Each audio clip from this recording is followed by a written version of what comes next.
Far beyond the icy orbits of Pluto and the scattered worlds of the Kuiper Belt lies a mysterious invisible frontier. Scientists have whispered the possibility of a vast spherical shell of frozen ancient objects drifting silently at the edge of our solar system, the Oort Cloud. But is it merely the outer ring of our solar system, or could it mark the very edge of space itself? Before we start, let us know where in the world you're watching from and what time it is for you there. Drop it in the comments below and get ready for an epic journey through the edge of space.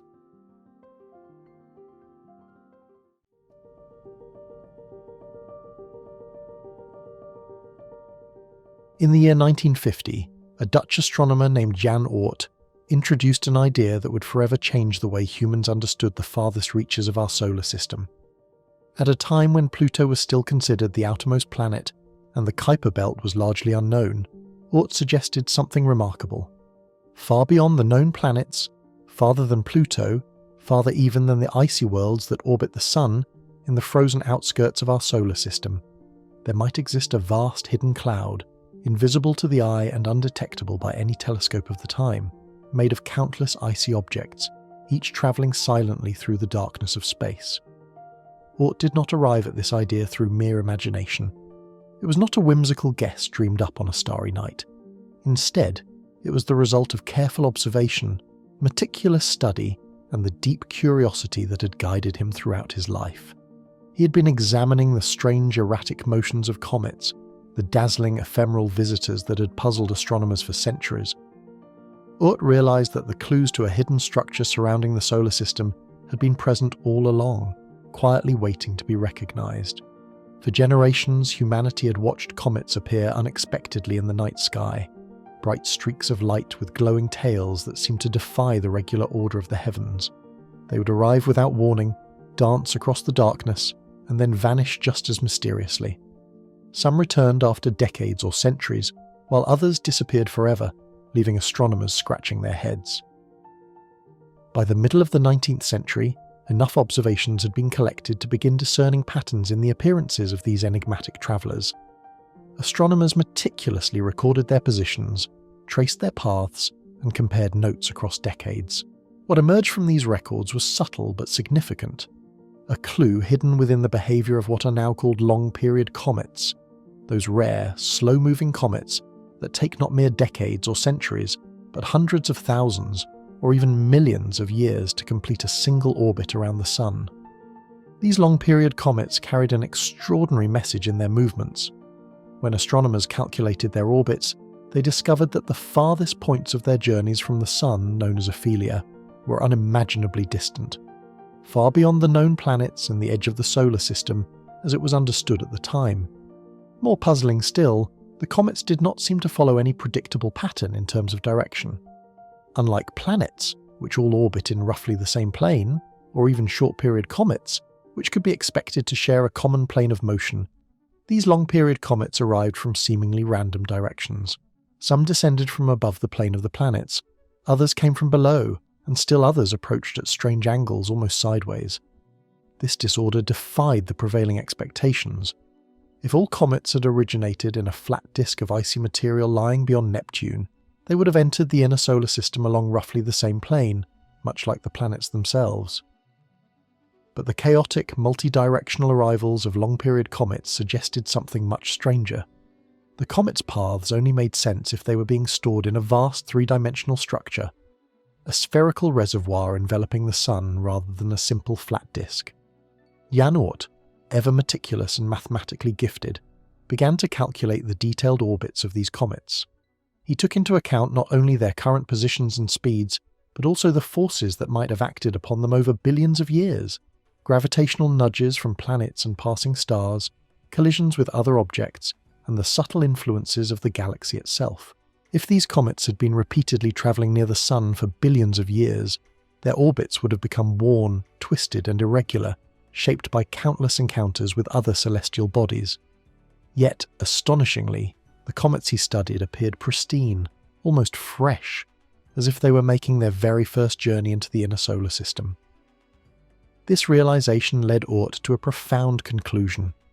Many of these long-period comets were newcomers to the solar system, embarking on their initial voyage toward the Sun after billions of years of seclusion.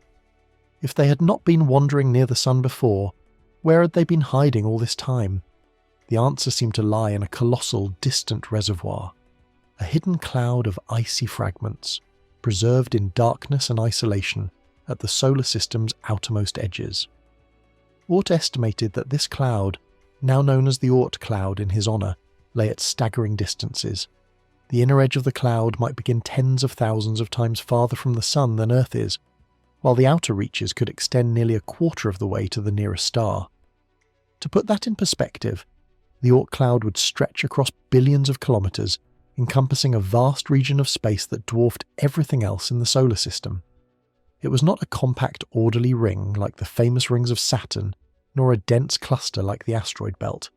Instead, it was a loose, diffuse sphere, with icy objects separated from each other by millions of kilometres, each silently circling the Sun in its frozen, lonely orbit. This hypothesis elegantly resolved several long-standing puzzles about comets. First, it explained how comets could retain so much ice and shine so brightly, even after billions of years. If they had spent all their time near the Sun, the heat would have melted their ices long ago. Instead, their icy bodies had been preserved in the dark, cold outskirts of the solar system, far from the Sun's warming rays. Second, it explained the seemingly random directions from which these comets appeared. If they originated in a spherical cloud, it was natural for them to arrive from any angle, not restricted to the plane of the planets. Oort's work built upon earlier ideas. In the 1930s, an Estonian astronomer named Ernst Öpik had also speculated that comets might originate from a distant invisible cloud.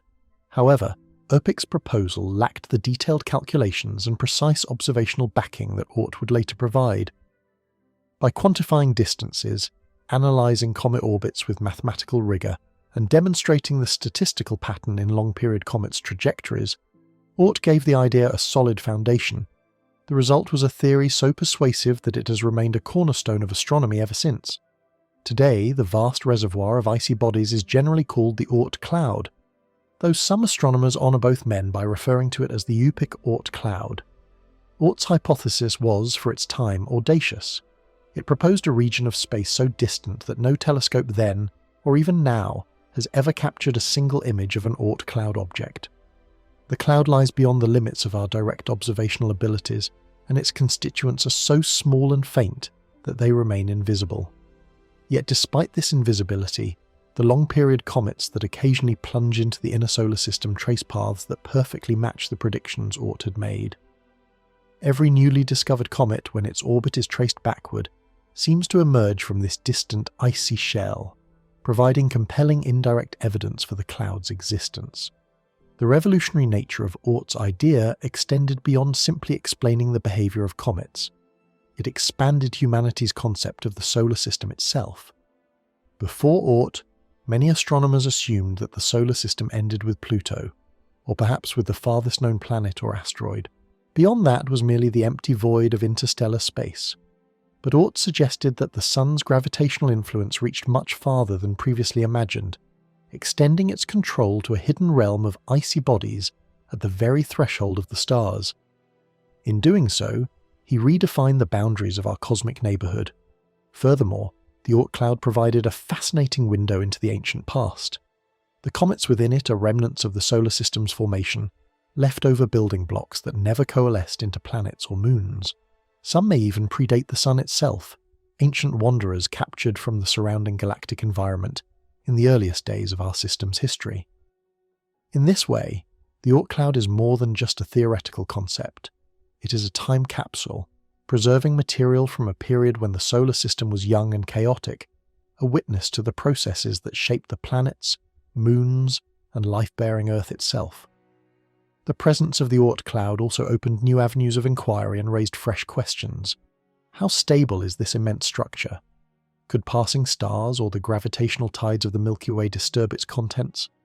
Could such disturbances send waves of comets plunging inward, perhaps even contributing to periods of heavy bombardment on Earth, when multiple impacts occurred within relatively short spans of geological time? These questions link the Oort Cloud not only to the study of comets, but also to broader concerns about planetary history, mass extinctions, and the dynamic interactions between our solar system and the wider galaxy. Despite its invisibility, the Oort Cloud has inspired generations of astronomers, scientists, and enthusiasts. It is a reminder that some of the most significant discoveries in astronomy do not come from what we can see, but from careful interpretation of subtle, indirect evidence. By studying the faint movements of tiny, fleeting comets, Jan Oort was able to reveal an entire hidden world, a massive icy halo surrounding our sun that no telescope had ever glimpsed. It is a triumph of reason, mathematics, and patient observation, demonstrating the power of human curiosity and intellect. Jan Oort himself never gazed upon the Oort Cloud. He never saw its icy fragments gliding silently through the cold darkness of interstellar space. Yet, through careful study, he reconstructed its existence from the faint, fleeting hints provided by comets' erratic orbits.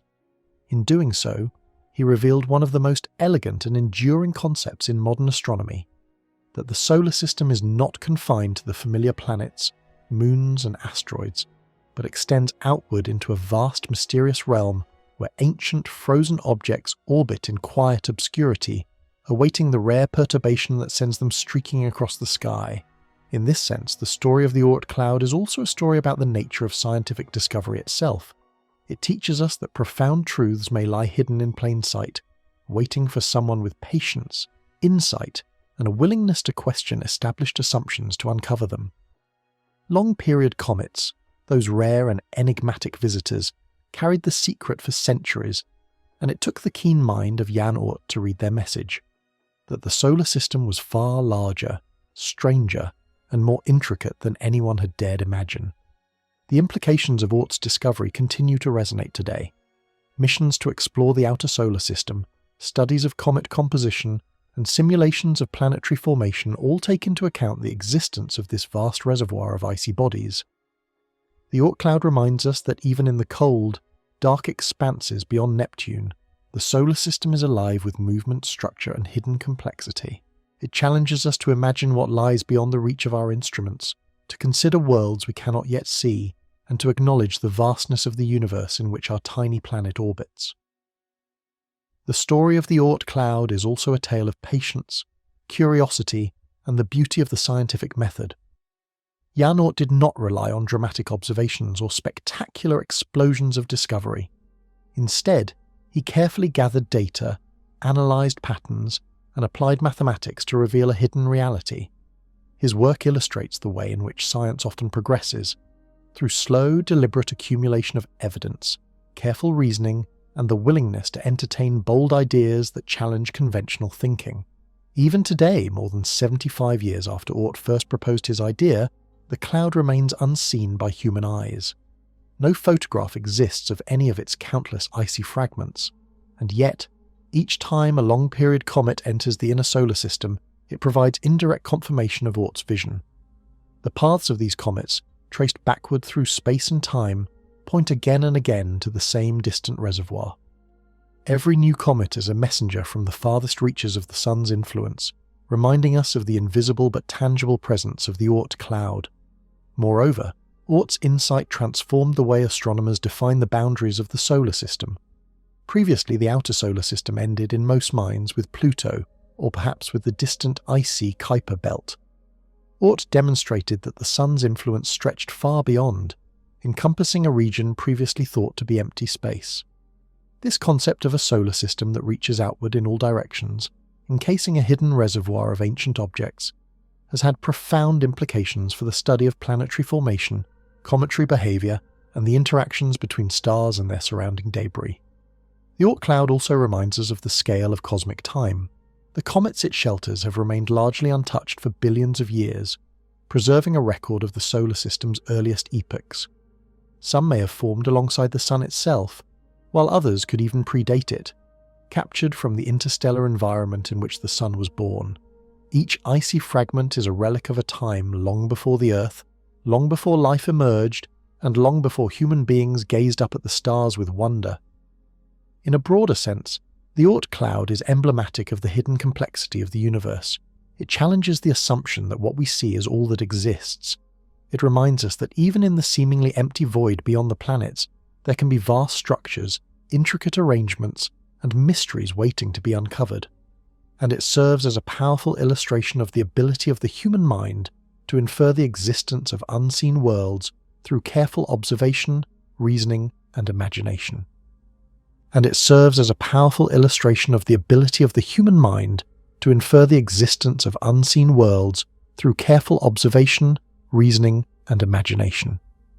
Jan Oort's legacy is thus not only the concept of a distant cloud of icy objects, but also the demonstration that the universe is often stranger and larger than it first appears. By following the faint trails of comets across the sky, he unveiled a hidden frontier at the edge of the solar system, showing us that even the darkest, most remote regions of space are full of motion, structure, and history. The Oort cloud remains one of the most remarkable enduring ideas in astronomy, a testament to the power of careful thought, observation, and the relentless human desire to understand the cosmos. In essence, the discovery of the Oort cloud transformed a mystery into knowledge. It turned the sudden appearances of bright, fleeting comets into a story about the architecture of the solar system, about ancient frozen bodies preserved at the boundary of interstellar space, and about the sun's far-reaching gravitational influence. It opened doors to countless questions about cosmic evolution, planetary defense, and the potential for other hidden structures in the galaxy. Ultimately, the tale of the Oort cloud is a story of vision, patience, and discovery. Jan Oort, through careful study of patterns that had been recorded for centuries, revealed a world far beyond our ordinary sight, a spherical ocean of icy fragments silently orbiting the sun at unimaginable distances.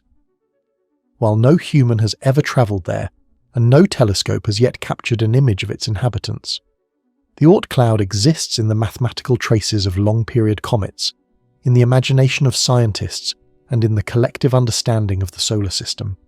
It stands as a reminder that the universe often conceals its secrets in the subtle, fleeting motions of small and seemingly insignificant objects, waiting for a keen observer to unlock their meaning. The Oort cloud continues to inspire curiosity, research, and wonder. It challenges astronomers to imagine the unobservable, and encourages them to seek indirect evidence for phenomena far beyond our reach. It symbolizes the vastness of space and time, reminding us that even the most distant corners of our solar system are populated with objects that have stories to tell, stories that stretch back to the birth of the sun, the formation of planets, and the earliest days of the galaxy itself. Jan Oort's groundbreaking insight into the distant reaches of the solar system reshaped our understanding of comets, the sun's gravitational domain, and the very structure of our cosmic neighbourhood. Through careful study, rigorous mathematics, and patient observation of cometary behaviour, he revealed the existence of a hidden, spherical reservoir of icy bodies, a structure now celebrated as the Oort cloud. This invisible cloud of ancient material continues to influence astronomy, enrich our understanding of the solar system, and inspire a sense of awe at the hidden complexities of the universe. By following the faint signs left by comets in the night sky, Oort unveiled one of the most remarkable, enduring, and humbling insights in the history of human exploration of space, a reminder that even in the darkness, the universe has secrets waiting to be discovered. For centuries, the outer edges of our solar system remained a vast, mysterious frontier, largely hidden from human eyes. Long after astronomers had mapped the planets, traced the wandering paths of asteroids, and glimpsed the icy realms of the Kuiper Belt beyond Neptune, the universe still kept its deeper secrets just out of reach. Among these secrets was a colossal, almost mythical region known as the Oort Cloud, a vast, invisible halo of icy objects encircling our sun like a distant ghostly crown. For a long time, scientists imagined the Oort Cloud as a single, enormous shell, a lonely sphere of frozen debris suspended in the silent darkness, far beyond the reach of the known planets. But as the years passed and our understanding of celestial mechanics deepened, astronomers began to realize that the reality might be far more complex and fascinating. Instead of a single spherical layer, the Oort cloud may be divided into two distinct regions: an outer layer, familiar to many from stories of long-period comets plunging toward the inner solar system, and a hidden inner layer, quieter and more secretive, which holds a massive untapped reserve of icy objects. This inner sanctuary is known as the Hills Cloud, named after the American astronomer Jack G. Hills, who first suggested its existence in the 1980s. While most people immediately picture the distant outer reaches when they hear the term Oort Cloud, the Hills Cloud lies closer in, silently guarding some of the solar system's oldest and most untouched treasures. The origins of our understanding of this remote region trace back to the year 1950, when the Dutch astronomer Jan Oort proposed a revolutionary idea. Oort noticed patterns in the orbits of comets that could not be easily explained by interactions with the planets alone. He suggested that far beyond the orbit of Pluto, in a region no telescope had ever glimpsed, there must exist a vast cloud of icy bodies, each one silently orbiting the Sun. This distant swarm, Oort theorized, was the birthplace of the long-period comets that occasionally blaze across our skies, appearing from the darkness without warning. At first, Oort pictured only a single spherical shell. It was a brilliant, simple idea, and it reshaped the way astronomers imagined the very edge of the solar system. But as decades passed and astronomers collected more data, subtle anomalies in comet trajectories began to emerge. Some of these icy travellers did not seem to originate from the outermost reaches of the solar system.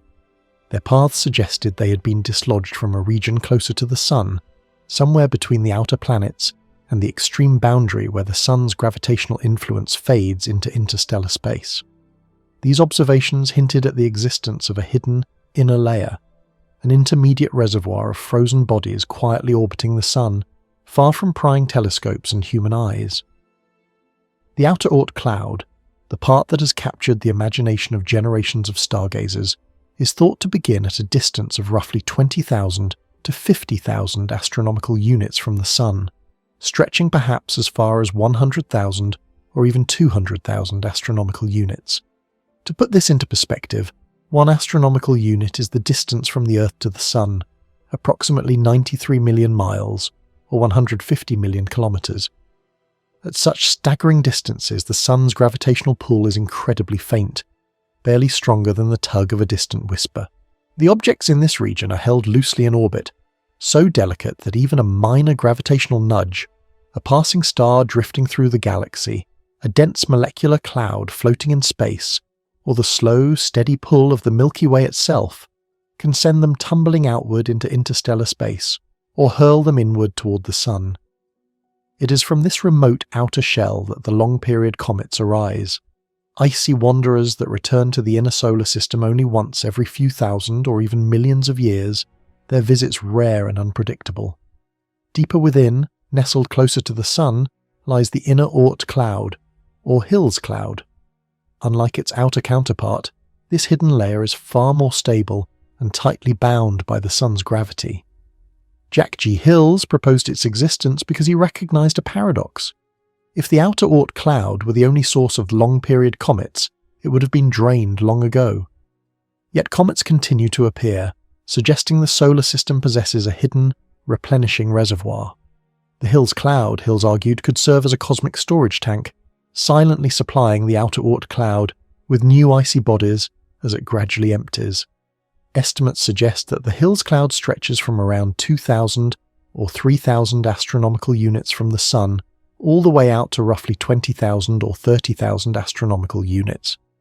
This puts it far closer than the distant outer shell, but still far beyond the orbit of Neptune, the most distant known planet in our solar system. Within this hidden zone, the icy objects are held much more tightly by the Sun's gravity.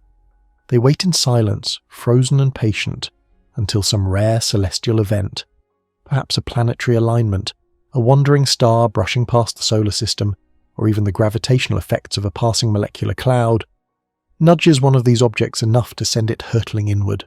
When this happens, a Hills Cloud object may travel outward through the outer Oort Cloud, gathering momentum before plunging into the inner solar system, where it might finally blaze across the night sky as a comet visible to Earth's observers.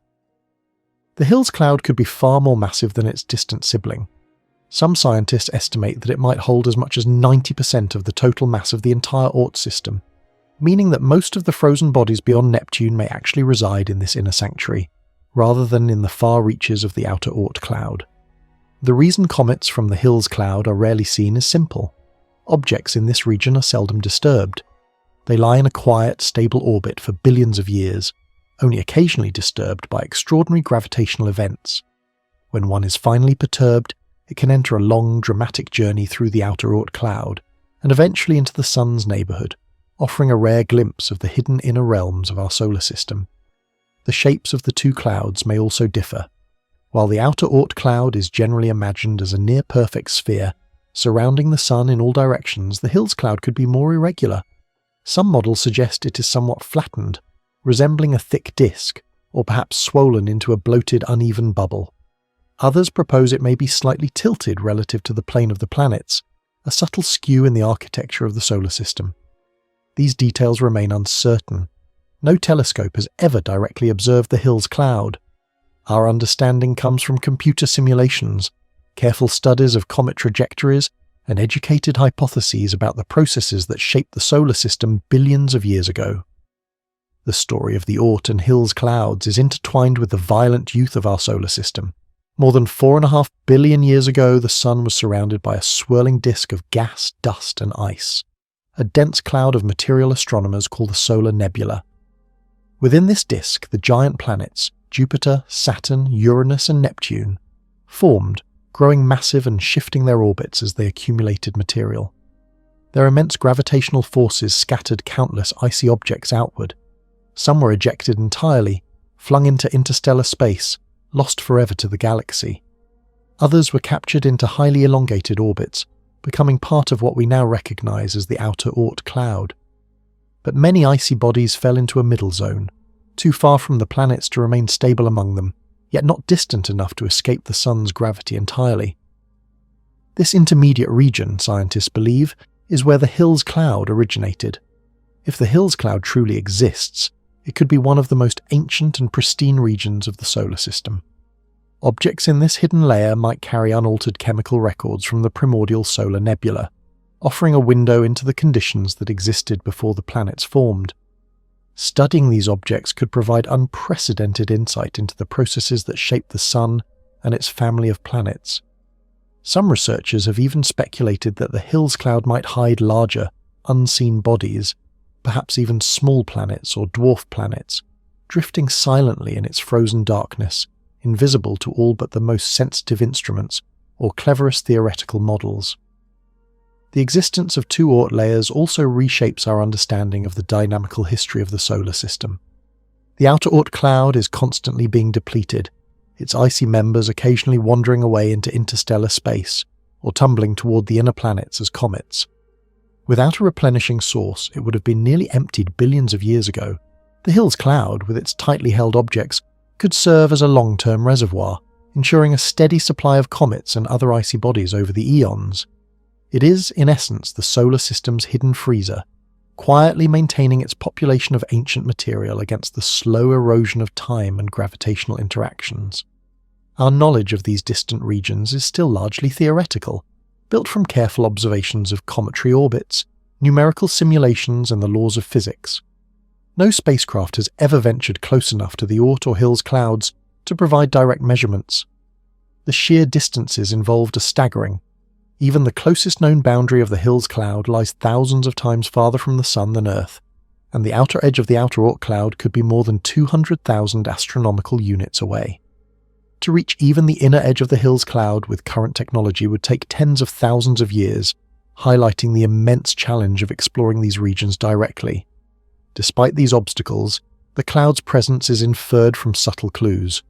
Long-period comets appear at irregular intervals, their paths tracing back to regions far beyond the planets. Some comets display trajectories that cannot be explained solely by gravitational interactions with the known planets, hinting at the existence of a more stable inner source. Computer models, incorporating the laws of celestial mechanics and the gravitational influence of passing stars in the Milky Way, suggest that a Hills-like reservoir is the most plausible explanation for the continued appearance of new comets. The Oort and Hills Clouds are also a testament to the dynamic and sometimes violent history of our solar system. During its infancy, planetary migrations, scattering events, and close encounters with passing stars shaped the distribution of icy bodies across vast distances. Over billions of years, the outer Oort Cloud has been slowly eroded by galactic tides, stellar encounters, and interstellar interactions. Yet the Hills Cloud remains a silent, enduring bastion, preserving ancient material that predates the formation of the planets themselves. It is a frozen archive of the early solar system, a repository of primordial matter that has survived largely untouched since the sun first ignited in the cosmic cloud of gas and dust.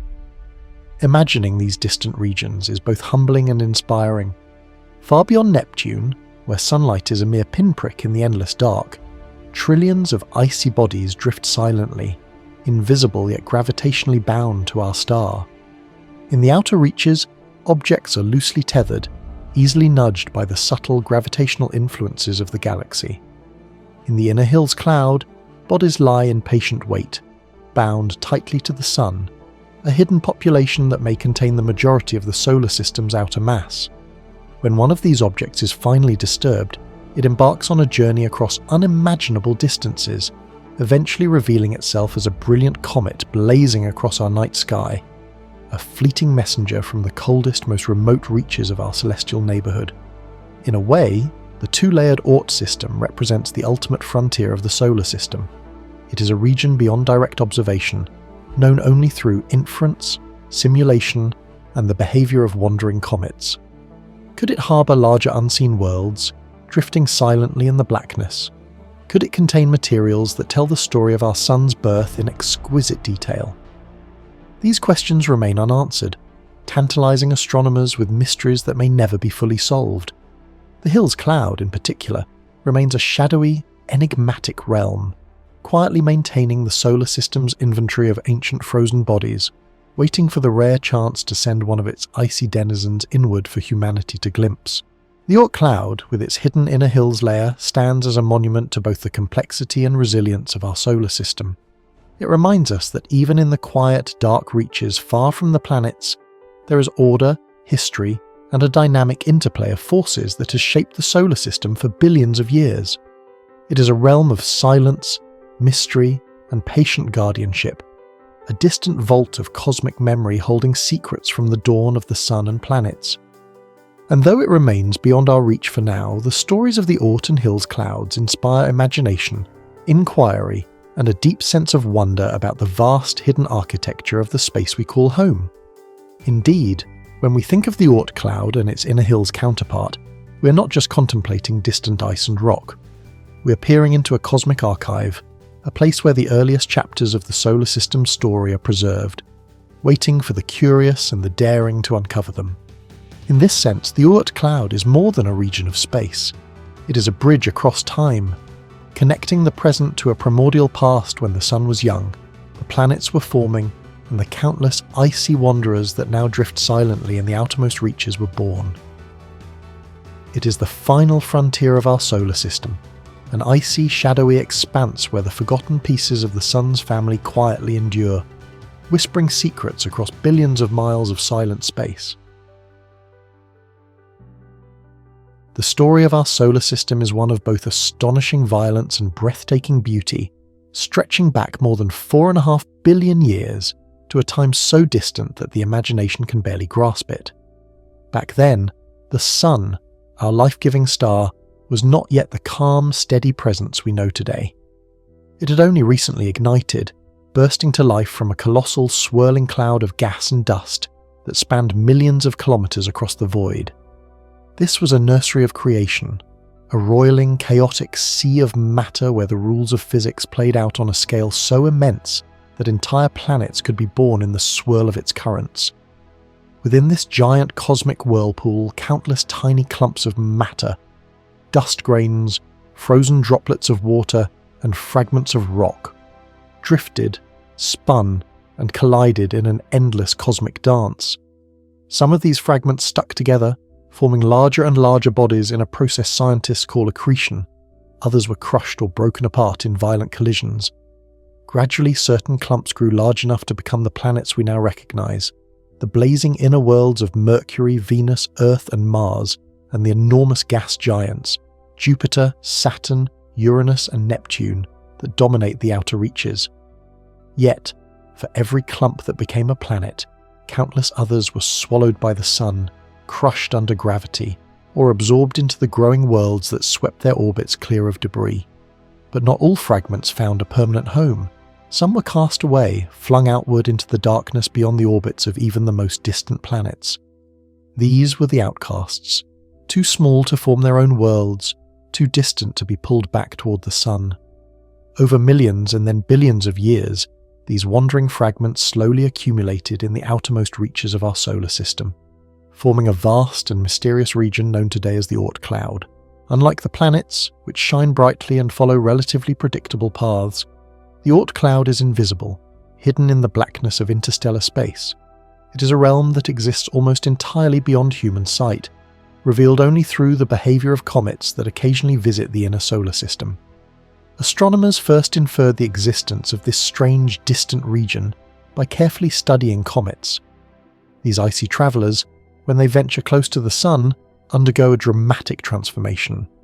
The intense heat causes their frozen surfaces to sublimate, turning ice directly into gas and creating the spectacular glowing tails that streak across our night skies. These tails are not merely beautiful, they are time capsules, holding within them the pristine ancient materials from which the solar system was born. Water ice, carbon compounds, frozen methane, and ammonia drift outward from the comet's nucleus, offering scientists clues about the conditions that existed in the early solar system. Because the comets spend so long in the cold, dark reaches of the Oort Cloud, these materials are astonishingly well preserved, nearly untouched by the processes that reshape the planets close to the Sun. In this sense, each comet that glides past Earth is a message from the deep past, a whisper from a time billions of years ago, carrying secrets from the infancy of our cosmic neighbourhood. The Oort Cloud, however, is unlikely to be a simple, smooth sphere surrounding the Sun. Instead, scientists now imagine it as a vast, sprawling junkyard, a chaotic collection of misfit fragments and forgotten remnants. It is a region filled with odd shapes, jagged edges, cracked surfaces, and half-shattered objects.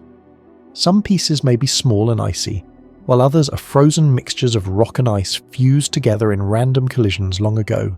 No two objects are likely to be identical. It is a cosmic mosaic of disorder, a frozen archive preserving the story of the solar system's earliest struggles and triumphs. Here lie fragments that never found a home, drifting silently in a void that is unimaginably vast, separated from one another by millions of kilometers of empty space. But how did so many fragments end up in this remote region? Much of it can be traced to the enormous planets of the outer solar system, particularly Jupiter and Saturn. As these gas giants grew, their immense gravitational pull acted like a series of celestial slingshots. They flung smaller bodies outward with tremendous force, sending them on looping, elongated orbits that carried them far from the Sun. Some of these icy fragments escaped entirely, hurtling into the depths of interstellar space. Others, however, remained bound to the Sun's gravity, trapped in slow looping paths that gradually stabilized into the vast spherical shell we now call the Oort Cloud. Over the course of millions and then billions of years, the combined influence of the giant planets sculpted this distant region, turning a chaotic scattering of debris into a structured, though still irregular halo at the edge of the solar system. Yet the planets were not the only forces shaping this frozen wilderness. The galaxy itself has played a role in forming the Oort Cloud, as the Sun journeys through the Milky Way, orbiting the galactic centre once roughly every 225 million years. It passes near other stars, drifts through clouds of interstellar gas, and experiences subtle gravitational forces from countless distant objects. Each of these encounters sends tiny tugs and nudges into the far reaches of the solar system, gently shifting the orbits of the icy bodies that dwell there. Over billions of years, these minuscule influences accumulate, spreading the Oort Cloud wider, reshaping its structure, and perhaps giving it the lopsided, uneven form that scientists suspect it has today. There is also the intriguing possibility that not all of the Oort Cloud's residents originated in our solar system at all. In its earliest days, the Sun was born in a dense stellar nursery alongside dozens, perhaps hundreds, of other young stars. In such a crowded environment, gravity could easily exchange material between neighbouring systems. A wandering, icy fragment from a nearby star could have been captured by the Sun's gravity, becoming an unlikely permanent resident of the Oort Cloud. If this happened, then the cloud may not be merely the solar system's leftover junkyard. It could be a shared cosmic collection, a repository of debris from multiple suns. Each object would carry within it the chemical fingerprint of a different birthplace, making the Oort Cloud a diverse and eclectic archive of our galactic neighbourhood. One thing is almost certain. The Oort Cloud contains far more material than all the comets that have ever been observed in the inner solar system. The comets that we occasionally see streaking across the night sky are only a tiny fraction of the total. For every comet that dazzles observers with its glowing tail, thousands more remain hidden, lying silently in the icy darkness, undisturbed and invisible. These hidden reservoirs may help explain sudden appearances of strange comets with unusual orbits or unexpected chemical compositions that seem to come from nowhere. Each new comet is like a puzzle piece from a larger, largely unseen structure, hinting at the vast, cold expanse of material that exists far beyond the planets. Life in the Oort Cloud is defined by extreme isolation. It is a place of profound silence, without heat, light, or sound as we understand them. The sun, which dominates the inner solar system, would appear here as a faint, distant pinprick of light, barely illuminating the icy landscape. Objects drift through this region at glacial speeds, and the immense distances between them make collisions rare. Time seems to stretch differently in this frozen realm. Here, the motion of even the smallest fragment is a cosmic journey measured in millions of years, a languid drift through a space that is utterly lonely and profoundly still. Some scientists describe the Oort Cloud poetically as a cosmic archive, a frozen library that preserves the original ingredients of the solar system. Its icy bodies hold clues about the chemical makeup of the early solar system and offer insight into how planets, comets, and other objects formed. Others, however, see it in more haunting terms, as a cemetery of abandoned objects. Not a cemetery in the human sense with graves and markers, but a place where broken worlds, shattered fragments, and lost remnants drift endlessly, never finding a home or a purpose. It is a region of abandonment, a quiet and desolate border at the edge of what we call our solar system. The Oort Cloud also raises a profound philosophical question. If the solar system ends here, in this frozen remote halo, then where does interstellar space truly begin? Beyond this cloud lies the vast emptiness between stars, a region where the influence of the sun fades and the gravitational pull of other stars becomes significant. The boundary is not marked by any solid line or visible change. It is an invisible threshold, a gradient that stretches from the familiar warmth and light of our sun to the cold, distant reaches of the galaxy. In this sense, the Oort Cloud can be seen as a frontier, a liminal space that bridges the known solar system and the uncharted cosmos beyond. Astronomers and astrophysicists continue to study this remote region, though direct observation remains impossible with current technology. Most of what we know about the Oort Cloud comes from careful measurements of comets as they journey inward. By analysing their orbits, velocities, and compositions, scientists can reconstruct the likely distribution of objects in the cloud and estimate how many icy bodies may be present. These estimates suggest that the Oort Cloud may extend from roughly 10,000 astronomical units to nearly 100,000 astronomical units from the Sun. Distances so vast that even light, travelling at nearly 300,000 kilometers per second, would take days or weeks to traverse them. To put it in perspective, 1 astronomical unit is the distance from the Earth to the Sun, about 150 million kilometers. The Oort Cloud is therefore truly at the edge of the solar system, a boundary so distant that it defies ordinary comprehension. The chemical composition of the Oort Cloud is also of great interest. Objects within it are believed to contain a mixture of water ice, frozen gases such as carbon dioxide, methane and ammonia, and various silicate and carbon-rich materials. These ingredients are nearly identical to those found in the cores of comets, indicating that the cloud is a primordial remnant of the solar nebula, the cloud of gas and dust from which the Sun and planets formed. In other words, the Oort Cloud preserves the raw materials from the earliest days of our system, frozen in time and space. Each icy fragment is like a frozen manuscript, holding the story of the solar system's formation in its chemical and physical structure. Even the shape of the Oort Cloud is subject to speculation. While early models imagined it as a smooth spherical shell, Newer studies suggest it may be more complex. It could have an inner and outer component, a denser inner region, extending to perhaps 20,000 astronomical units, and a more diffuse outer layer reaching up to 100,000 astronomical units or more. The inner cloud might be relatively more stable, less affected by the gravitational tugs of passing stars, while the outer cloud is more vulnerable to disruption. Encounters with nearby stars, molecular clouds, and even the tidal forces of the Milky Way's gravitational field could perturb the orbits of distant objects, occasionally sending comets plunging inward toward the Sun after billions of years of frozen stasis. Some astronomers have even proposed that the Oort Cloud could contain objects captured from other star systems. In the crowded nurseries where stars are born, gravitational interactions between young suns could easily eject debris into neighbouring systems. If so, our solar system's outermost region may include fragments that originated around entirely different stars, making it a shared archive of multiple stellar systems. This possibility expands the story of the Oort Cloud beyond a single solar system, hinting at the dynamic and interconnected nature of our galaxy. Despite its invisibility and remoteness, the Oort Cloud is not entirely irrelevant to life on Earth. Comets that originate from this distant region may deliver water, organic molecules, and other essential ingredients to the inner planets. In this sense, the Oort Cloud is not merely a frozen wasteland. It is a reservoir of materials that may have helped seed life on Earth, carrying messages from the earliest days of the solar system across the dark expanses of space. The Oort Cloud is a realm of extremes, unimaginably distant, profoundly cold, and breathtakingly ancient. It is a cemetery and a library, a junkyard and a treasure trove, a place where the forgotten fragments of creation drift in silence. It is a testament to the violent and chaotic processes that shaped our solar system, and a reminder that even in the vast emptiness, the story of our cosmic origins continues to be written.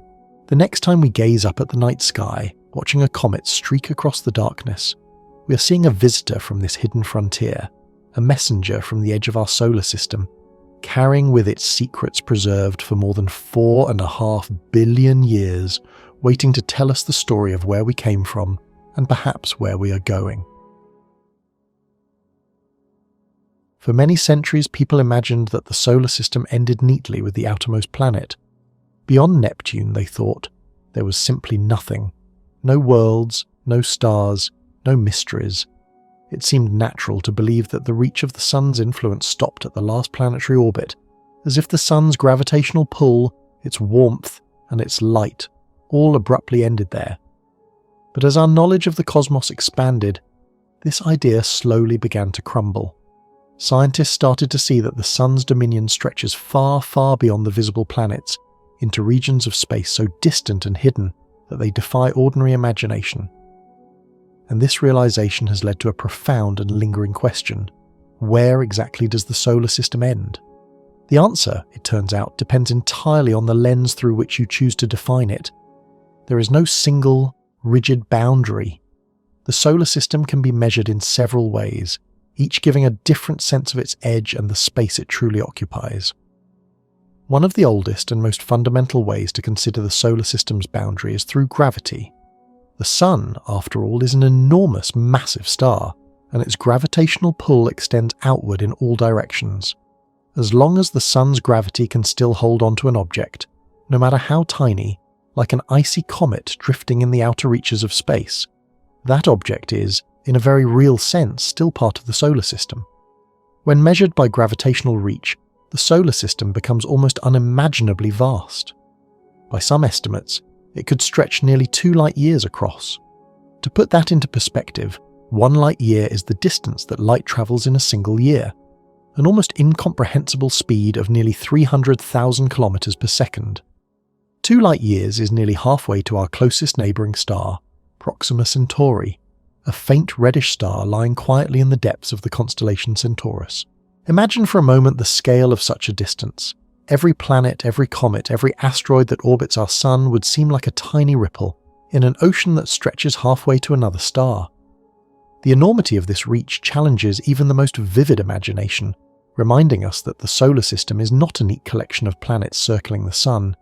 It is a sprawling, dynamic domain of matter and energy, extending far into the darkness of interstellar space. Yet gravity is only one way to draw the line. There is another, equally fascinating boundary defined not by mass, but by influence, the heliosphere. The heliosphere is a vast bubble, almost like a protective cocoon, created by the sun itself. It is formed by the solar wind, a ceaseless outflow of charged particles, mostly electrons and protons, that streams outward from the sun in all directions, filling the surrounding space. This solar wind, travelling at speeds of hundreds of kilometers per second, pushes outward against the interstellar medium, the sparse gas, dust, and cosmic radiation that drifts between stars. Eventually, this outward pressure from the solar wind is met with equal resistance from the interstellar medium, and a delicate balance is achieved. The point where the sun's solar wind is finally stopped by the interstellar pressure is called the heliopause. Scientists often use the heliopause as a practical marker for the edge of the solar system, though it is not a hard, solid boundary. The heliopause itself is far from static. Its location fluctuates, influenced by the activity of the sun and by the varying density of interstellar gas and dust. On average, however, it lies roughly 120 times farther from the sun than Earth is. To visualize that, consider that Earth orbits the sun at a distance of 1 astronomical unit, about 150 million kilometers. The heliopause is far, far beyond the orbits of Neptune and Pluto, yet it still resides well within the outer reaches of the Oort Cloud, the vast, mysterious halo of icy objects that marks the farthest outskirts of the sun's gravitational influence. Even at the heliopause, the sun's gravity continues to reign supreme, holding sway over countless distant comets and icy bodies that float silently in the cold darkness. A historic milestone in humanity's exploration of this distant region occurred in the year 2012. The Voyager 1 spacecraft, launched decades earlier in 1977, crossed the heliopause and entered what is considered interstellar space. For the first time, a human-made object had left the immediate bubble of solar wind surrounding the sun and entered the broader galactic environment. Yet even then, Voyager 1 had not truly left the solar system in terms of gravity. It remained under the sun's gentle but persistent pull, and it will likely take many more years, perhaps even centuries, before it finally passes beyond the outer edge of the Oort Cloud. Nevertheless, this journey marked a profound achievement. Voyager 1 entered an entirely new environment, one where particles and magnetic fields no longer originated from the sun, but from the galaxy itself. It revealed just how subtle and diffuse the boundary between the solar system and interstellar space truly is. Understanding this boundary is complicated because the solar system has many overlapping definitions. By one measure, planetary orbits, the solar system ends with Neptune, or Pluto, if you prefer the older classification. By another measure, the heliopause created by the solar wind, it ends roughly 120 astronomical units from the sun. By yet another measure, gravity, it stretches almost 2 light-years outward. Each perspective tells a different story, and each boundary is both real and intangible, visible only through its effects rather than through direct observation. The sun's influence extends even further through its light and radiation. Sunlight streams outward, weakening gradually with distance. Eventually it becomes so faint that it is overshadowed by the light of other stars. This creates another kind of boundary, where the sun is no longer the dominant source of light. But, like all the other edges of the solar system, this boundary is not sharp. It is a slow fading, a gentle dimming that merges into the ambient glow of the galaxy. In this way, the solar system does not end abruptly. It gradually blends into the larger cosmic neighborhood, becoming part of the vast tapestry of stars, gas, and dust that fills the Milky Way. Even the concept of interstellar space is fluid. Scientists usually define interstellar space as the region between stars, not just the zone beyond the planets. Yet interstellar space is far from empty. It is filled with tenuous clouds of gas, streams of dust, magnetic fields, and radiation. It is a dynamic, restless environment with particles moving in every direction, driven by forces both near and far. As the sun and its solar system drift through the galaxy, they push through this medium, creating a bow wave-like effect, not unlike the way a boat moves through water. This interaction shapes the heliosphere, constantly moulding the solar wind bubble and helping to define where interstellar space begins. The Oort Cloud floats in this in-between zone, the outer skin of the solar system. It is still bound to the Sun by gravity, yet it lies near the outermost boundary of solar influence. The cloud is like a fence disappearing into a thick cosmic fog. We know it exists, even if we cannot see it directly. The outermost objects of the Oort Cloud are only loosely tethered by the Sun's gravity, making them vulnerable to subtle nudges. The gravitational pull of passing stars can tug them free, sending them adrift into the galaxy, while others are nudged inward toward the planets, sometimes becoming the long-period comets that streak across Earth's sky with glowing tails of ice and dust. Occasionally, other stars wander close to the solar system. Close, in this cosmic sense, is vastly different from how humans perceive closeness. Even a star passing within a single light year, a distance about 63,000 times the span from Earth to the Sun, is considered near. At such distances, the star's gravity can gently reach out and tug at the Oort Cloud, slightly reshaping its structure. These encounters, though infrequent, remind us that the Sun is not isolated. It moves through the galaxy like a ship navigating a vast, dark ocean, carrying its bubble of solar influence along. This bubble is constantly stretched, moulded, and buffeted by galactic winds and currents, with its outer edge always shifting in response to the larger forces of the Milky Way. Even with our most advanced spacecraft venturing into these distant realms, our understanding remains limited. The probes, like Voyager 1 and its sibling Voyager 2, move incredibly slowly relative to the vast distances they travel. Signals from these spacecraft take years to reach Earth, and yet each new measurement provides a rare and precious insight into how the Sun interacts with the galaxy. With every particle detected, every magnetic field measured, we gain a clearer picture of the invisible forces shaping the solar system's distant boundaries. For now, the Oort Cloud marks a soft, distant limit. It is not a wall or a line, but a diffuse cloud-like region where the solar system gradually blends into the rest of the galaxy. Beyond it, the gravitational pull of other stars grows stronger, and the influence of the Sun diminishes. There is no sudden transition, only a slow, inexorable fading of solar dominance. The Oort Cloud is delicate, thin, and continuously moulded by the galactic environment. It is both a boundary and a bridge, the edge of the solar system and the first step into the immense, uncharted universe beyond. Our solar system is not stationary. It drifts through the Milky Way galaxy, tracing a grand, sweeping orbit around the galactic center that takes hundreds of millions of years to complete. As it travels along this path, it passes through different regions of space, each with its own density of stars, gas, and dust. Some regions are crowded, rich with celestial bodies and interstellar debris. Others are sparse, quiet expanses of dark void. Occasionally, a wandering star drifts close enough to influence the outer edges of our solar neighborhood, altering the shape of the Oort Cloud with its gravity. These gravitational interactions, though imperceptible on human timescales, accumulate over millions of years.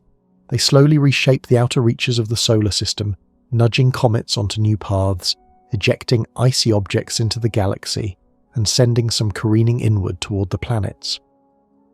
The long-period comets that appear in Earth's skies are often the result of such slow, patient gravitational choreography, tracing back to the distant edges of the Oort Cloud.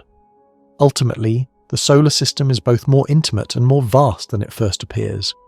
Its planets, moons, and asteroids form a familiar, navigable neighborhood, but beyond them lies an immense, almost unfathomable expanse of ice, rock, and dust, bound loosely by gravity, buffeted by galactic currents, and softly illuminated by the fading light of the Sun. Its edges are not clearly defined, but they are full of wonder, complexity, and quiet beauty, a gentle transition from the familiar warmth of our Sun to the endless, mysterious darkness of the galaxy. In this way, the solar system is a living, breathing entity, not a fixed collection of objects. It drifts through space, influenced by the Sun, the galaxy, and neighbouring stars, its outer boundaries constantly evolving. The Oort Cloud, the heliosphere, the faint reach of sunlight, and the Sun's gravitational pull all provide different perspectives on its edge. None of them offers a simple answer, but together they tell a story of a system far larger, far more intricate and far more mysterious than anyone once imagined. Even as we continue to send probes and spacecraft into this distant realm, we're only beginning to uncover the nature of our solar system's boundaries. Each journey into the outer regions, each signal returned to Earth, each new discovery challenges our notions of what edge really means. It is a gradual exploration of the invisible, a patient unveiling of a region where the familiar influence of our Sun fades into the vast, dynamic, and ever-changing environment of the Milky Way. The solar system's boundaries are therefore a story of perspective. From the view of planetary orbits, the story ends with Neptune or Pluto. From the heliosphere, the story ends roughly 120 astronomical units from the Sun. From gravity, the story continues outward nearly 2 light years, touching the distant reaches of the Oort Cloud. From light and radiation, the story continues until the Sun's glow is overtaken by other stars. And yet, in all these perspectives, there is no hard line, no abrupt end, only a gradual fading, a soft blending, and an invitation to marvel at the staggering vastness of our cosmic neighbourhood. For many decades, astronomers have been fascinated by the idea that the distant reaches of our solar system, the vast, icy expanse we now call the Oort Cloud, may not exist in isolation. Beyond the orbit of Neptune, beyond even the icy worlds of the Kuiper Belt, there is a realm so remote, so dark, that no human-made telescope has ever captured it directly. Yet, its presence is inferred from the journeys of comets that occasionally make their long, dramatic fall toward the inner solar system. These icy visitors, small and fragile, carry clues about forces that shape the outer solar system over unimaginable spans of time. Among the mysteries they reveal is a tale of stellar encounters, galactic tides, and perhaps even secret companions to our Sun. Over the years, scientists have tried to connect the paths of comets we can observe today with the histories of stars that have wandered near the Sun.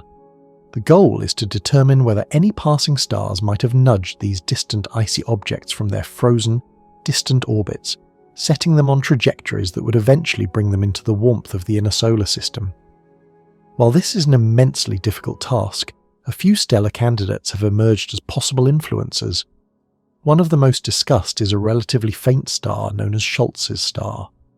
Astronomers believe that around 70,000 years ago, this star made a remarkably close pass near our solar system. Its trajectory may have taken it within less than a single light-year of the Sun, threading through the outermost fringes of the Oort Cloud. Even a brief encounter like this could have profound consequences. The Oort Cloud is a delicate, tenuous sphere of icy objects. It is a place where the gravitational grip of the Sun is faint, and objects are loosely bound, drifting in slow, frozen orbits.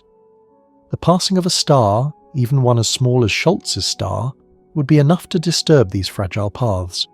Some icy bodies might have been nudged ever so slightly, enough to set them on a gradual journey toward the inner solar system, a journey that can take millions, sometimes tens of millions of years.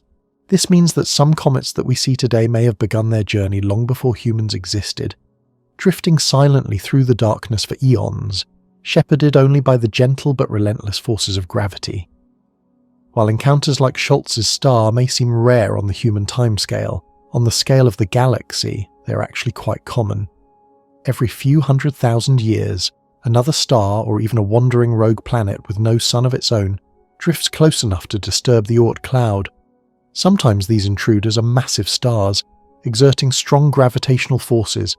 At other times they are small, dim red dwarfs.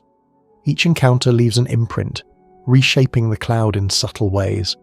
Some regions are stretched, others are compressed. Some areas may thicken as objects cluster, while others thin out as bodies are nudged away. The Oort Cloud, far from being a perfect, smooth shell, is more like a lopsided, uneven sphere, sculpted over billions of years by countless invisible hands. Yet, stellar encounters are not the only force shaping the Oort Cloud. Our galaxy itself, the vast spiral of the Milky Way, exerts a slow but persistent influence. Just as the Moon causes tides on Earth, the combined gravitational pull of all the stars, gas clouds, and dark matter in the galaxy applies a gentle but constant tug on the Oort Cloud. This galactic tide stretches the cloud, loosening the icy bodies at its outer edges and gradually pulling some of them away from the sun's weak embrace. In combination with passing stars, this tidal force helps explain why the Oort Cloud has roughly the shape of a sphere. Over billions of years, constant nudges from all directions erase any flattened structure, inflating the cloud into a round, three-dimensional shell. Some scientists have suggested that these disturbances are not merely incidental, but may be crucial to the Oort Cloud's continued existence. Without them, many of the icy bodies might remain frozen and motionless, locked in their distant orbits forever. But with occasional nudges, some objects are disturbed enough to begin a slow inward migration, eventually becoming the comets we observe streaking across our skies.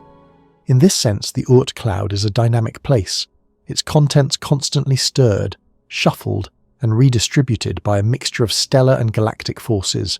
However, the same processes that send comets inward can also strip parts of the Oort Cloud entirely. Over the course of the solar system's roughly 4.5 billion year history, it is likely that a substantial portion of the original icy population has been lost. These objects now drift freely through interstellar space, untethered to any sun, wandering the dark void between stars. Other planetary systems may have lost parts of their own clouds in similar ways, resulting in a cosmic mix of untethered icy bodies. It is even possible that some objects in our Oort Cloud were not born here, but were captured from other stars during ancient close encounters, a subtle reminder that our solar system is not isolated, but part of a larger galactic community where stars sometimes brush past one another in a delicate gravitational dance. Among the more intriguing hypotheses arising from these interactions is the so-called nemesis theory, a bold attempt to explain recurring patterns in the history of life on Earth. In the early 1980s, a group of physicists led by Richard Muller noticed something unusual while studying the fossil record. Mass extinctions, the sudden disappearance of vast numbers of species, did not appear entirely random. Instead, they seemed to follow a rough periodic cycle, occurring approximately every 26 million years. Some scientists began to wonder whether these events might be linked to distant, unseen forces. Could enormous icy bodies from the far reaches of the solar system be falling inward on a regular schedule, causing widespread ecological disruption? And if so, what might be disturbing these comets at such regular intervals? This line of questioning led to the bold suggestion that the Sun might have a hidden companion, a distant dim star orbiting far beyond the planets, quietly tugging on the Oort Cloud and occasionally sending comets hurtling toward the inner solar system. This hypothetical companion, imagined to swing close every 26 million years or so, would not shine like the Sun. Scientists envisioned it as small, dark and nearly invisible, possibly a red dwarf star or even a brown dwarf, a failed star that never ignited fully. Its gravitational influence could be enough to perturb distant icy bodies, nudging them onto paths that eventually intersect with Earth. If it really existed, finding it would be an extraordinary challenge, perhaps taking years or even decades of careful observation. Yet if it were out there, it could provide an elegant explanation not only for recurring extinction events on Earth, but also for bursts of cometary activity that appear from time to time. This theoretical companion was named Nemesis, after the Greek goddess of vengeance, a hidden, unseen force that restores balance by punishing excesses. In the cosmic version, Nemesis is far from friendly, distant, dark, and capable of sending destruction from the edge of the solar system. The idea captured the imagination of both scientists and the public. If true, it would suggest that our solar system is not solitary, that the Oort Cloud is shaped not only by passing stars and galactic tides, but also by a secret companion quietly tugging at its outermost reaches. For years, astronomers embarked on an exhaustive search for Nemesis. They scanned the sky with powerful telescopes, conducted extensive infrared surveys designed to detect cold stars and brown dwarfs, and combed through astronomical data for any hint of an unseen object moving slowly in the outer solar system. Yet, the search turned up nothing. If Nemesis exists, it must be extraordinarily faint, incredibly distant, or both. Each failed attempt to detect it added to the skepticism surrounding the theory. Still, the idea was not completely implausible. Observations of other stars show that solitary stars are not the rule. In fact, more than half of all Sun-like stars are found in binary or multiple systems. Twins, trios, or even larger clusters of stars are common. From this perspective, the notion that the Sun might have a distant companion is far from impossible. Perhaps there were originally two suns in the early solar system, and one was ejected into the galactic wilderness, leaving only a distant trace behind. Or perhaps Nemesis has always existed, silently orbiting at the edges of our solar system, exerting its faint gravitational influence over millions of years. The ongoing study of the Oort Cloud, cometary paths, and the possibility of hidden companions underscores the delicate and dynamic nature of the outer solar system. The cloud itself is not static. It is shaped by countless interactions over billions of years. Passing stars stretch and bend it, galactic tides tug and loosen it, and perhaps even a hidden companion, Nemesis, occasionally disturbs its frozen inhabitants. Each influence leaves a mark on the icy bodies, altering their orbits, sending some inward, and allowing others to drift away forever into interstellar space. Comets themselves are the messengers of these distant interactions. As they fall toward the inner solar system, they carry information about regions we cannot observe directly. Their composition, orbit, and arrival times hint at the gravitational forces at play in the Oort Cloud, as well as the broader galactic influences that shape it. Some comets, slowly migrating over millions of years, may be remnants of ancient stellar encounters. Others might be products of the constant tug of the galaxy, slowly loosening objects from the cloud's outer fringes.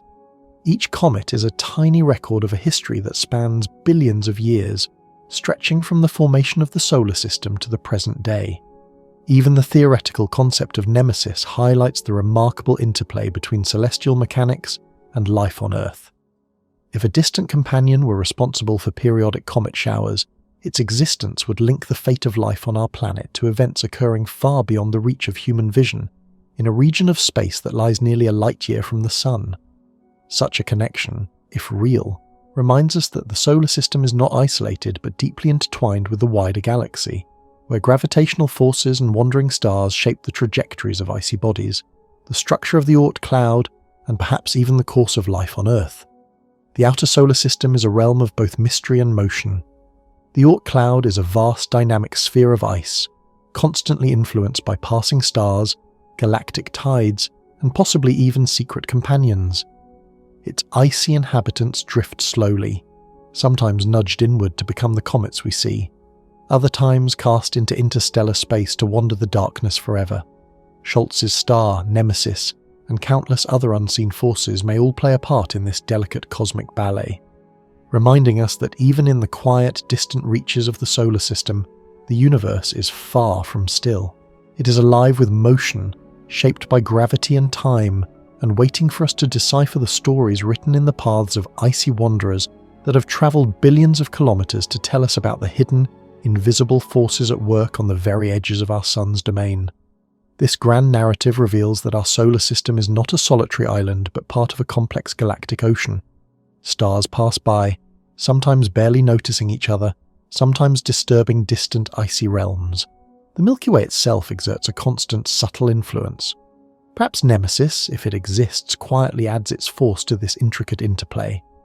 And through all of this, the Oort Cloud, this immense distant halo of ice, remains a testament to the extraordinary scale of time, distance, and gravitational interaction, a frozen archive of the solar system's past and an ongoing laboratory of cosmic dynamics. The story of the Oort Cloud, its icy denizens, and the forces that shape them continues to unfold. Each comet that streaks across our night sky is more than a fleeting spectacle. It is a messenger from the solar system's distant frontier, carrying whispers of ancient stellar passages, galactic tides, and perhaps even hidden companions that remain invisible to our eyes. In studying these objects, astronomers can reconstruct the past, understand the present, and even anticipate the future of the solar system's outermost reaches. It is a pursuit that spans billions of years in time and billions of kilometers in space, revealing a cosmos in which nothing is entirely isolated and everything is interconnected. Ultimately, the outer solar system reminds us of both the fragility and the resilience of cosmic structures. The Oort Cloud, shaped by stars, the galaxy, and possibly unseen companions, has survived for billions of years. Its icy inhabitants endure, slowly migrating, sometimes tumbling toward the inner solar system as comets, sometimes drifting away into the void. Each interaction, each perturbation, each invisible hand that tugs at the cloud contributes to an ever-evolving story, one that links the distant reaches of space to the history of Earth itself, and perhaps even to the fate of life on our planet. The Oort Cloud is not merely a boundary of the solar system, it is a living, dynamic archive, recording the grand history of the Sun, its companions, and the galaxy it calls home. Far beyond the familiar planets of our solar system, in a region that stretches into the vast, shadowy distance where sunlight barely whispers, the story of potential cosmic visitors unfolds, a tale of invisible companions, wandering icy bodies, and events that could shape the very course of life on Earth. Among the most intriguing possibilities that astronomers have long speculated about is the existence of a distant companion to our Sun, sometimes referred to as Nemesis. Unlike the Sun, which shines steadily and dominates the inner solar system, Nemesis would be a far more elusive presence, moving slowly along a sprawling, looping orbit that would take it tens of millions of years to complete a single journey around the Sun. This companion would not be a constant threat in our night sky, visible as a bright star or a glowing orb, but its influence would be profound, subtle, and far-reaching. Imagine this distant companion moving through the dim outskirts of the solar system, where the gravity of the Sun is weak and the Oort Cloud, a massive icy halo of trillions of comet-like objects, drifts silently. The Oort Cloud lies hundreds of times farther from the Sun than Neptune, and its icy denizens are bound only loosely by gravity. In this faraway realm, even a gentle gravitational tug from a passing companion could send thousands of these icy bodies careening inward toward the inner solar system. Most would sail past Earth without notice, harmless travellers in the cosmic void. Some, however, could streak across the sky in brilliant displays, becoming the spectacular comets that occasionally grace our night skies, and a few, if they were large enough, could strike Earth, delivering impacts that have the power to transform life itself, wiping out species, reshaping ecosystems, and leaving scars that last for millions of years. Models of such interactions paint a picture of what could be described as a cosmic sweep. Nemesis, or whatever form this companion might take, would not need to approach the inner solar system closely. Its mere passage through the outer edge of the Oort Cloud would be enough. The cloud is so tenuously bound that even a distant gravitational nudge could upset its delicate balance, dislodging comets and icy fragments from their ancient, stable orbits. Because the orbit of Nemesis would be so long and drawn out, these disruptions would be infrequent, occurring only every tens of millions of years. Fascinatingly, some researchers have speculated that these rare visits could correspond to patterns of mass extinctions observed in Earth's deep geological history, hinting at a mysterious cyclical connection between the far reaches of the solar system and life on our planet. Yet, the identity of this elusive companion remains open to speculation. While some suggest that Nemesis could be a faint low-mass star, others imagine that it might not be a star at all. Perhaps it is a massive planet, far larger than Jupiter, hiding beyond the known planets in the outermost reaches of our solar system. This idea finds a distant cousin in the notion of Planet 9, a hypothetical giant planet that may be subtly shaping the orbits of icy objects in the Kuiper Belt, a region of space just beyond Neptune filled with frozen worlds. Planet 9, if it exists, is thought to orbit much closer to the Sun than Nemesis would, yet both concepts share a common thread. They envision unseen forces lurking at the fringes of our solar neighbourhood, quietly shaping the motion of distant objects and exerting influence far beyond our everyday experience. Skepticism, however, is abundant in the scientific community. Critics argue that patterns in Earth's mass extinctions, even if they appear cyclic, could be explained by a multitude of other factors.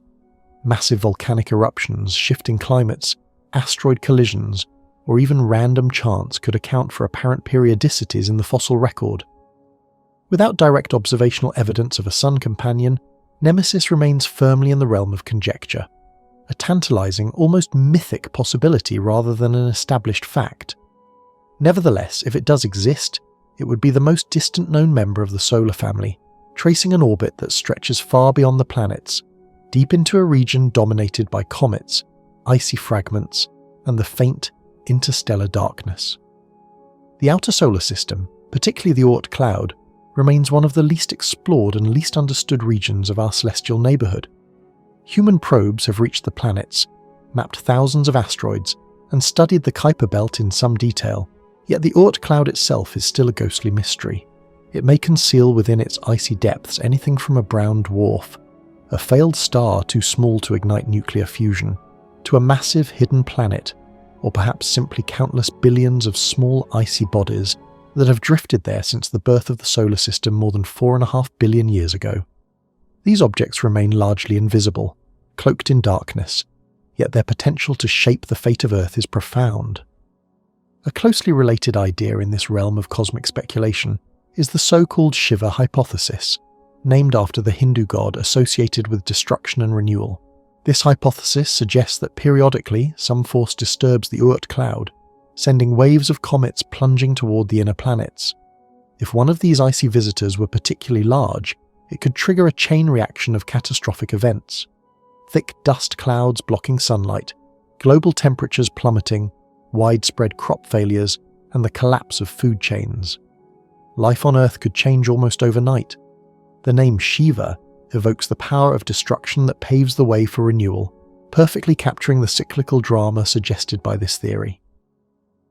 Supporters of the Shiva hypothesis often point to one especially dramatic event: the mass extinction that wiped out the dinosaurs approximately 66 million years ago. At that time, a colossal impact occurred near what is now the Yucatan Peninsula in Mexico, creating a crater more than 100 miles across, known today as Chicxulub. Around the globe, scientists have identified a thin layer of rock unusually rich in iridium, a rare metal on Earth but common in asteroids and comets, that corresponds precisely to the moment of impact. This smoking gun strongly indicates that a cosmic object caused the extinction event. Yet, the question remains, why then? Was this an isolated accident, or could it have been part of a larger recurring cosmic pattern? The Shiva hypothesis proposes that it might indeed be the latter, a repeating cycle of cosmic disruption occurring every tens of millions of years. The causes of such a cycle are not entirely understood. Perhaps the solar system drifts through dense, star-packed regions of the Milky Way, encountering gravitational disturbances that send a ripple through the distant Oort Cloud. Alternatively, the subtle gravity of the galaxy itself might apply a long-term, periodic push on the outer solar system. Whatever the mechanism, the end result could be a surge of comets released from the Oort Cloud, with some eventually finding their way into the inner solar system and potentially toward Earth.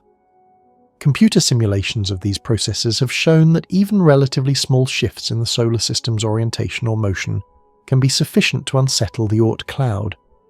Once disturbed, the cloud might release thousands of icy bodies, each tracing a long, looping path that could ultimately lead it toward the Sun. Most of these icy travellers would remain hidden from human eyes, detectable only through powerful telescopes designed to scan the far reaches of space. Occasionally, however, one might strike our planet, leaving consequences as dramatic as the Chicxulub impact, with the potential to radically alter life on Earth. As with Nemesis, the Shiva hypothesis has its skeptics. Critics argue that the fossil record does not neatly align with a repeating cycle of extinctions. Geological dating is imprecise, and the record is patchy, leaving room for multiple interpretations. Many scientists maintain that most mass extinctions were likely caused by terrestrial factors such as volcanic eruptions, shifts in atmospheric chemistry, or other environmental changes rather than celestial events. Still, the idea that cosmic forces could deliver sudden, devastating impacts refuses to fade. Recent research has even suggested that comet showers might arrive in clusters rather than as isolated events, meaning that a single passage of a large cosmic body could send multiple icy objects hurtling inward simultaneously. If their trajectories align, the chances of a significant impact on Earth would rise dramatically. Earth has endured countless impacts throughout its long history. Some have left enormous craters etched into continents, visible even today, while others likely struck the oceans, leaving little trace behind, Over millions of years, the forces of erosion, tectonic shifts, and the slow grind of geological processes have erased much of the evidence. The Moon, by contrast, untouched by weather, erosion, or plate tectonics, provides a clearer record, preserving the marks of repeated cosmic impacts across the solar system. It is a silent witness to a history of collision and survival, offering a window into the frequency and scale of events that Earth itself has experienced. One of the most captivating aspects of the Shiva hypothesis is its connection not only to mass extinctions, but also to rapid bursts of evolution. Following many catastrophic events, life appears to rebound with extraordinary creativity. Entirely new species emerge, ecosystems reorganize, and biodiversity flourishes in ways that astonish scientists.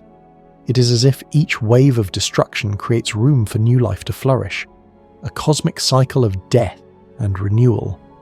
In this respect, the analogy to the Hindu deity Shiva is striking.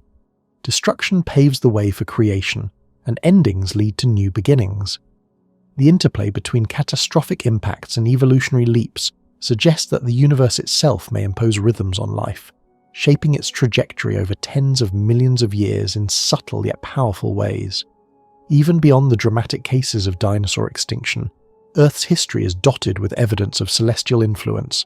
Craters and geological anomalies point to impacts that have punctuated life on the planet, sometimes triggering global environmental changes, sometimes reshaping local ecosystems. Comets and asteroids are not passive observers, they are active participants in the cosmic narrative. From nudging fragile early ecosystems to precipitating dramatic shifts in biodiversity, their presence is a reminder that the solar system is not isolated. It is part of a larger galactic environment where stars drift, gravitational tides ebb and flow, and unseen forces stir the outer reaches of our solar neighbourhood. The outermost solar system, the vast stretches beyond Neptune and the Kuiper Belt, remains a frontier of discovery. Here, ice and rock orbit in silent procession, untouched for billions of years. It is a region that may contain objects far larger than Earth, massive planets hiding in shadow, or the remnants of ancient stars that passed too close. Within this frozen expanse, each comet, asteroid, and fragment carries with it a record of the early solar system, a story that could illuminate the origins of planets, life, and the very mechanisms that govern our place in the galaxy. And while most of these objects drift unseen, their occasional journeys inward remind us that even the most distant regions of space are never truly disconnected from life on our planet. Nemesis, Planet 9, and the Shiva hypothesis collectively highlight the interplay between the seen and the unseen in our solar system. They remind us that while we have mapped planets and tracked asteroids, there remain mysteries in the farthest reaches, ghostly objects whose motions are subtle, but whose consequences can be immense. Even if these theories remain unproven, they push the boundaries of our imagination and science alike, asking us to consider life on Earth not as an isolated phenomenon, but as part of a dynamic, interconnected cosmic system. Over the last few decades, astronomers have witnessed an extraordinary surge in the discovery of long-period comets, those icy travellers that take tens of thousands, or even millions of years to complete a single orbit around the Sun. This flood of new findings has been made possible by cutting-edge sky surveys, highly sensitive detectors, and ever more powerful telescopes that can peer deeper into the heavens than ever before. With each new comet tracked, scientists are beginning to piece together a clearer picture of where these distant wanderers originate, how often they visit the inner solar system, and the patterns that govern their slow, mysterious journeys. At the same time, Earth itself has become a subject of meticulous study.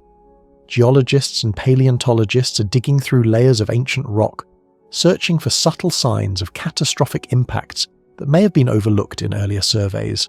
Craters, shocked minerals, and strange chemical residues all serve as whispers from the past, hinting at violent encounters with celestial visitors.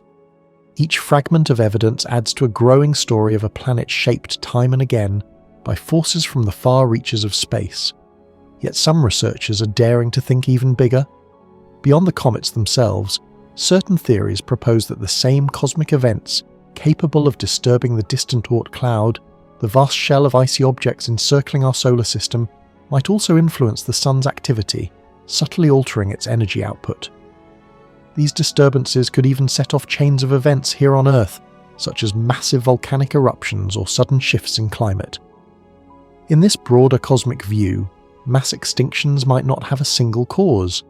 Instead, they may result from a perilous convergence of factors: a shower of comets raining from the outer solar system, sweeping climate changes and violent geological upheavals, all occurring within a narrow window of time and amplifying one another in a deadly dance. If the Shiva hypothesis is correct, then somewhere in the dark, cold outskirts of our solar system, the seeds of the next comet storm may already be lying in wait, quiet, invisible, and poised to sweep into the inner solar system, potentially reshaping the course of life on our planet once again. For many scientists, the Shiva hypothesis remains a source of deep skepticism, a theory that fascinates the imagination but raises numerous doubts. At its core, this hypothesis suggests that mass extinctions on Earth, sudden and catastrophic die-offs of species, may be linked to cosmic events, particularly showers of comets raining down from the distant reaches of our solar system. Yet despite its dramatic appeal, the evidence for such a connection is far from clear-cut. The Earth's geological record is notoriously messy and incomplete. Layers of rock, which form over millions of years, are constantly being reshaped by the slow but relentless forces of erosion. Wind, water, ice, and heat wear away stone, while earthquakes, volcanic activity, and shifting tectonic plates scramble the order of sediments. Fossils, delicate remnants of ancient life, often break, dissolve, or vanish entirely. Entire strata that might have recorded critical events in Earth's history can disappear without a trace, leaving only tantalizing hints of what once was. Attempting to discern a precise repeating pattern amid this chaotic archive is an extraordinary challenge.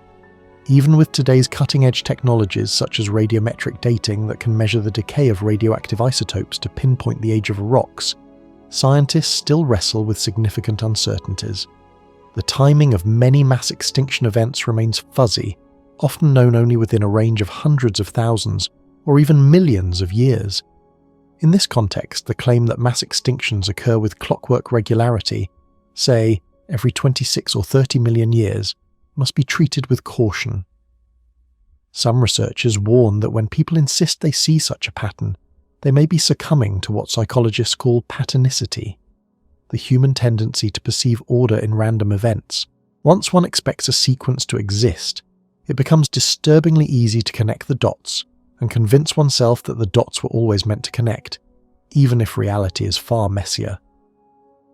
Central to the Shiva hypothesis is the notion that the Oort Cloud, a vast, distant shell of icy objects surrounding our solar system, can be periodically shaken, sending swarms of comets plunging inward toward the inner planets. But what could possibly shake such a massive, ghostly structure? One of the more dramatic ideas involves a hypothetical companion star, often referred to as Nemesis. This invisible partner of the Sun, if it exists at all, would circle our solar system at a vast distance, tugging gently on the Oort Cloud and triggering comet showers. Yet Nemesis has never been observed, despite decades of increasingly sensitive sky surveys. Other suggestions focus on the Sun's slow, bobbing motion as it orbits the plane of the Milky Way, moving up and down through the galactic disk. But the timing of this vertical motion does not neatly match the proposed extinction cycles. Without a clear, identifiable trigger, the theory loses some of its explanatory power, leaving many scientists unconvinced. Skeptics also highlight a critical statistical problem: the lack of confirmed comet impacts. Earth has certainly been struck by cosmic objects in the past, leaving craters and scars, but these impacts are relatively rare. There is no solid evidence to suggest that multiple truly global-scale comet strikes occur in tight clusters every few million years. Even in the present day, long-period comets wander into the inner solar system, but they are few and far between. The count of impact craters and the study of ancient sediment layers show that, for many experts, the evidence for repeated comet showers remains weak. This is particularly striking when contrasted with the often dramatic depictions in documentaries and popular science articles, which might give the impression of constant cosmic bombardment. Adding to the complexity, not all mass extinctions appear to have been caused by impacts. One of the most extreme and well-documented extinctions, the Permian-Triassic event, also known as the Great Dying, occurred roughly 252 million years ago. It annihilated approximately 90% of marine species and a similarly staggering fraction of land species, yet no confirmed impact crater has been linked to this event. Instead, scientific evidence points strongly toward massive volcanic eruptions in what is now Siberia. These eruptions, part of the Siberian Traps, released enormous volumes of lava and gases, including carbon dioxide and sulfur dioxide, which dramatically warmed the planet and poisoned the oceans.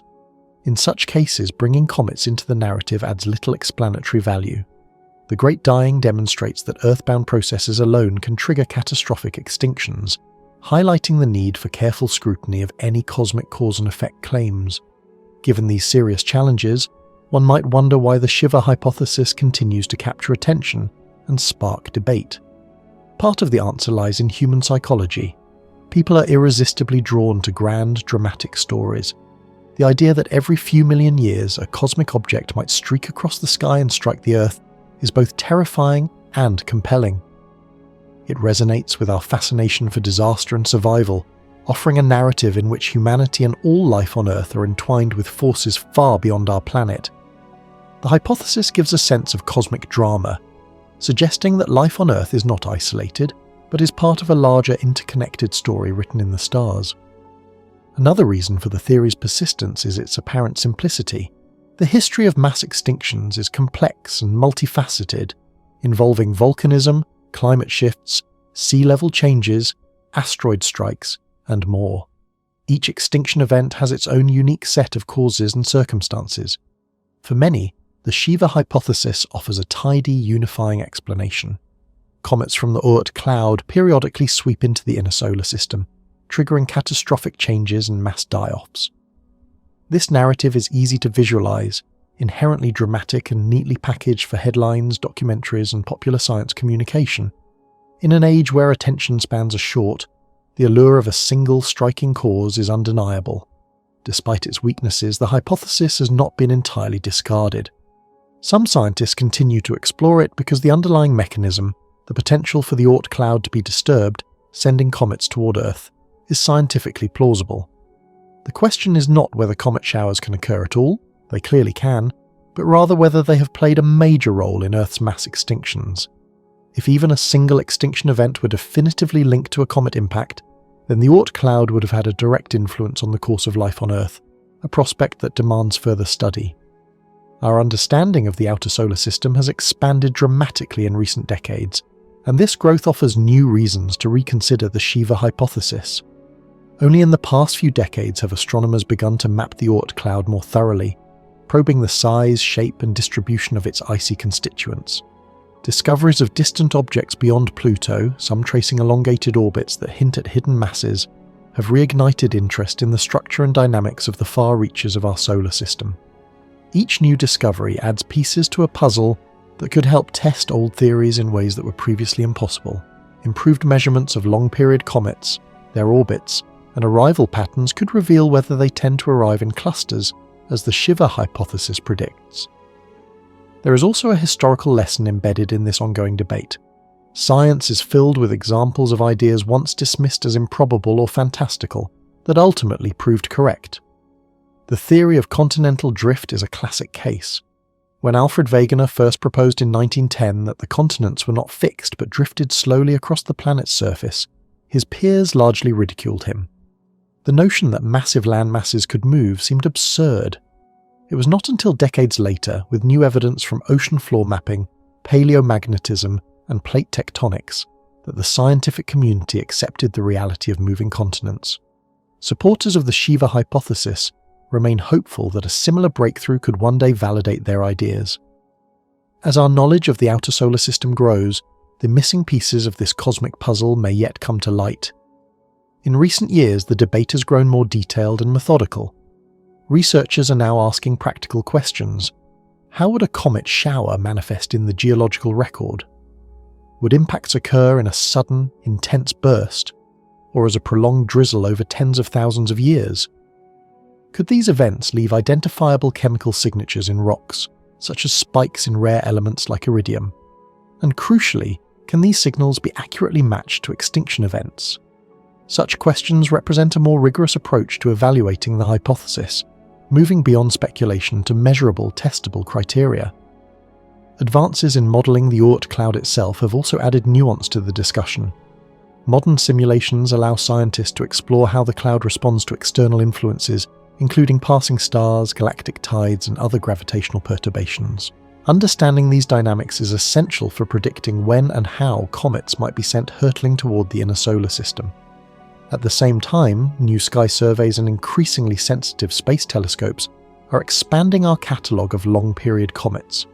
Each newly discovered comet provides additional data, helping to refine models of cometary arrival patterns and assess whether there is any correlation with known extinction events. Despite these advances, the Shiva hypothesis remains in a state of scientific limbo. It is neither widely accepted as fact nor entirely rejected. Some researchers continue to champion it, refining models, searching for patterns, and exploring plausible mechanisms that could link the Oort Cloud to catastrophic events on Earth. Others remain cautious, scrutinizing the data, questioning assumptions, and demanding more robust evidence. The debate itself is a testament to the complexity of both Earth's history and the broader cosmos, a vivid illustration of how scientific understanding evolves through the interplay of evidence, imagination, and persistent inquiry. Ultimately, the allure of the Shiva hypothesis lies not only in the possibility of cosmic influence on life, but also in what it represents about human curiosity. It embodies the desire to see our planet not as an isolated speck, but as a world intimately connected to the universe around it. It challenges us to consider how events in the most distant reaches of space might ripple through time to shape the history of life on Earth. Even if the hypothesis turns out to be only partially correct, or even incorrect in detail, the questions it raises about extinction, cosmic hazards, and the nature of our solar system are valuable in themselves. They push science forward, encouraging more precise measurements, better models, and more comprehensive surveys of both our planet and the space that surrounds it. As humanity continues to explore the farthest reaches of our solar system and refine its understanding of Earth's own deep past, the Shiva hypothesis stands as a symbol of the frontier between what is known and what is still mysterious. It reminds us that science is a dynamic process full of twists, turns, and ongoing debates. It is a field where ideas are constantly tested, challenged, and revised in the light of new evidence. And it is a reminder that our search for knowledge about the Earth and its place in the universe is far from complete. The ongoing scrutiny of the Shiva hypothesis is also instructive in demonstrating how science balances imagination with rigor. On one hand, bold, sweeping ideas can inspire research, directing attention to overlooked phenomena and prompting innovative experiments. On the other hand, these ideas must ultimately confront the harsh reality of evidence, withstand critical examination, and survive the scrutiny of statistical analysis. This delicate interplay ensures that only the most resilient ideas persist, a process that may take decades or even centuries. However, the Shiva hypothesis continues to captivate both scientists and the public because it sits at the intersection of drama, plausibility, and cosmic mystery. While many aspects of the theory are uncertain and significant evidence is still lacking, it remains a fertile area of research. Some mass extinctions may yet reveal traces of extraterrestrial influence, and our growing understanding of the Oort Cloud and long-period comets may provide the tools to detect these subtle fingerprints. Whether the hypothesis is eventually validated, refined, or rejected, it exemplifies the human desire to link the grand scales of the cosmos with the intricate, fragile history of life on Earth. The discussion around it is far from settled. It is an ongoing narrative of exploration, critical thinking, and the unending quest to understand how our world fits into the vast, mysterious universe that surrounds us. Even now, as debates continue and new discoveries emerge, the Shiva hypothesis reminds us of the delicate balance between certainty and mystery in science. It challenges us to question, to explore, and to remain open to the unexpected. It encourages patience and rigor, illustrating that understanding the past, especially the most catastrophic chapters in the story of life, is rarely straightforward.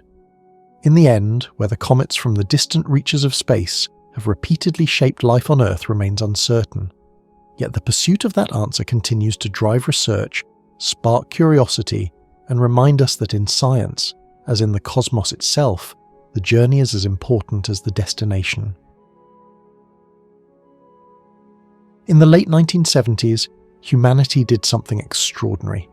With rockets blazing into the skies, we launched 2 robotic explorers whose journeys would forever change the way we see our place in the universe. These were the Voyager spacecraft.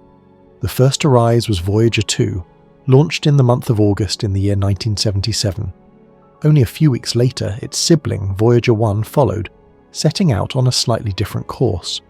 Together, these twin messengers carried with them one of the most ambitious missions ever imagined: to travel far across the solar system, to visit the great outer planets, Jupiter, Saturn, Uranus, and Neptune, and to send back to Earth the wonders they would witness. At the time of their creation, no one could say with certainty how long these machines might last. Space is an unforgiving place. It is filled with searing radiation, freezing cold, and vast emptiness where the faintest error can spell doom. Yet the engineers who designed Voyager 1 and Voyager 2 built them with such skill and foresight that, almost half a century later, they are still alive, still whispering faint signals across the deep cosmic ocean back to the small blue planet from which they were born. Over time, the Voyager spacecraft became something far greater than mere machines of science. They grew into powerful symbols of human courage, curiosity, and the daring belief that we might extend our reach beyond familiar skies into realms no eye had ever seen and no hand had ever touched. Among the 2 siblings, Voyager 1 has achieved a record that no other human-made object has ever claimed. It has travelled farther from Earth than any creation of our species. In the year 1990, Voyager 1 passed beyond the orbit of Pluto, crossing what was then thought of as the very edge of our planetary system. Yet even this was only the beginning of its greatest achievement. In the year 2012, scientists at NASA announced something extraordinary. Voyager 1 had crossed into what they called interstellar space. It had passed through an invisible frontier known as the heliopause. This is the boundary where the protective bubble of the Sun, the heliosphere, ends, and the unshielded winds and particles of the galaxy begin. To cross this line is to leave the Sun's neighbourhood and step into the larger universe. But how far away is Voyager 1 now? To understand this, scientists use a unit of measurement called an astronomical unit, or AU. 1 astronomical unit is the average distance between the Earth and the Sun, about 93 million miles, or roughly 150 million kilometres. Voyager 1 is now beyond 160 astronomical units from Earth. That is more than 15 billion miles away. It is difficult to grasp such numbers. Consider this. The light from our Sun, moving at the fastest speed in the universe, takes only 8 minutes to reach Earth. It needs about 5 hours to reach the orbit of Pluto. Yet to reach Voyager 1 where it is now, light takes more than 22 hours. And here is the astonishing truth. Even after almost 50 years of relentless travel, Voyager 1 is still only a tiny fraction of the way to the Oort Cloud, that mysterious spherical shell of icy bodies believed to surround the solar system at its farthest limits. Scientists estimate that the inner edge of the Oort Cloud may begin somewhere around 2,000 to 5,000 astronomical units from the Sun. The outer edge might stretch as far as 100,000 astronomical units. Voyager 1, at just over 160 astronomical units, has not even reached 3 to 8% of the distance to the Oort Cloud's doorstep. The outermost parts of that distant realm remain tens of thousands of years away, even if Voyager 1 drifts endlessly onward without colliding with some stray star or interstellar fragment. For all practical purposes, the Oort Cloud lies forever beyond the reach of today's technology. Trailing not far behind its sibling is Voyager 2. This craft followed a slightly different route, chosen with precision to take advantage of a rare alignment of planets. Thanks to this, Voyager 2 alone became the first, and so far the only spacecraft to visit Uranus and Neptune. It revealed Uranus as a pale blue-green world tipped almost completely on its side, with faint rings and strange magnetic fields. It showed Neptune as a deep sapphire planet, whipped by supersonic winds and boasting a great dark storm larger than Earth itself. Though decades have passed since those encounters, many of Voyager 2's instruments continue to function. Some have been turned off to conserve power, but it still transmits vital data. Like its sibling, it journeys outward at a steady pace of about 15 kilometers per second, fast enough to cross the width of the United States in less than 5 minutes. Yet even at this incredible speed, Voyager 2, like Voyager 1, will never reach the Oort Cloud within the lifetime of its power supply. The story of human exploration of the outer solar system does not end with the Voyagers. In the year 2006, another daring probe was launched, New Horizons. Unlike the Voyagers, which took over a decade to reach Saturn, New Horizons was designed for speed. It became the fastest spacecraft ever launched, and in less than 10 years, it made its historic flyby of Pluto in the summer of the year 2015. For the first time, humanity saw Pluto up close, not as a blurry smudge in telescopes, but as a rich, complex world with mountains of ice, plains of frozen nitrogen, and even a heart-shaped region etched upon its surface. After Pluto, New Horizons continued deeper into the Kuiper Belt. In the year 2019, it flew past a small, distant frozen body later named Arakoth.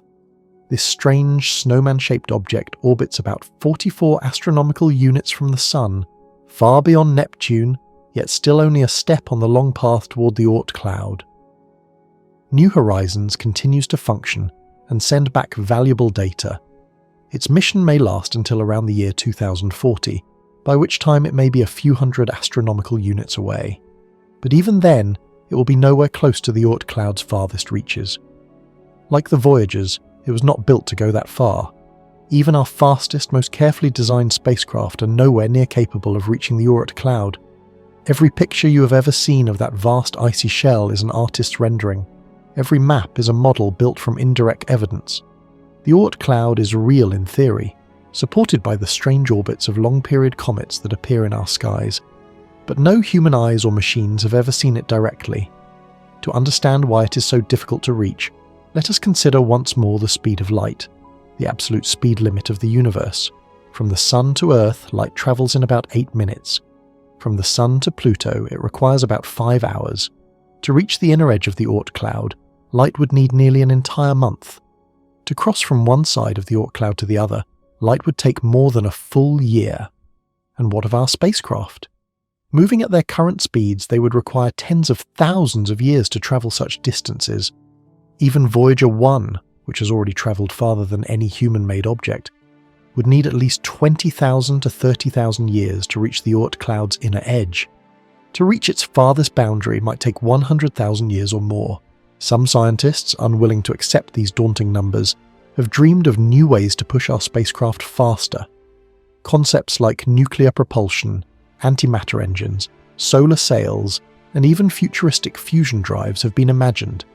In theory, such technologies could send a probe to the Oort Cloud in only a few hundred years, a vast improvement over tens of thousands. But so far, these bold ideas exist only on paper or in experimental stages.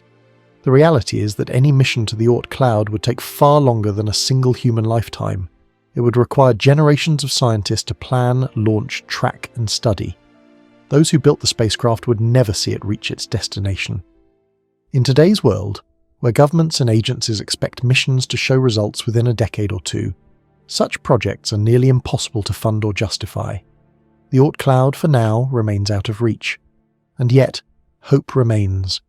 Each year our technology improves, telescopes become sharper, more sensitive, more powerful. The James Webb Space Telescope, launched in the year 2021, peers farther into space than any instrument before it. Upcoming observatories, massive survey telescopes on Earth and in orbit, may detect faint, icy bodies drifting at the edge of the solar system. These discoveries could give us indirect glimpses of the Oort Cloud structure and composition, helping us to prepare for missions of the distant future. At the same time, our view of the universe continues to expand. We now know that our Sun is only one among hundreds of billions of stars in the Milky Way galaxy. Around many of these stars we have found planets, worlds as diverse and strange as anything in our imagination. In this vast perspective, the Oort Cloud becomes something symbolic. It is not just a distant shell of ice, it is the threshold, the border between the Sun's familiar neighbourhood and the endless unknown of interstellar space. If humanity is ever to cross the gulf between the stars, the Oort Cloud will be the first frontier we must reach. Beyond it lies the true darkness between suns. To touch the Oort Cloud would be to stand at the edge of the solar system and look outward, ready for the greatest journey of all. And yet for now, the Oort Cloud remains unseen. It waits, like a hidden kingdom at the farthest horizon, for future generations who will dare to go farther than we can. Perhaps they will have the engines, the courage, and the patience to make the voyage. Perhaps their machines will carry the memory of the voyagers, those first bold scouts of the late 20th century who began the path but could not complete it. Astronomy, like the story of human discovery itself, does not always move forward step by step like a careful march. Sometimes it surges ahead in sudden leaps, as if propelled by curiosity too powerful to be restrained. One moment, humanity is surrounded by the comfort of what it already knows. The next, a startling new truth bursts into view, changing our entire picture of the universe. Think of how quickly some of the greatest breakthroughs have transformed our understanding. There was a time, not very long ago in the grand scale of history, when the very idea of seeing planets orbiting other stars sounded like something pulled straight from the pages of science fiction novels. For centuries, people had wondered whether other suns might have worlds circling them, but no one had proof. It remained a dream whispered in philosophy, a hope painted in imagination. Then, in the closing years of the 20th century and the first decades of the 21st, everything changed. By now, astronomers have identified thousands upon thousands of these exoplanets, ranging from giant worlds larger than Jupiter to small rocky ones that might resemble Earth. What was once fantasy has become one of the most vibrant branches of astronomy. The same is true of black holes. For generations, they existed only as mathematical curiosities, traps of gravity that some equations predicted, but which seemed almost too strange to be real. They were mentioned in hushed tones, lurking in chalkboard diagrams and thought experiments. Yet today, black holes are no longer ghosts of theory. We have watched stars whip around them. We have heard the faint tremors of space-time itself when they collide, and most astonishingly, we have even captured an image of one, a shadow against a glowing ring of light in a galaxy far away. These leaps remind us that the universe always has more waiting for us. And now, another riddle stands before us, one that lingers in the farthest and darkest edge of our solar system, the Oort Cloud.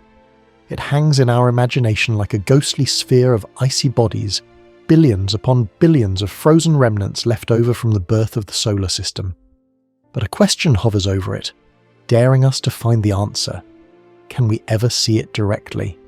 Can we move past the comfortable safety of theory and speculation and actually observe it with our own instruments?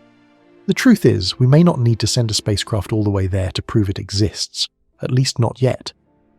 The Oort Cloud is so distant that even the fastest spacecraft humanity has ever built, the Voyagers launched in the 1970s, would need tens of thousands of years to reach it. Since direct travel is beyond our current reach, astronomers must use the tools already at their disposal: light, gravity, and clever tricks with shadows. What is needed is not only better machines but also better ways of seeing, eyes that can notice the subtle signs that ordinary human vision will never detect. One of the most promising strategies is to search for the faint warmth of the Oort Cloud through infrared astronomy. Even though the objects within the cloud are unimaginably cold, they are not frozen to the ultimate limit of nature. They are not at absolute zero. That means they still give off a whisper of heat, too faint for our eyes or even most telescopes to see, but present nonetheless. Infrared telescopes are designed to pick up these tiny hints of warmth. Space observatories such as NASA's Spitzer Space Telescope, the European Space Agency's Herschel Telescope, and now the extraordinary James Webb Space Telescope, have given astronomers a brand new way of looking at the cosmos. With them, scientists can see brown dwarfs, failed stars that glow faintly in heat but not in light. They can uncover dust clouds between stars or hidden planets circling distant suns. And yet, the Oort Cloud is a far trickier target. Its icy bodies are incredibly small compared to stars or even planets. They are scattered across distances so vast that to call it a cloud is almost misleading. It is more like a thin fog spread across a spherical shell trillions of kilometers away. Each individual object radiates almost no heat at all. Even the mighty James Webb, with its mirror wider than a house and its instruments more sensitive than any ever built, cannot likely pick out a single Oort Cloud body on its own. But there is a sliver of hope. If there are enough icy fragments out there, and many scientists believe there are trillions, then all their tiny whispers of heat could add up. Together they might create a faint collective glow, known as background emission. Imagine countless frozen objects, each invisible on its own, but when viewed together forming the faintest halo of warmth surrounding the solar system. By carefully subtracting all other known sources of infrared light, stars, galaxies, dust between planets, astronomers might isolate the leftover glow. That glow, if found, could be the signature of the Oort Cloud itself. Another approach does not rely on heat at all, but on shadows. This method is called occultation. When a small object passes in front of a distant star, it blocks a tiny fraction of the starlight, even if only for a split second. The star seems to flicker, dimming slightly and then returning to its full brightness. That brief blink can reveal the presence of the hidden traveller, its size, and even hints about its distance. Occultation has already proven its worth. Astronomers have used it to discover faint rings around planets, to detect small moons, and to uncover new members of the Kuiper Belt. It is a powerful trick, but applying it to the Oort Cloud is far more challenging. The objects are unimaginably distant, so their shadows are fleeting and faint. To catch them, astronomers must monitor countless stars continuously and with extreme precision. This is where the upcoming Vera Rubin Observatory in Chile enters the story. With its enormous mirror and its ability to scan the entire sky again and again with incredible speed, it will create the deepest and most detailed sky survey in history. If even one Oort Cloud object passes in front of a star, Vera Rubin may catch the event. The method becomes even more powerful when combined with space-based telescopes. If two or more observatories in different places detect the same flicker at slightly different times, scientists can triangulate the path, speed, and distance of the object. Even a single confirmed detection would be revolutionary. But multiple detections, repeated over years, could begin to map the otherwise invisible architecture of the Oort Cloud. A third technique involves not light or shadow, but gravity itself.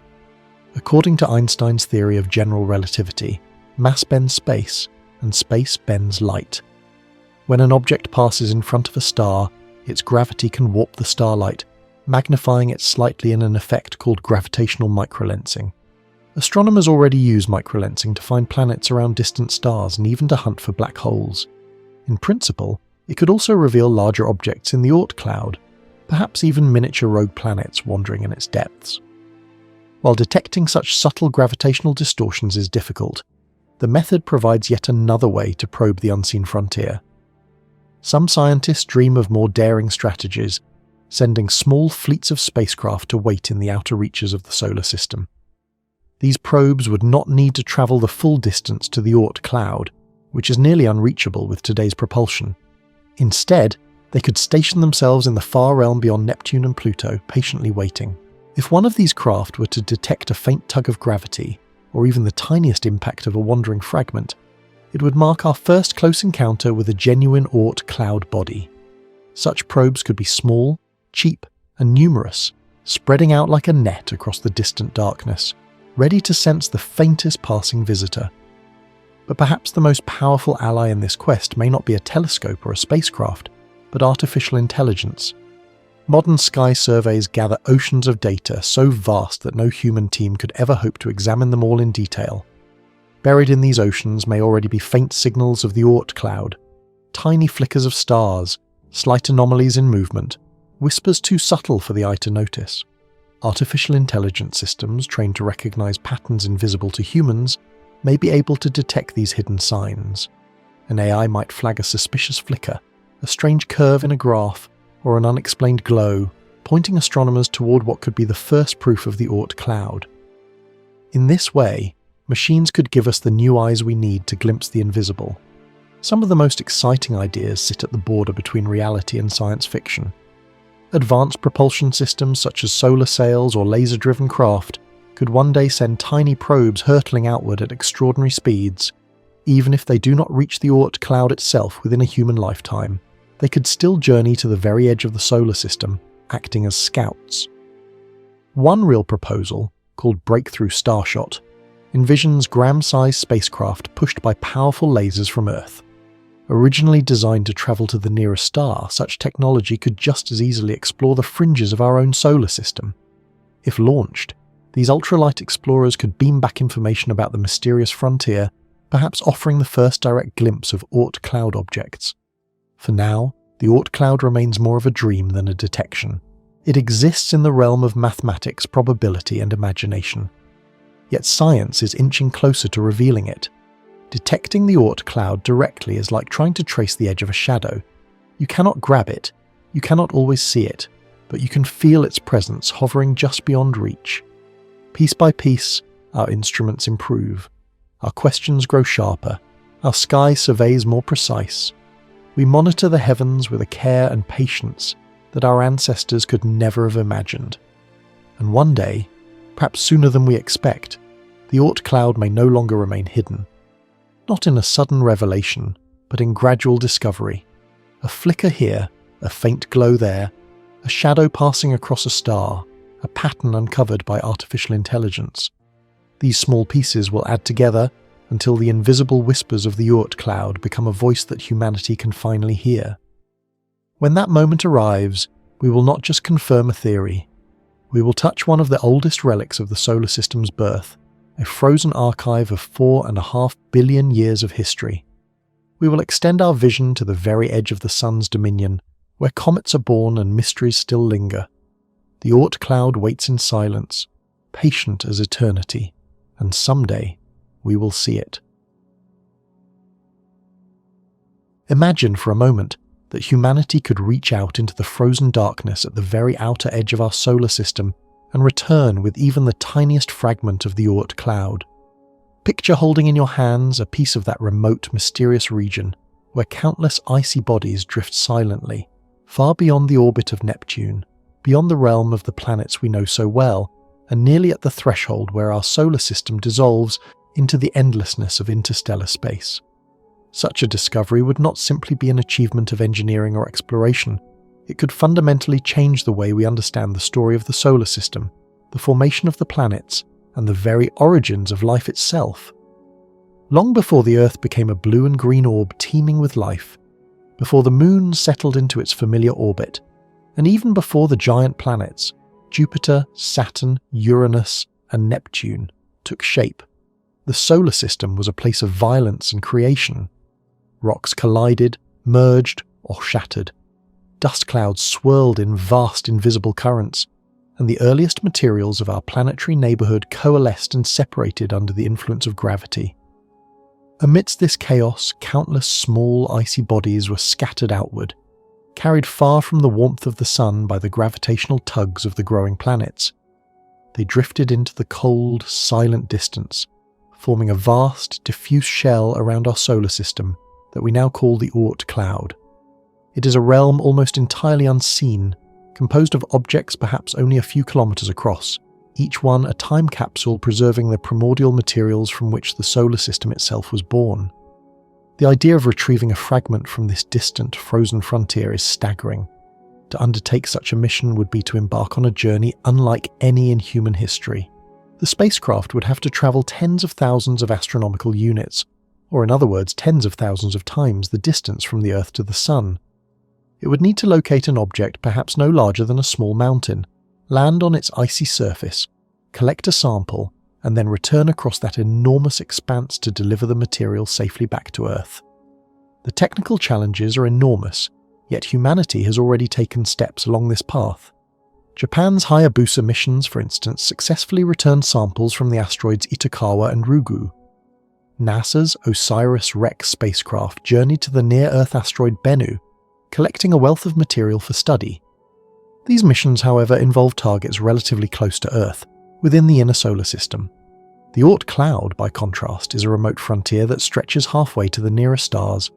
A mission there would demand technology, patience and precision on a scale never attempted before. To overcome these challenges, scientists and engineers are exploring new possibilities. Advanced propulsion systems could one day make the journey feasible. Ion drives, which use electric fields to accelerate ions and provide continuous but gentle thrust over years or decades, offer one potential method. Nuclear-powered engines, delivering vast amounts of energy over long periods, could provide the power needed for sustained acceleration across interstellar distances. Some proposals even envision the use of solar or laser sails, thin, reflective surfaces pushed by the pressure of light itself, to carry a spacecraft on a journey that could take decades or even centuries. For now, however, the most practical approach is to study comets that originate from the Oort Cloud, rather than travelling to the cloud itself. Even these fleeting visitors provide remarkable opportunities. When a comet drifts inward from the outer reaches, its icy surface begins to heat under the sun's warmth. Gas and dust are released, forming the spectacular tails we associate with these celestial wanderers. Scientists can study this material both from Earth and from spacecraft that pass near the comets. The Stardust mission, launched by NASA in the late 20th century, collected dust from the coma of Comet Wild 2, bringing tiny grains back to Earth for detailed laboratory analysis.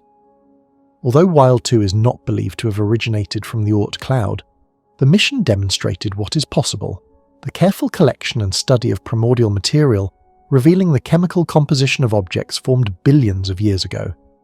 A future mission could apply these techniques to a true Oort Cloud comet, offering humanity a direct glimpse of the outermost regions of our solar system, or perhaps even landing on such an object to take samples directly from its icy surface. The scientific value of a true Oort Cloud sample is almost beyond imagination. First, it could reveal the fundamental building blocks of the solar system. The ice, dust, and rock in these objects may contain the same elements and molecules present in the primordial solar nebula, the vast cloud of gas and dust from which the sun and planets coalesced. Some of this material could have remained virtually unchanged for more than 4.5 billion years, offering an unprecedented window into the chemical environment of the early solar system. By analysing these materials, scientists could determine where the solar system formed, how it gathered the ingredients that eventually gave rise to planets, and what the early conditions were like before life appeared on Earth. There is also a compelling hypothesis that Oort Cloud objects may have played a crucial role in delivering water and organic molecules to our young planet. Early Earth was a violent, molten world shaped by constant bombardment from space. Volcanic eruptions raged across the surface, and the atmosphere was likely thin and hostile to life. Over time, comets and asteroids collided with the planet, bringing water ice and carbon-based compounds with them. If even a fraction of these icy bodies originated from the Oort Cloud, they could have contributed significantly to the formation of Earth's oceans. Moreover, if these comets carried organic molecules such as amino acids, alcohols, or other carbon-rich compounds, they might have provided the raw chemical material necessary for the emergence of life. A returned sample could reveal the exact composition of these icy visitors, potentially confirming whether Earth's life-giving ingredients came from the distant frozen reaches beyond Neptune. Some scientists go even further, speculating that fragments of the Oort Cloud may contain material from other stars. As our Sun moves through the galaxy, it interacts gravitationally with other stars, and it is possible that the Oort Cloud has captured objects from beyond the solar system. A returned sample could hold isotopes that do not match those produced by the Sun, or minerals that formed under conditions entirely foreign to our own planetary neighbourhood. In this sense, a piece of the Oort Cloud would not only be a record of our solar system, but also a tiny archive of the galaxy itself. Perhaps, hidden in its icy matrix, could be complex organic molecules, prebiotic compounds resembling the building blocks of RNA or DNA. While such molecules would not demonstrate that life originated there, their presence would strongly suggest that the chemical ingredients for life are widespread throughout space, forming naturally even in the cold and dark. If these ingredients are common, it raises the tantalizing possibility that life itself may be widespread across the universe. The responsibility of returning such a sample safely to Earth is immense. How do we ensure that it is not contaminated by terrestrial materials, and conversely, that it does not introduce any unknown substances to our planet? Missions like Stardust and OSIRIS-REx have pioneered methods for handling delicate extraterrestrial material, using hermetically sealed containers, working within ultra-clean laboratories, and relying on teams of highly trained scientists. A true Oort Cloud sample would require even stricter precautions. Analysis would likely proceed slowly and carefully, perhaps in stages. Portions of the sample might be shared with laboratories worldwide, allowing scientists to study its properties in diverse ways, while other portions could be preserved for future generations, possibly using technologies that have not yet been invented. The aim would be to maximize the knowledge gained while minimizing any risk. History shows that return samples often contain surprises that defy expectations. The Stardust mission, for instance, brought back minerals that had formed at extremely high temperatures, an astonishing discovery given that it targeted a cold, distant comet. This unexpected finding prompted scientists to reconsider models of how material moves within a solar system, suggesting that matter from the inner regions could travel outward and mix with colder, more distant material. A sample from the Oort Cloud might similarly overturn our assumptions, challenging long-held ideas about planetary formation, the movement of matter, and the chemical evolution of the solar system.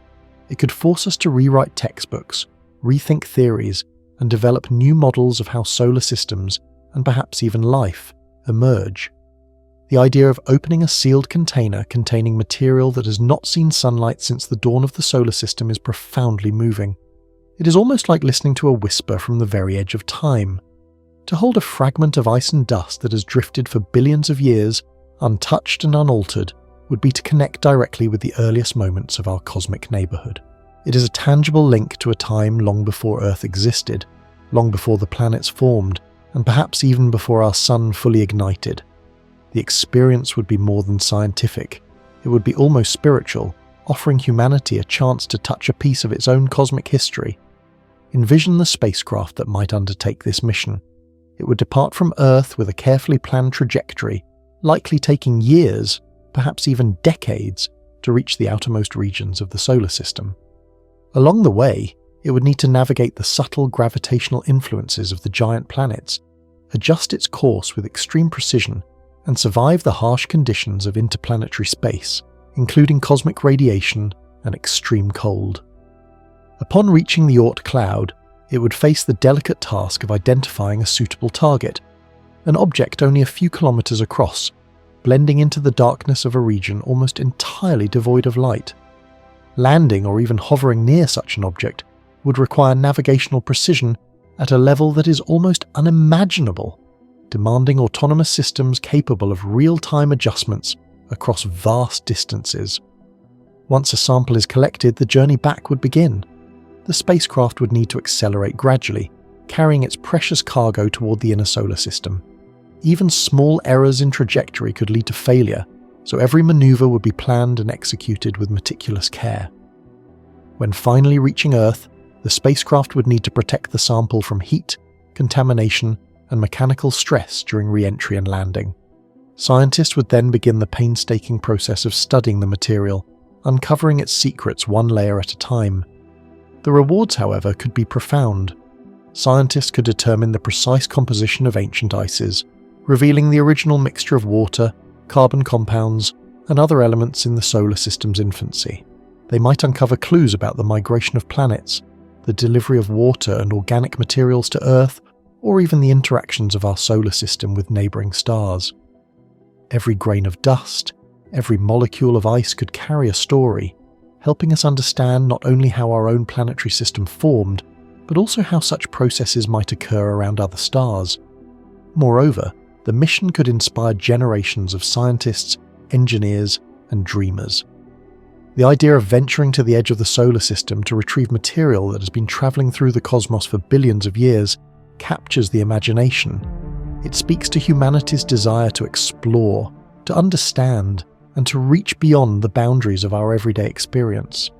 It reminds us that curiosity and determination can overcome even the most daunting challenges, and that the rewards of exploration are not just knowledge, but also wonder. Even if the mission is not launched for many decades, the groundwork being laid today is crucial. Scientists are studying comets from the Oort Cloud as they pass through the inner solar system, developing technologies for long-duration missions, and designing instruments capable of analysing delicate materials with extraordinary precision. Each small step, each comet observed, each experiment conducted, brings us closer to the moment when humanity might finally reach out and return a fragment of that distant icy frontier. It is worth imagining too the moment of discovery. A scientist carefully opens the container in a clean laboratory, revealing grains of ice and dust that have remained unchanged for more than 4.5 billion years. Microscopes reveal structures that have never been seen on Earth. Chemical analyses show compounds that predate our planet.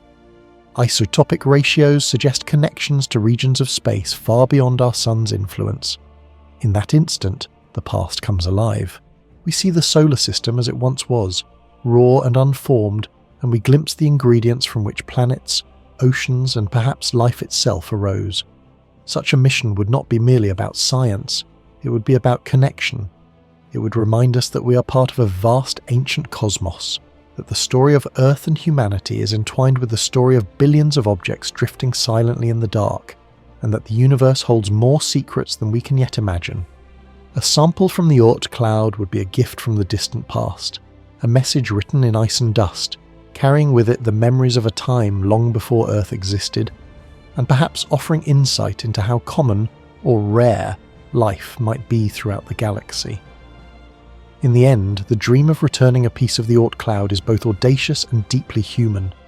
It combines our technical ingenuity with our insatiable curiosity, our desire to explore with our need to understand. It challenges our ability to imagine the unimaginable, to plan for journeys measured in decades, and to think across the scale of the solar system itself. And yet, despite the enormous challenges, the pursuit of such a mission is a reflection of our most fundamental qualities: our curiosity, our creativity, and our drive to reach beyond the familiar to touch the unknown. Perhaps, in the not-too-distant future, humanity will succeed. Perhaps one day we will hold in our hands a fragment of ice and dust that has drifted for billions of years in the frozen darkness at the edge of the solar system. It will be silent, unassuming, and yet it will speak volumes. A whisper from the earliest days of the sun, a messenger from the distant reaches beyond Neptune, and a reminder that the universe is far grander and more mysterious than we have yet fully comprehended. That fragment could tell us where we came from, how our solar system formed, and perhaps even how life itself began. It would be a treasure beyond measure, a bridge to the past and a testament to the human spirit of discovery. In holding such a fragment, we would be connecting not only with the Oort Cloud, but also with the story of humanity itself. The story of a species that dared to look up, to wonder, to journey across unimaginable distances, and to seek knowledge in places that have remained untouched since the dawn of time. It is a story that continues today, and will continue for generations to come, inspired by the vision of reaching the frozen edge of our solar system and bringing home a piece of its ancient, silent heart. And so, the dream remains alive. Scientists, engineers, and dreamers continue to study, plan, and innovate, turning what was once the realm of imagination into a tangible goal. The Oort Cloud awaits, silently drifting at the limits of our sun's influence, holding secrets from the earliest days of the solar system. One day, humanity may travel to that distant frontier, retrieve a piece of its icy mysteries, and return to Earth with a story written in the language of dust and ice. A story that has been waiting for more than 4 billion years to be told. To imagine the day when we finally open that first container from the Oort Cloud is to imagine a moment of awe and wonder unlike any other. It is a moment that reminds us that the universe is vast, full of mysteries, and waiting for those brave enough to seek them. It is a moment that promises discovery, knowledge, and perhaps even answers to questions we have long asked. Where did we come from? How did our world form? And what other possibilities might lie beyond the limits of our solar system? In that small fragment, silent and ancient, we may find not only a window to the past, but also a beacon for the future, inspiring generations of explorers yet to come. In the year 2017, something astonishing happened in our corner of the universe. A strange visitor slipped quietly into our solar system, an object that did not belong here, something utterly foreign. It came hurtling in from the dark, racing at a speed far beyond anything our spacecraft could match. It swooped past the blazing sun, as if it had no interest in staying, and then shot back out into the deep, endless night of interstellar space, never to return. Astronomers, stunned by what they had seen, gave it a name, Oumuamua. This was a Hawaiian word carefully chosen that means a messenger from afar arriving first. The name was fitting. It was as though the universe had thrown a mysterious letter into our cosmic mailbox, a sign from beyond the stars. Only 2 years later, in the year 2019, a second interstellar traveller made its appearance. This one was not found by a giant observatory filled with expensive instruments, but by an amateur skywatcher, a determined stargazer named Gennady Borisov. In honour of his discovery, the visitor was named Borisov. Unlike the enigmatic Oumuamua, Borisov looked more familiar. It resembled the classic picture of a comet, a glowing, icy core trailing a long, beautiful tail of dust and gas. But appearances can be deceiving. Though it looked like a comet we might see on a clear night, Borisov was not one of ours. Like Oumuamua, it had journeyed from another star system far beyond our own. What linked these two unusual travellers was not just their sudden arrival, but their origin. They did not come from the Oort Cloud, that vast icy sphere that lies on the very edge of our solar system. They were not from the Kuiper Belt either, the zone beyond Neptune filled with frozen worlds like Pluto. Nor were they bound to the sun by gravity, as our planets, moons and comets are. Their strange speeds and unusual flight paths made one fact undeniable. These objects had come from interstellar space. They were the very first confirmed visitors from other suns ever to be seen passing through our system. For astronomers, it was like walking along a beach and suddenly discovering a bottle washed ashore from a faraway land, carrying a hidden message. These objects were not just rocks. They were precious clues from other star systems, carrying with them the secrets of alien worlds that we could otherwise never reach. Before Oumuamua appeared, scientists had guessed that such objects might exist. Their theories predicted that stars flung away countless fragments, rocks, comets, and even small planets during their chaotic birth or death. But everyone believed such objects would be extremely rare. Perhaps one might pass through our solar system once in 100 lifetimes, if we were lucky. And yet, within just 2 short years, not one but 2 of these cosmic messengers revealed themselves. This shocking coincidence forced astronomers to reconsider their old ideas. Maybe the space beyond the Oort Cloud is not so empty after all. Maybe the galaxy is busy and crowded, filled with silent travellers endlessly moving between the stars. Let us turn back to Oumuamua, for it remains one of the strangest discoveries in modern astronomy. Unlike planets and comets, which usually travel along the flat plane of the solar system, Oumuamua came in from an odd angle, approaching from above. It was moving at a breathtaking speed of about 87 kilometers every single second. That was so fast that even the powerful pull of the sun's gravity could not trap it. Like a stone skipping across a river, it swung around the sun and kept flying outward, unstoppable. But speed was only the beginning of the mystery. Oumuamua was not steady in its motion. It was tumbling and spinning in an uneven, clumsy way, as if it were oddly shaped. Some models suggested it was long and thin, like a cigar. Others argued it was flat and wide, like a giant pancake drifting through space. Then came the strangest twist. As it left the sun behind, it seemed to accelerate slightly, as if being pushed. Comets often do this when their icy surfaces release jets of gas that act like tiny rocket engines. But in Oumuamua's case, no tail was visible. Telescopes found no dust, no glowing gas, no signs of the normal outgassing that explains cometary acceleration. This puzzling behaviour led to heated debates. Some scientists proposed that Oumuamua might be made of exotic kinds of ice, such as frozen hydrogen, that evaporated invisibly. Others thought it could be the shattered fragment of a planet or moon. And then came the boldest idea of all. What if Oumuamua was not a natural object at all? Some researchers wondered if it could be a very thin sheet of material, pushed by starlight itself, something like a solar sail, perhaps created by another civilization long ago. Most astronomers rejected this theory, but the fact that respected scientists even considered it shows how baffling Oumuamua truly was. While Oumuamua whispered riddles, Borisov shouted its nature loudly. It looked and acted like a comet. A glowing coma surrounded its icy nucleus, and a long tail streamed behind it. Yet like Oumuamua, it was not trapped by the sun. It too followed a hyperbolic orbit, which meant it had come from the stars and would eventually return to the stars. Borisov was moving at more than 30 kilometers each second, fast enough to prove its alien origin. But because it behaved like a typical comet, astronomers could study it in greater detail. They discovered that it was similar to the comets we know, but not identical. The dust particles in its tail, for example, were smaller and more compact than those of our local comets.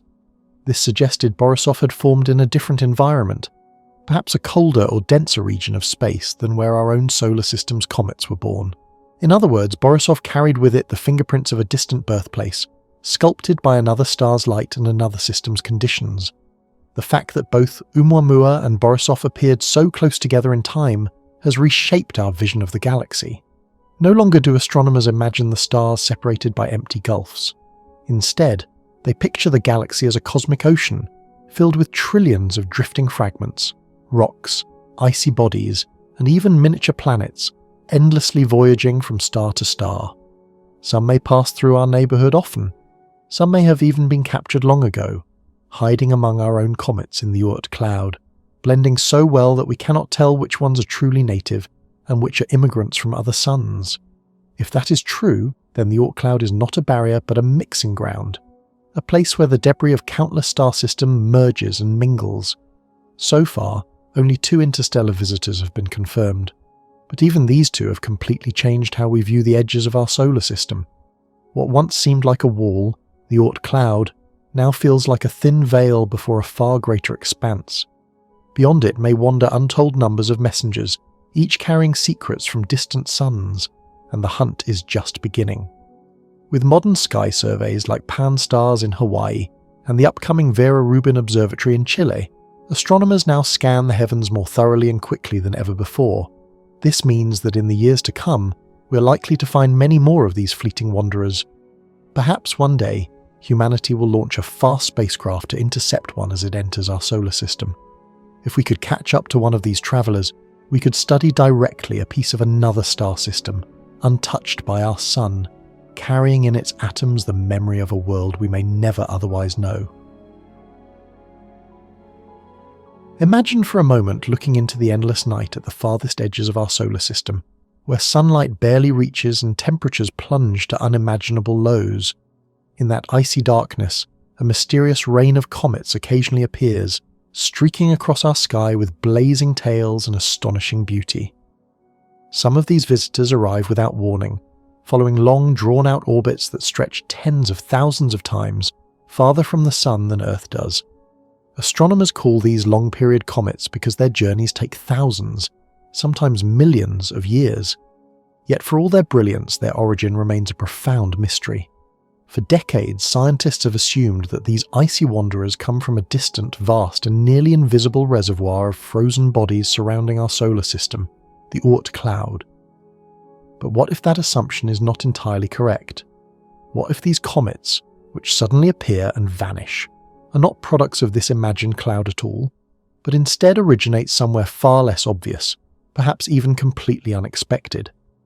It is unsettling to consider such possibilities.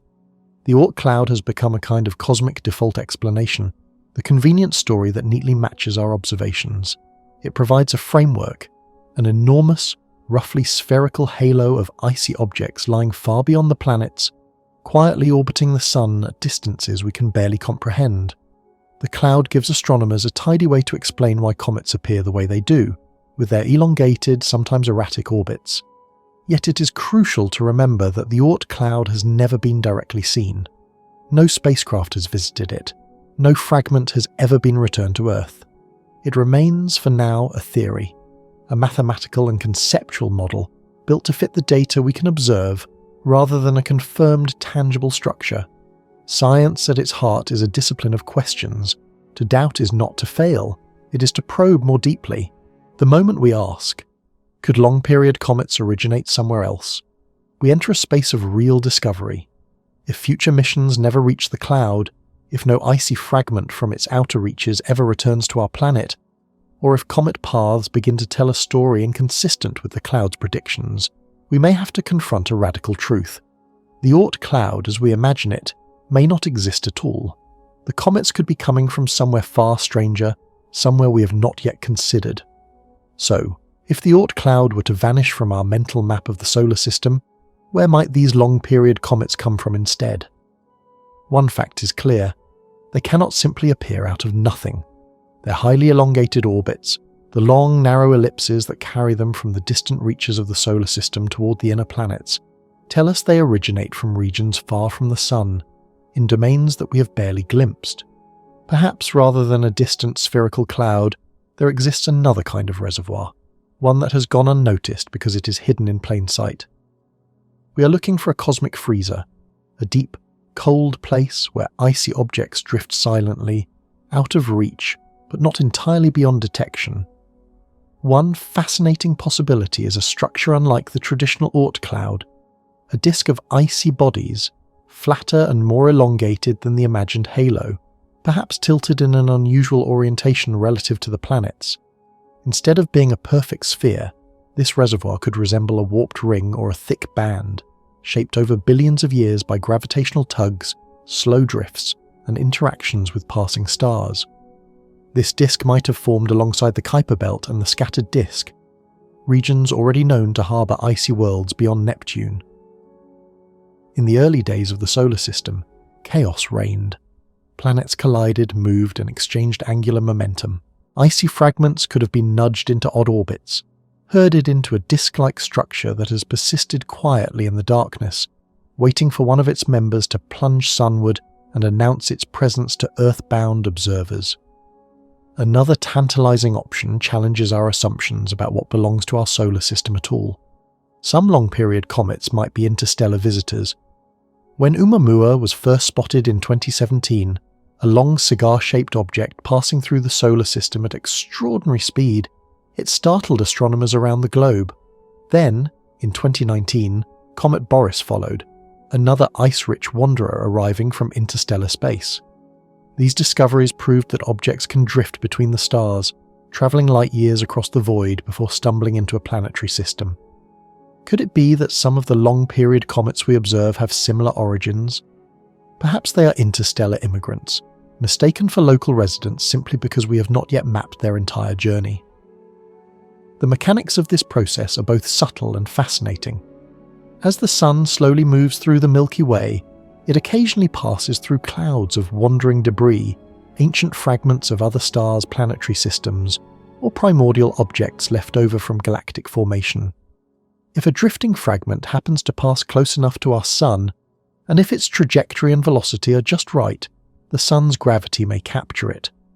A cosmic wanderer becomes, in effect, a temporary resident of our solar system, tracing a long, narrow orbit that eventually brings it into the inner solar system. The comet's arrival might then be witnessed from Earth, appearing as if it had always belonged here. However, there is a caveat.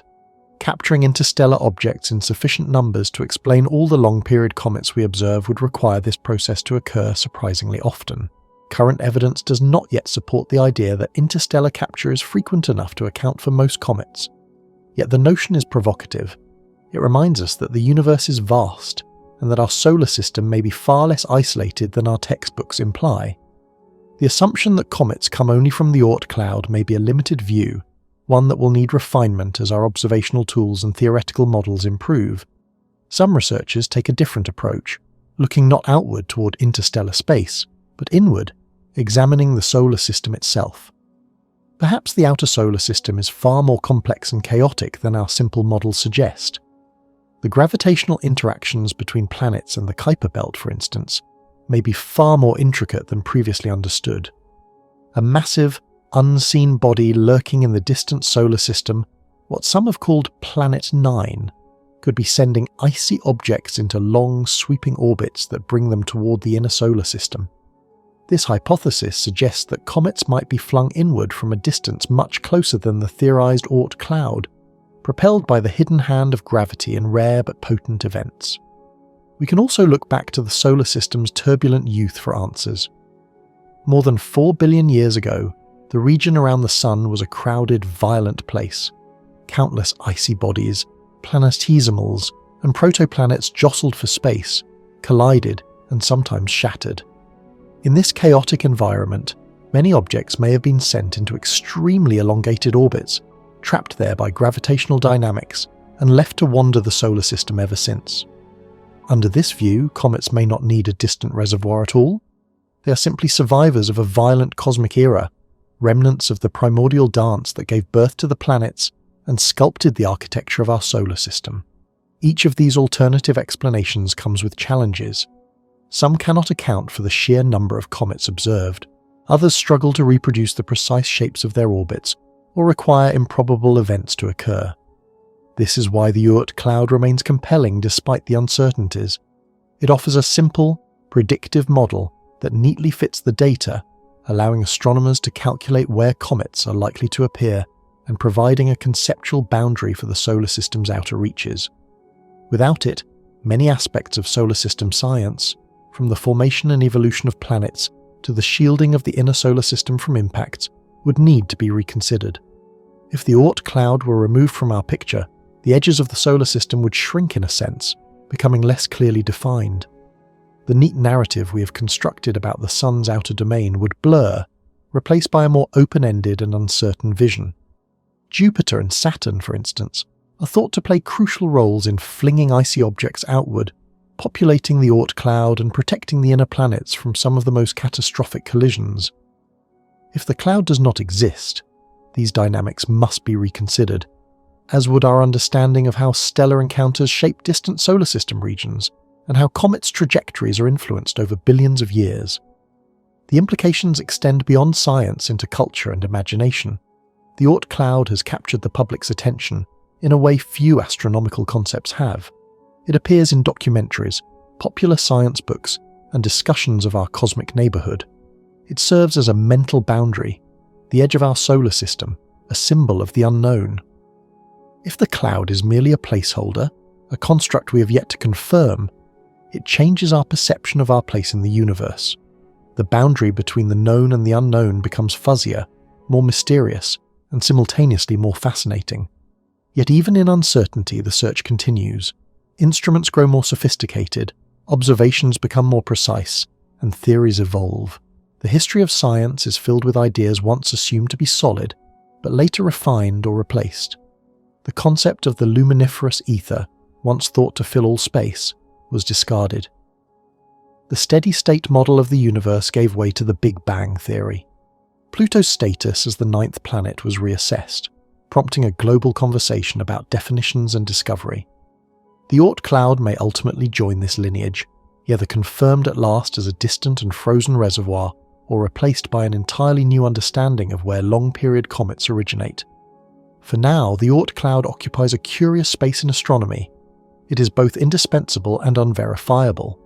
It represents one of the solar system's greatest mysteries, too distant to reach, too cold to observe directly, yet too useful to ignore. Long-period comets continue to appear without warning, tracing their majestic paths through the inner solar system, whispering secrets of ancient chaos, distant realms, and perhaps even interstellar wanderers. Each comet invites us to question our assumptions, to refine our models, and to wonder about the vast frozen expanse that may, or may not, surround us. In contemplating these icy travellers, we're reminded of how little we truly know.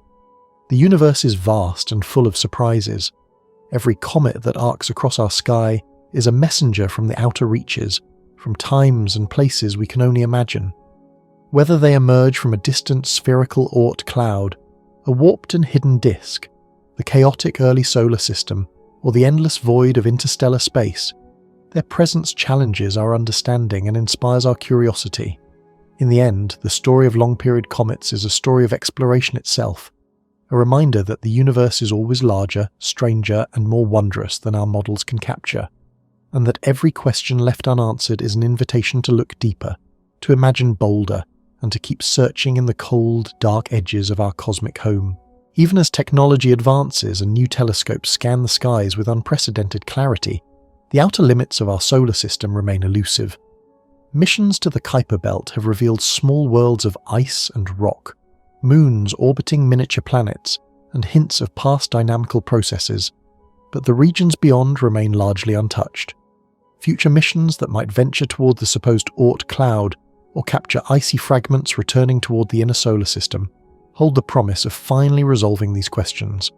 Until then, astronomers continue to model, speculate, and challenge the prevailing assumptions, keeping alive the tension between theory and observation that drives scientific progress.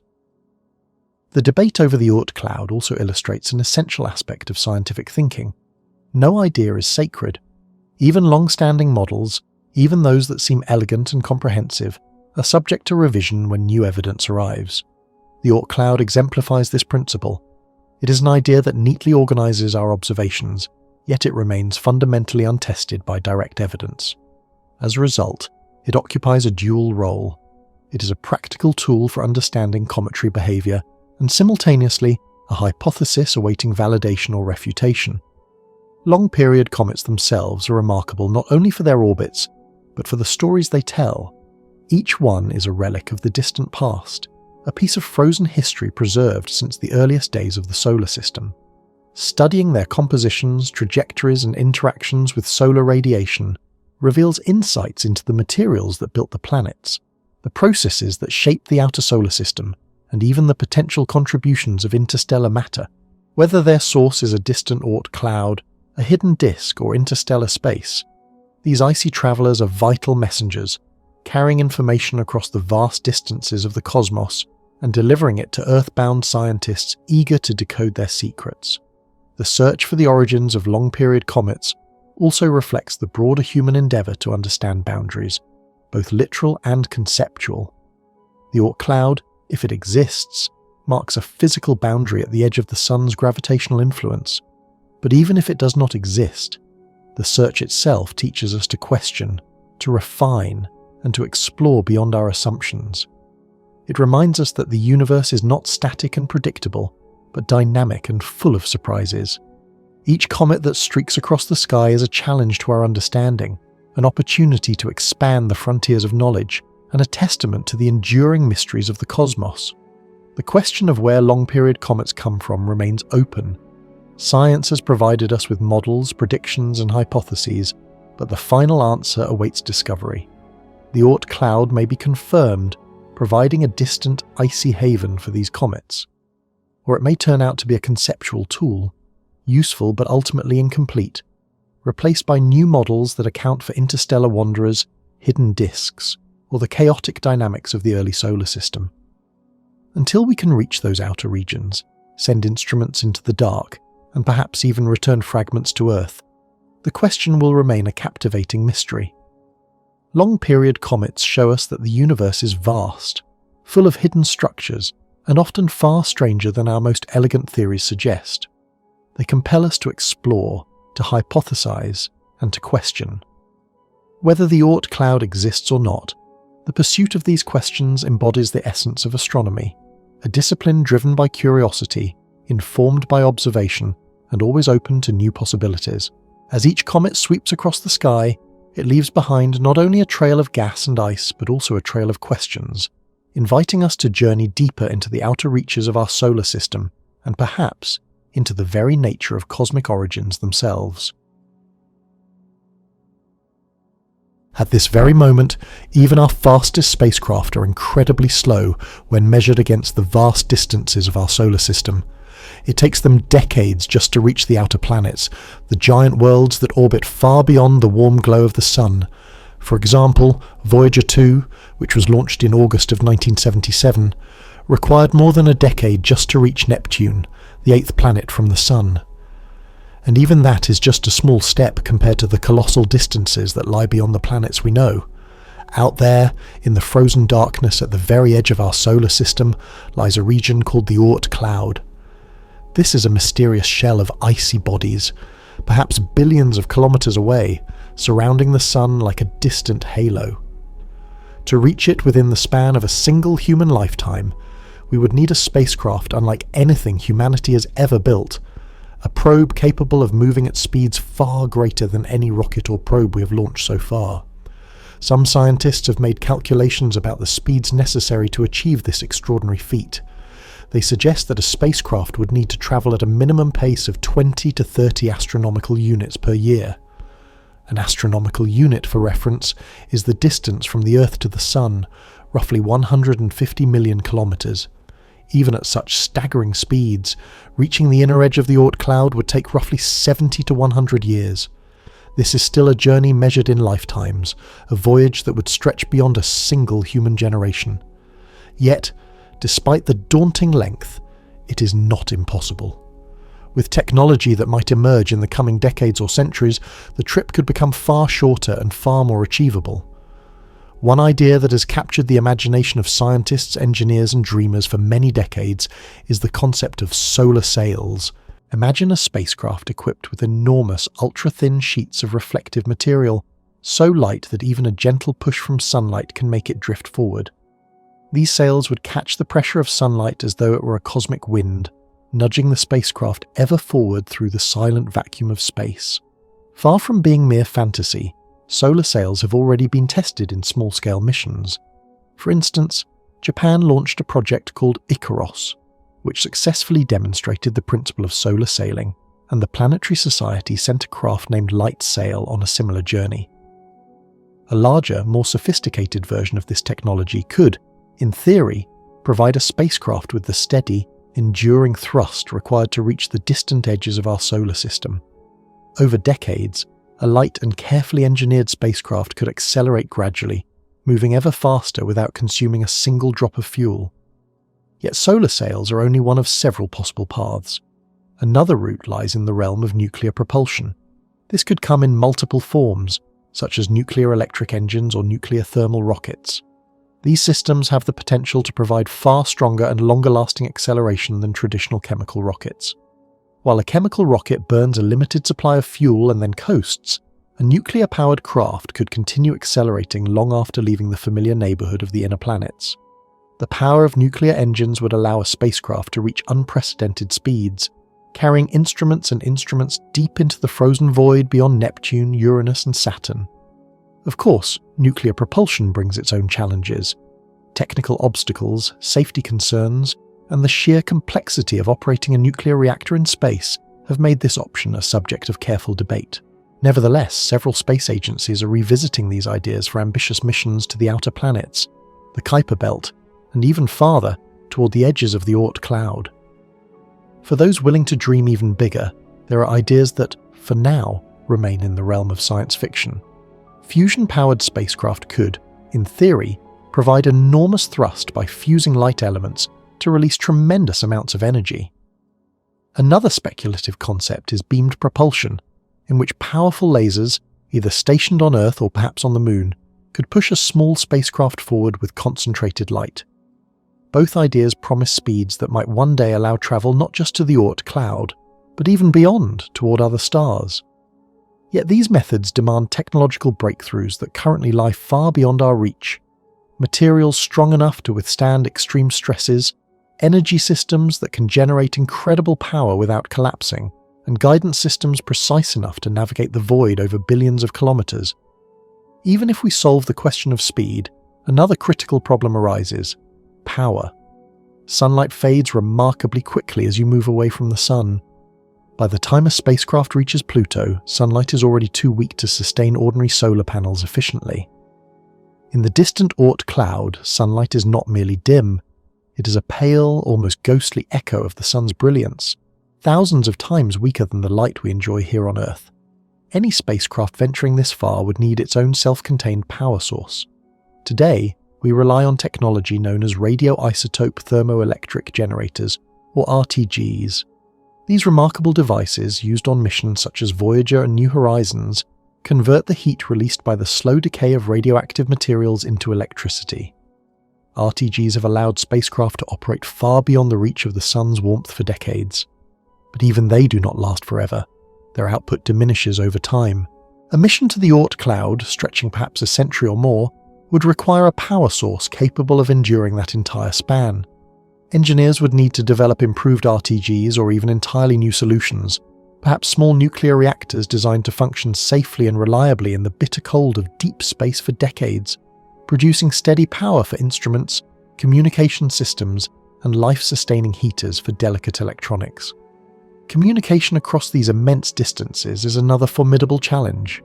Voyager 1, the farthest human-made object from Earth, currently sends signals that take more than 22 hours to reach us. A probe in the Oort Cloud would be far more distant. Even travelling at the speed of a light, a message could take weeks to reach Earth. Signals from such a probe would be incredibly faint, necessitating enormous antennas and highly sensitive receivers on the ground. The spacecraft itself would require a transmitter capable of sending data across billions of kilometers and an energy source strong enough to power these transmissions. Every command sent from Earth would need to be precise, because by the time a signal reaches the probe, days or even weeks could have passed. Navigation presents yet another hurdle. Once a spacecraft ventures beyond the inner solar system, familiar landmarks like planets and moons disappear. In their place lies the Oort Cloud, a vast, sparsely populated region filled with small, icy bodies drifting silently through the cold. Colliding with even a tiny object could destroy a spacecraft outright. To target a single body deliberately within this frozen ocean would be akin to hitting a single grain of sand drifting in an endless sea. A probe would need highly advanced autonomous systems to detect and avoid obstacles, or Earth-based operators would have to send precise instructions across billions of kilometers with extraordinary accuracy. Either way, every system would have to function flawlessly over decades, surviving the wear and tear of deep space, from cosmic radiation to temperature extremes that would freeze ordinary metal solid. Even if the problems of propulsion, power, communication, and navigation were solved, the question of mission objectives would remain. What should a spacecraft do when it finally arrives at the Oort Cloud? Should it simply fly past the icy bodies, taking pictures as it drifts by? Should it attempt to orbit one of these frozen objects, studying it in detail over months or years? Or, in the most ambitious scenario, should it collect samples and bring them back to Earth? Each choice adds layers of difficulty. A flyby, while simpler, offers only a brief glimpse, a few moments of data before the spacecraft moves on. Orbiting would require slowing down, a nearly impossible task at such distances without immense fuel or novel braking methods. A sample return, meanwhile, would demand a spacecraft capable of collecting material, protecting it across billions of kilometers, and surviving the fiery plunge through Earth's atmosphere, a challenge that currently exceeds our engineering capabilities. Despite all these obstacles, many scientists are convinced that a mission to the Oort Cloud is achievable. They argue that such an undertaking would represent humanity's next great leap in space exploration, comparable to sending probes to the Moon, Mars, or even the outer planets. Achieving it would require careful planning that spans decades, or even centuries.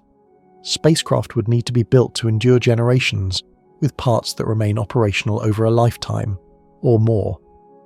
International collaboration would be essential, as would steady funding and a vision that stretches beyond the lifespan of any single person. The information returned by such a mission might be studied by scientists who do not yet exist, living long after the engineers who built the spacecraft have passed away, yet the potential reward is immense, a wealth of knowledge that could transform our understanding of the solar system, revealing the frozen relics of its formation, the building blocks of planets, and perhaps even the early seeds of life. The Oort Cloud, if it exists as theorized, is the farthest and most enigmatic region of our solar system. It is a place of silence and darkness, where the sun appears as a tiny distant star and where icy bodies drift through endless voids in slow, almost imperceptible orbits. A mission there would be the longest journey ever undertaken by human-made objects, a voyage measured not in years or decades, but in lifetimes. It would be a testament to human curiosity, an affirmation that we are willing to reach into the unknown, even when it lies frozen at the very edge of our cosmic neighborhood. It would proclaim, across billions of kilometers, that humanity does not shrink from the darkness, but seeks knowledge wherever it may hide. In imagining such a mission, one begins to realize just how audacious it would be. Designing a spacecraft for a journey that could span a century forces us to think in entirely new ways about engineering, materials, energy, and human ambition. Every component, from the tiniest circuit to the largest solar sail, must be resilient beyond anything previously attempted. Every system must work perfectly after decades in the cold and silent vacuum of space. The spacecraft must be capable of self-repair, or at the very least, of enduring minor failures without endangering the mission.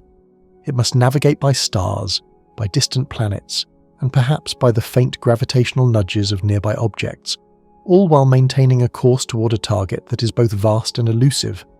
And yet, the potential discoveries are staggering.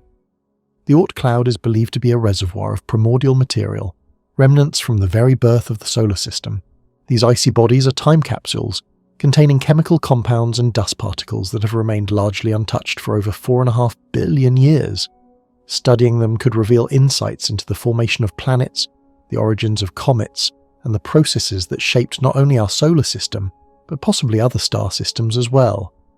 Each fragment might tell a story, a frozen whisper from a time before Earth, before life, before humanity even existed.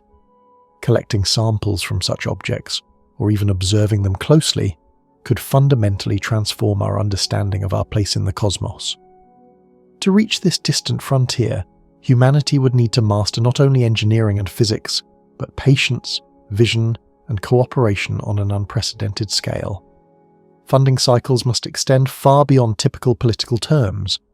International partnerships would likely be essential, as the resources required to design, build, and sustain a spacecraft for over a century are immense. The mission would be one of humanity's most ambitious scientific endeavours, a collective project spanning generations, with the rewards reaped not by the builders alone, but by countless future observers who may one day study the icy edges of the solar system. In considering the Oort Cloud mission, we confront the true scale of the universe, distances, speeds, and timescales that are almost impossible to grasp challenge our imagination. A spacecraft would travel billions of kilometers, accelerating gently for decades, relying on solar light too faint to see, power sources designed to last beyond a human lifetime, and navigation systems capable of threading a path through a region filled with invisible hazards. Communication delays stretching into weeks would force autonomy and precision upon the probe, and yet it would carry the hopes and questions of a civilization eager to understand the most distant reaches of its own solar system. Even the smallest success in such a mission would be monumental. A single photograph of an icy Oort Cloud object, a spectrum revealing its chemical composition, or a handful of grains returned to Earth, could rewrite textbooks, inspire generations, and open new chapters in space science. The mission would be a reminder that human curiosity has no bounds, that exploration is not limited by immediate convenience or comfort, and that the drive to seek knowledge often reaches far beyond the lifetimes of those who dream it. Ultimately, a journey to the Oort Cloud would be a declaration of ambition, patience, and determination. It would be a testament to the enduring human spirit, a commitment to understanding the universe even when answers lie at the farthest edge of everything we know. It would extend our reach into the silent, frozen darkness, where sunlight is but a whisper and the icy bodies of our solar system drift in eternal quiet. And in doing so, it would affirm that humanity, though small and fragile, dares to venture into the unknown, to chase knowledge across distances measured in billions of kilometers and time spans measured in lifetimes. The dream of reaching the Oort Cloud reminds us that space exploration is not just a matter of speed, power, or technology. It is an expression of the human desire to know, to see, and to understand. It challenges us to innovate, to build machines that outlive their creators, and to imagine futures that stretch far beyond the horizon of a single life. A mission to the Oort Cloud is, in essence, a mirror of our own persistence and curiosity, a journey into the unknown that is both outward and inward, exploring not just distant icy worlds, but the limits of what we, as a species, can achieve. And so, though the obstacles are immense, the journey is long, and the challenges are many, the allure of the Oort Cloud remains irresistible. It is a frozen frontier, a place at the very edge of our solar system, a destination that lies in the darkness beyond the planets, beyond the Kuiper Belt, beyond even the last faint glimmers of sunlight. To reach it, we must dream boldly, plan patiently, and act with a vision that stretches across generations. And if we succeed, we will have undertaken the longest, most ambitious journey ever attempted by humanity, leaving a mark on the cosmos that may endure long after we ourselves are gone. In that silent, icy distance, we may finally glimpse the earliest chapters of our solar system, see the building blocks of worlds, and perhaps understand more fully the cosmic context of our own existence. The Oort Cloud, distant, cold, and enigmatic, waits at the edge of everything we know. And with patience, ingenuity, and determination, humanity may one day reach it, extending our gaze and our understanding into the farthest reaches of the solar system and beyond. Imagine for a moment the dream of reaching the very edge of our solar system, into the deep, icy darkness that stretches almost beyond comprehension. This distant realm, known as the Oort Cloud, is a vast, invisible sphere of icy bodies, quietly drifting at the limits of the sun's influence. Reaching it with the rockets and spacecraft we have today is almost unimaginable. It is like trying to row a tiny wooden canoe across the immense Atlantic Ocean. Yes, in theory it could be done, but the journey would be so agonizingly slow and impractical that it almost feels impossible.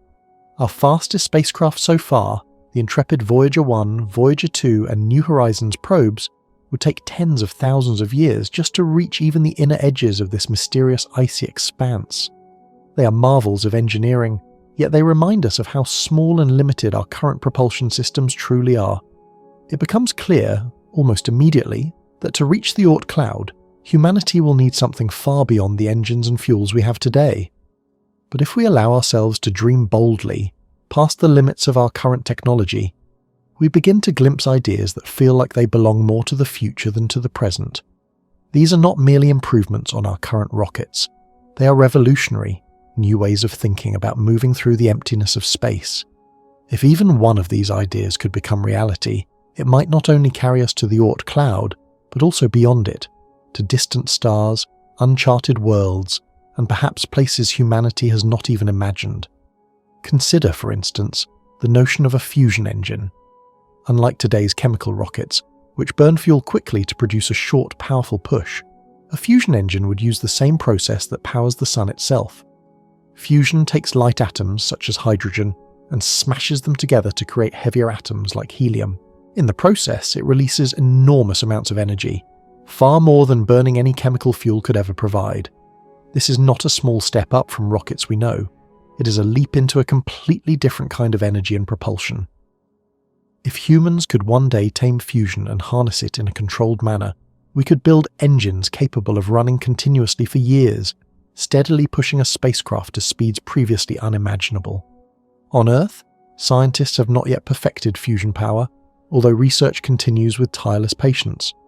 Facilities like the Princeton Plasma Physics Laboratory in the United States and colossal international projects such as ITER in France are slowly moving towards stable, self-sustaining fusion reactions. While the technology is still in its infancy, the potential is breathtaking. Now picture a fusion engine operating in the emptiness of space. It would not roar like a traditional rocket and then fade. Instead, it would push the spacecraft continuously, slowly at first, then faster and faster, always accelerating. In the 1970s, a project called Daedalus, a name often mistakenly written as Daedalus, imagined just such a spacecraft.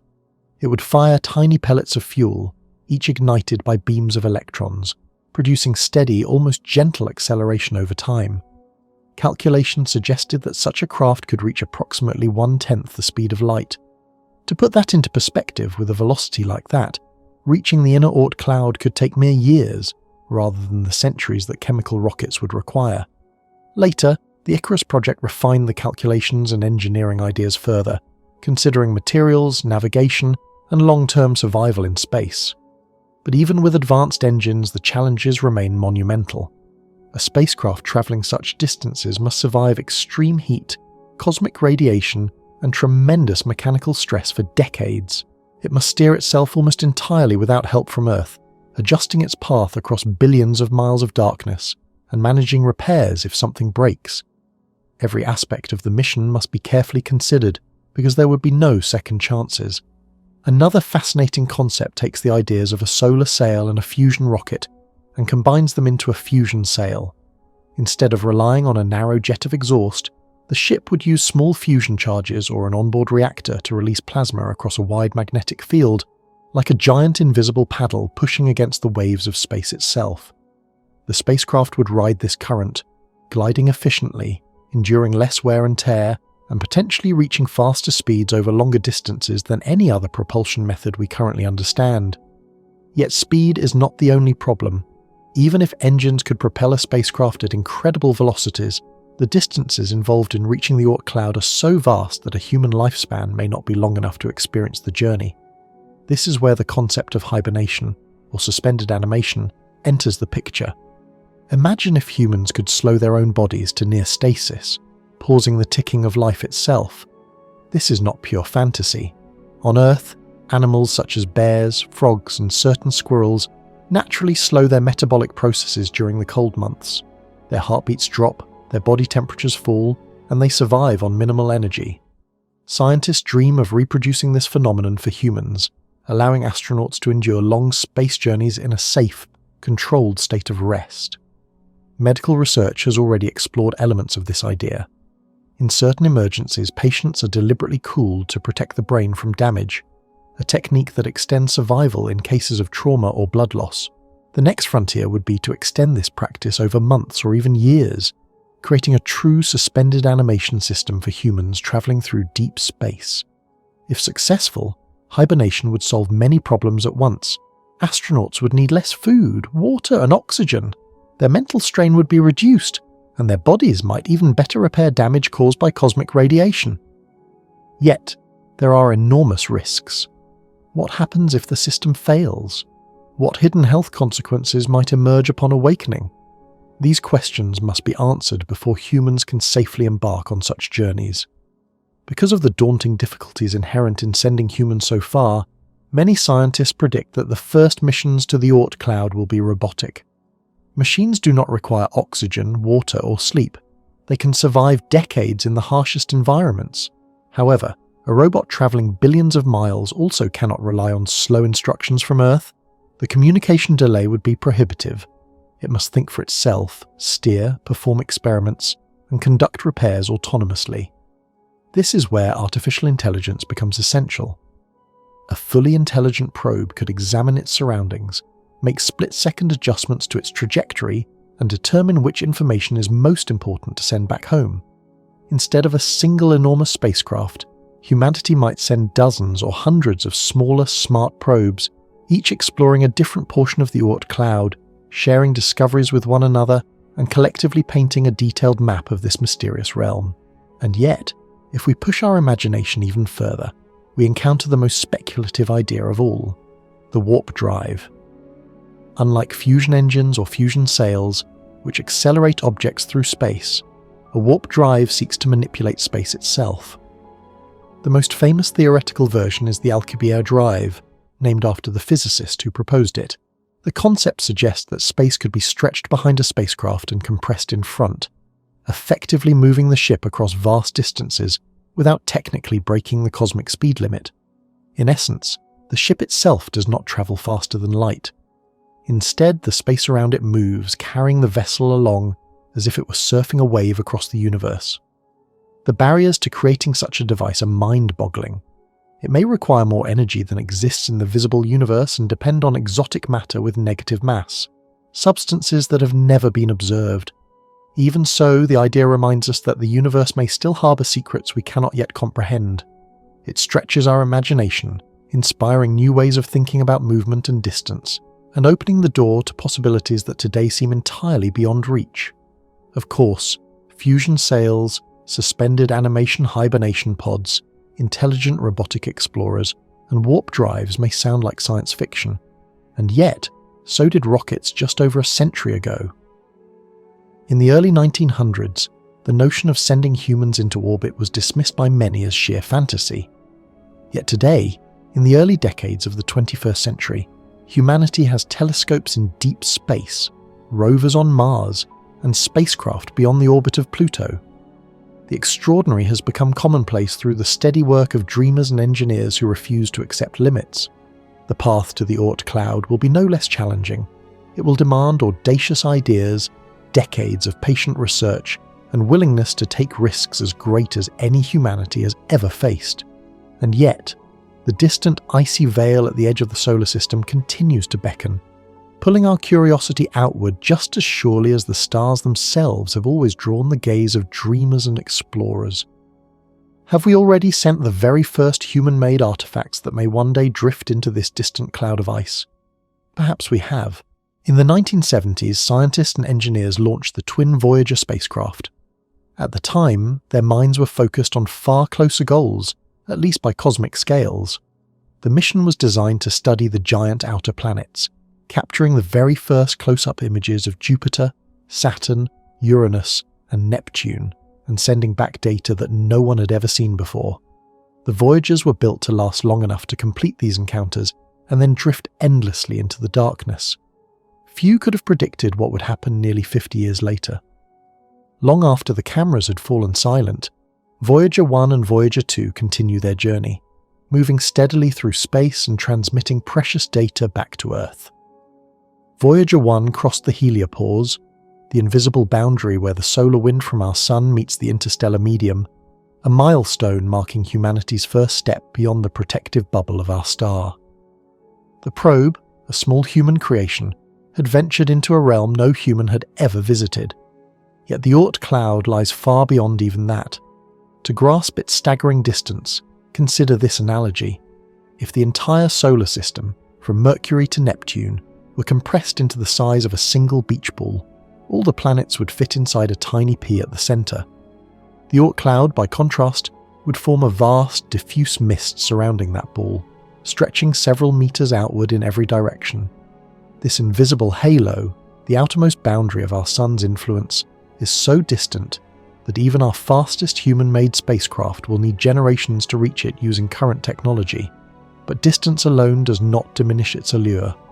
The Oort Cloud represents the frozen memory of our solar system's birth, a repository of ancient icy bodies formed more than 4 billion years ago, untouched by the collisions and chaos that shaped the inner planets. To reach it is not just to travel across space, it is to reach back in time, to touch relics of a primordial era, to understand the story of the solar system before Earth, before life, before humanity. To reach this distant frontier, we will need not only speed but ingenuity, patience and courage. Fusion engines that could steadily accelerate for decades, sails powered by controlled fusion or light, spacecraft that think for themselves, humans in hibernation pods, or even the bending of space itself. These are the ideas that might one day take us there. Each concept pushes the boundaries of physics, engineering and imagination, asking humanity to think bigger, to reach farther, and to dream deeper than ever before. We must remember that every technological leap begins with a dream. Rockets, fusion, and the vision of exploring worlds beyond our own began as impossible fantasies. Today, we're on the cusp of realizing those dreams, standing at the threshold of a future in which the frozen distant Oort Cloud may finally become more than just a ghostly halo in the darkness. And when that day comes, it will be a testament to humanity's relentless curiosity, our refusal to be limited by what is known, and our willingness to reach for the unimaginable. The Oort Cloud waits silently, a sentinel at the edge of the Sun's domain. It is distant, icy, and mysterious, yet it calls to us. Through decades of planning, research, and innovation, through the brilliance of minds daring to think the impossible, we may one day send our creations, robotic or human, to touch it.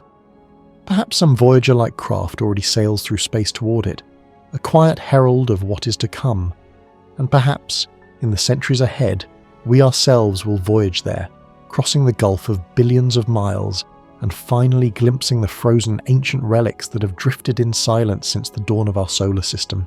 The Oort Cloud is more than a destination. It is a challenge, a mystery, and a symbol of human aspiration. To reach it is to stretch the very limits of what we can imagine, to step into a realm that defies comprehension, and to continue the eternal human story of exploration. It is a journey that will test every ounce of ingenuity, courage, and perseverance. Yet just as our ancestors once stared at the night sky, wondering what lay beyond the horizon, so too will generations of humans be drawn toward that distant icy mist, compelled to explore, to discover, and to learn.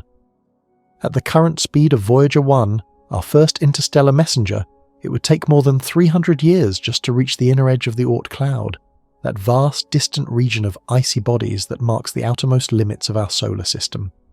To travel entirely through the Oort Cloud could take not merely hundreds, but thousands, perhaps even tens of thousands of years. Voyager 2, which moves slightly more slowly and along a path a little different from its sibling, would require an even longer span of time to reach the same regions. And yet, both of these pioneering spacecraft are indeed on a trajectory aimed at this frozen frontier, provided that nothing intervenes to halt their steady drift. They continue on, silent and determined, through the void that stretches beyond the planets we know so well. What will happen to them once they finally arrive in this remote and frozen wilderness? The truth is likely far less dramatic than many might imagine. The Oort Cloud is unimaginably vast, an enormous shell surrounding the Sun at distances so great that the icy fragments within it are spread out across such enormous expanses that Voyager 1 and Voyager 2 will almost certainly glide through without ever colliding with a single object. These spacecraft, without engines to steer, without fuel to burn, and with no way to stop or slow down, will continue their silent voyage, drifting eternally into the dark, carrying our presence outward into space. But they are not alone in this vast journey. Pioneer 10 and Pioneer 11, spacecraft launched even earlier than the Voyagers, also drift steadily away from the Sun. Long ago, their radio signals faded into silence, leaving them as ghostly relics of early exploration. Yet their metal forms continue to glide through the empty reaches of space, silent witnesses to human curiosity. More recently, the New Horizons spacecraft, which gave humanity breathtaking views of Pluto in the year 2015, is pushing ever outward as well. In time, even New Horizons may reach the distant edge of the Oort Cloud, continuing the quiet exodus of human-made objects into the void. And yet, here is the most pressing challenge: time. Reaching the Oort Cloud requires thousands, tens of thousands of years, far longer than any human being can hope to live. No spacecraft ever built has been designed to survive such spans. Their power sources, the radioisotope thermoelectric generators that have kept them alive for decades, steadily weaken each year. Within the next 10 or 20 years, most of these intrepid explorers will run out of power completely. When that day comes, they will fall silent, becoming lifeless artifacts drifting endlessly between the stars, no longer sending back the faint signals that once connected them to their distant creators on Earth. And yet, even in this death, they retain significance. They stand as proof that human beings can build machines capable of outlasting empires, nations, and perhaps even our own civilizations. These spacecraft demonstrate that it is possible to create objects that endure far longer than any individual lifetime, far longer than any single generation. They also challenge us to imagine what comes next. Could humanity someday build something even more durable? Something capable not only of reaching the Oort Cloud, but of surviving long enough to study it from within, to uncover its mysteries firsthand. A spacecraft built for such a purpose would need revolutionary features. Its energy system would have to be powerful and lasting, capable of enduring for decades or even centuries. Its shielding would need to be strong enough to withstand the bombardment of cosmic rays and interstellar debris. It would require insulation to survive the extreme cold of the outer solar system, where temperatures can fall to near absolute zero, and its instruments would need to be capable of operating continuously in darkness so complete that no sunlight penetrates. For now, such a spacecraft remains a dream, a vision of the future. Today, we still rely on our Voyagers, machines conceived in the 1970s, with the technology of that era. By modern standards, they are primitive. Their memory is minuscule, their processors slower than the simplest calculators we carry in our pockets today. Yet, astonishingly, these machines continue to carry the hopes of humanity into the vast unknown. It is possible that they will become the first human-made artifacts to ever enter the Oort Cloud, even if that will take countless generations to occur. And if humanity eventually launches a mission specifically designed to explore the Oort Cloud, we will owe a debt to these early pioneers. They demonstrated both how vast the distance is and how long the journey will take. They showed us that even the first tentative steps into interstellar space require courage, patience, and ingenuity. Step by step, spacecraft by spacecraft, we are already moving outward, exploring beyond the familiar planets. The question that haunts our imagination is this: will any human ever see the Oort Cloud with their own eyes within the span of a single lifetime? Imagine that we set ourselves the bold and audacious goal of sending a mission to the Oort Cloud, designed to arrive within 50 years. To some, 50 years might sound like an eternity. But consider it differently. 50 years is roughly the length of a working human lifetime. If a young astronaut begins their training at the age of 20, they would be 70 years old by the time their spacecraft reached its icy target. For a single human life, That is both a very long time and, paradoxically, just within the limits of what is possible. To make such a mission feasible, the spacecraft would have to travel astonishingly fast, much faster than anything humanity has ever launched from Earth. It would need to maintain speeds 10 times greater than the fastest machines we have today. It would need to travel at more than 150 kilometers per second, not for a few days, not even for months, but for decades. While such speeds do not violate the laws of physics, they present immense engineering challenges. Concepts like nuclear fusion propulsion or even antimatter engines have been proposed as potential methods for reaching these velocities. But solving the problem of speed is only one part of the challenge. Surviving the journey itself is equally daunting. Space is an environment that is fundamentally hostile to human life. Every essential resource, air, water, food, energy, must either be carried along or produced on board. Protection from dangerous radiation becomes increasingly critical the farther one travels from Earth, since beyond our planet's magnetic shield, cosmic rays and solar storms bombard the spacecraft with relentless deadly force. The isolation is extreme. Months stretch into years, years into decades, without a single planetary neighbour to pause at or to resupply from. The emptiness between stars is not simply empty. It is overwhelming, a silence so deep and complete that it can feel unbearable. Compared to such a journey, even a voyage to Mars would seem like a short and pleasant holiday. Communication would also be transformed. When astronauts communicate with Earth from Mars, messages take only a few minutes to travel across space. From the Oort Cloud, however, those delays could stretch into days or even weeks. Conversations would no longer be immediate exchanges. Instead, communicating with Earth would resemble sending letters by ship during the Age of Sail. Emergencies could not wait for instructions. Astronauts would need to handle crises independently, relying solely on their own skill, ingenuity, and resourcefulness. And then comes the harshest truth of all. Even if a human could reach the Oort Cloud within a lifetime, the likelihood of returning to Earth is vanishingly small. A one-way mission is far more practical than a round trip, requiring less fuel, fewer supplies, and simpler engineering. Yet that practicality raises profound emotional questions. Who would be willing to leave Earth forever, to never see oceans, forests, mountains, or the voices of family and friends again? Who could bear the knowledge that they were exiled for life, leaving behind everything they knew? Some visionaries have proposed an alternative solution, altering life itself to make the journey survivable.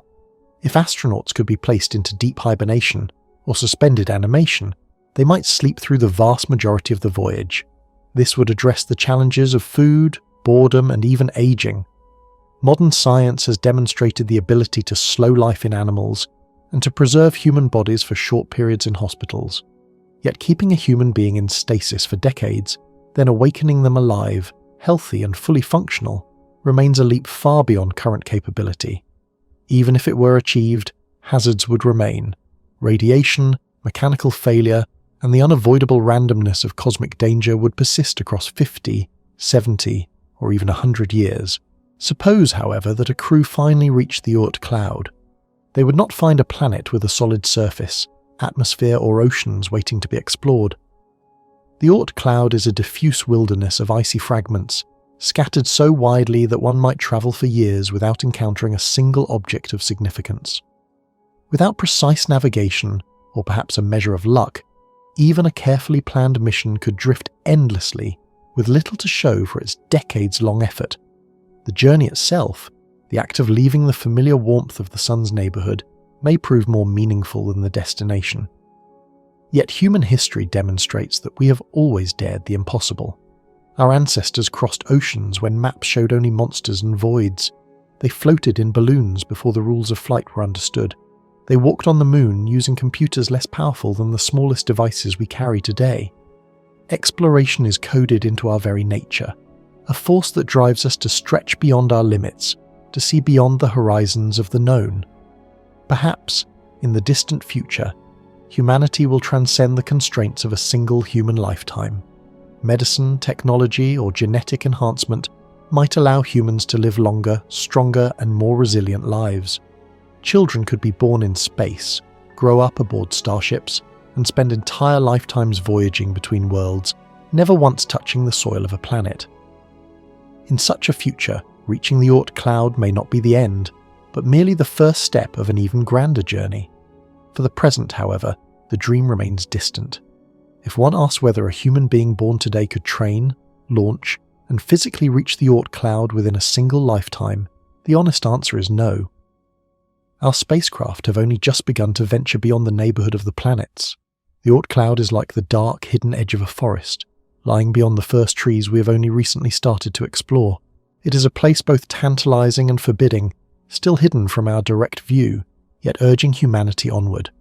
The question that lingers then is whether the Oort Cloud will remain our final frontier, a boundary we cannot cross, or whether it will one day become just another milestone on the endless road of human exploration. Will we send machines to drift silently through its icy reaches, year after year, generation after generation, carrying our presence into the farthest corners of the solar system? Will humans themselves one day reach its outermost limits, gazing upon the frozen relics of the early solar system firsthand? Even if it takes centuries, even if it requires technologies that have yet to be invented, the vision is clear: exploration is in our blood. The voyagers remind us that small, determined machines can venture far beyond the familiar, surviving in the dark for decades. They inspire us to imagine what might come next. Spacecraft that can endure centuries, missions that can survive extreme cold, radiation, and isolation.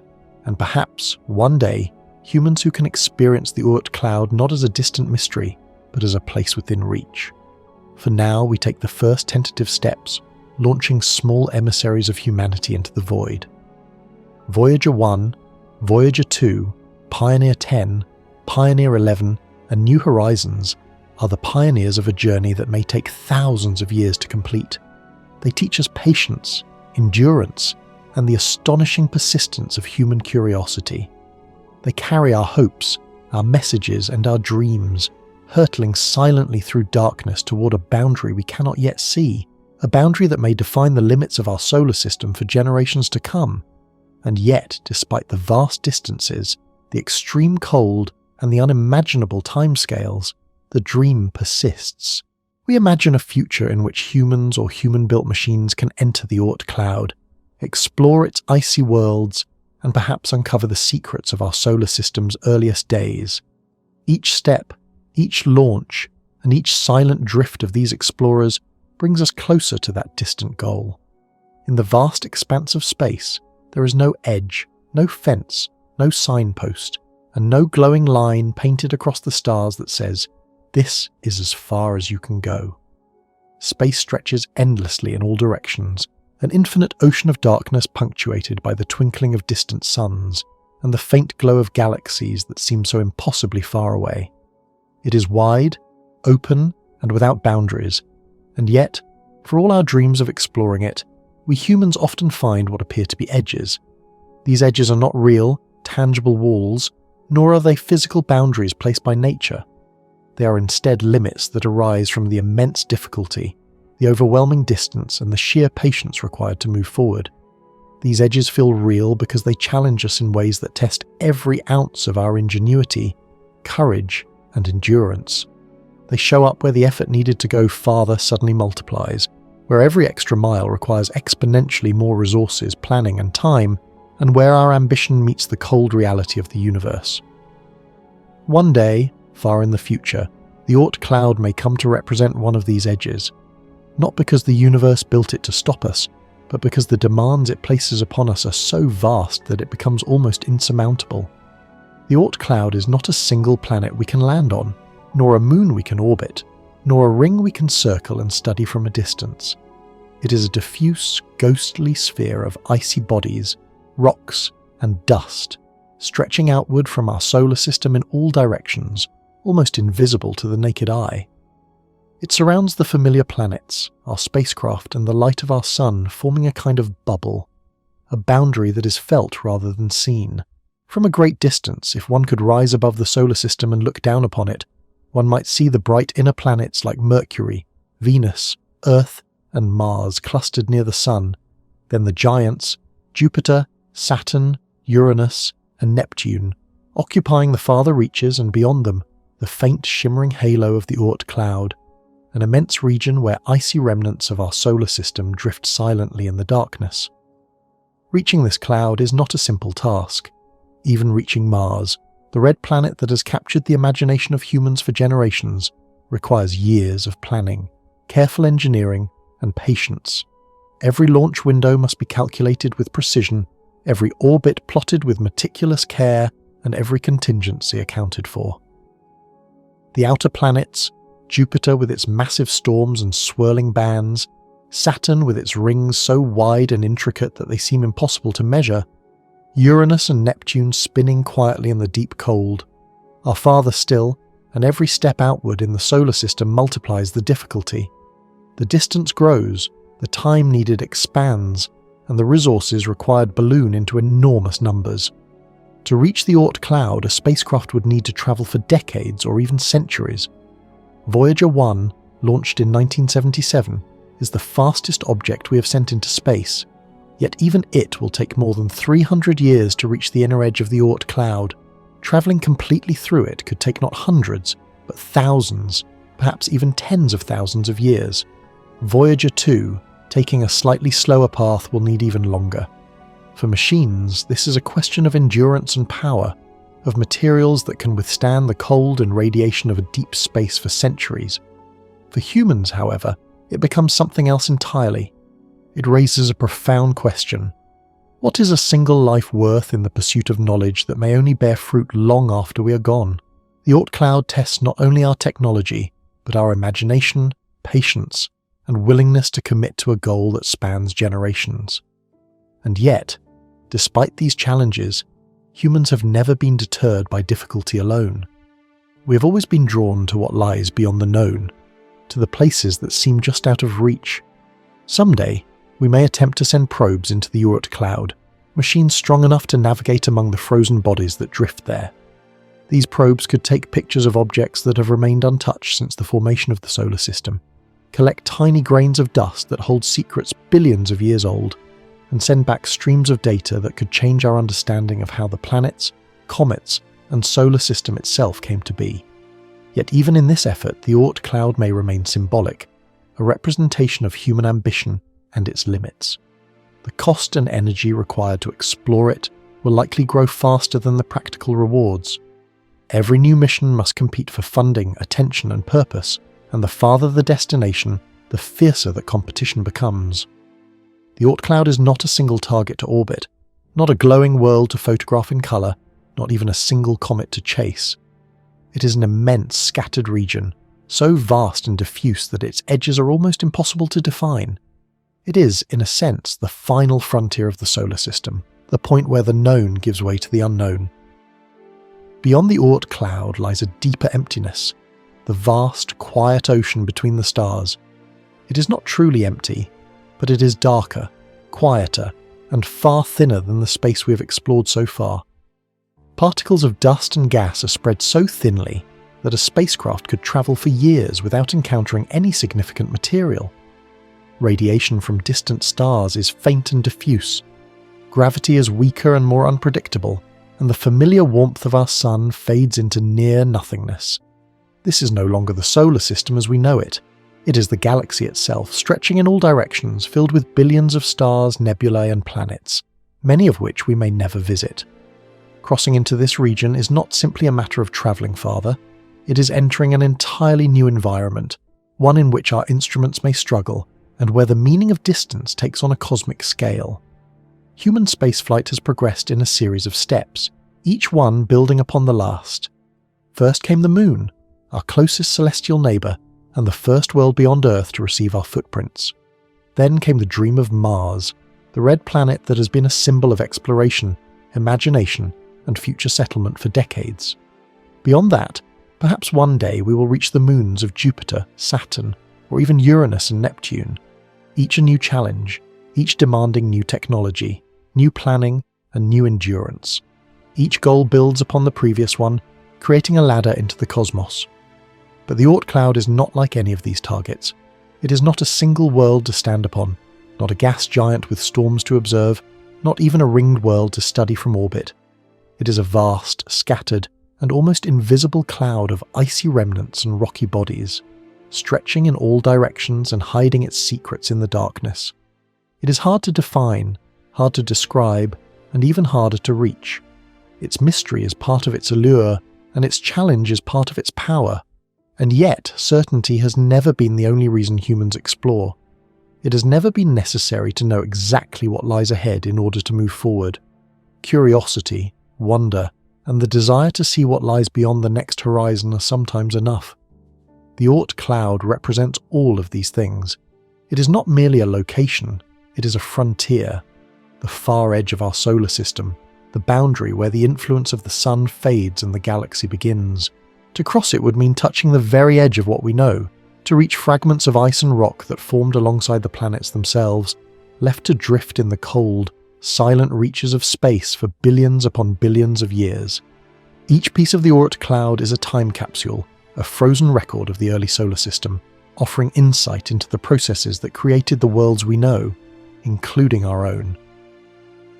Yet the Oort Cloud may also become a place of pause, perhaps not forever, but for a long stretch of history.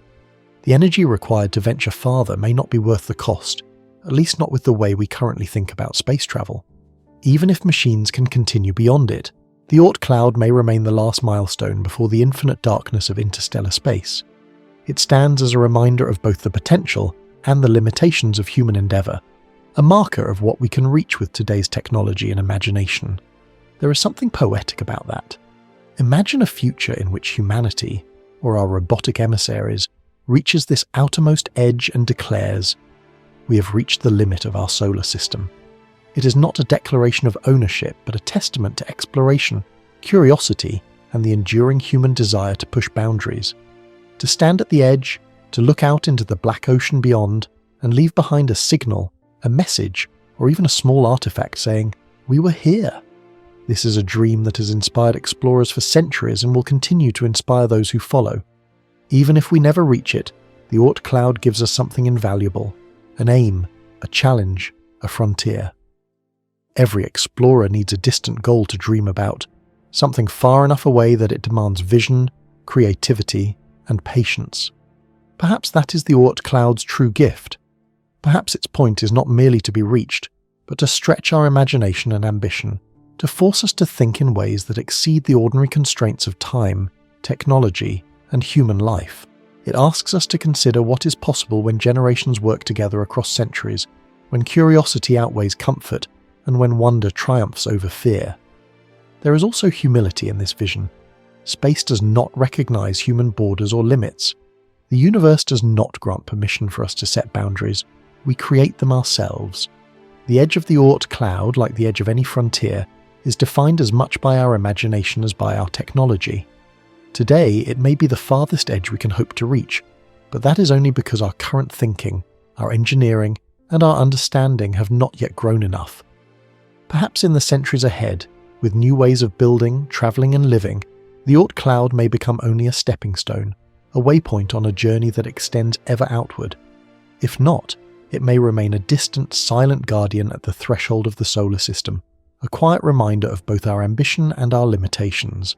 And so, the Oort Cloud exists as both a challenge and a beacon. It is a frozen, shadowy frontier at the outermost edge of our solar system, a realm where comets and icy bodies drift through the darkness like forgotten travellers, each one carrying the story of the birth of the planets. It is far beyond the world we call home, far beyond the Moon and Mars, and even beyond the majestic outer planets with their rings, storms and moons. It is a place that demands patience, imagination, and courage, qualities that define human exploration. To approach it is to confront the scale of the universe itself, to feel the weight of time measured in centuries rather than years, and to recognize that our ambition is both limited and limitless at the same time. Every probe, every mission, every calculation brings us closer, yet the true edge remains elusive, soft, and almost impossible to define. And that is the paradoxical beauty of the Oort Cloud. It is at once a goal and a reminder, a challenge and an inspiration.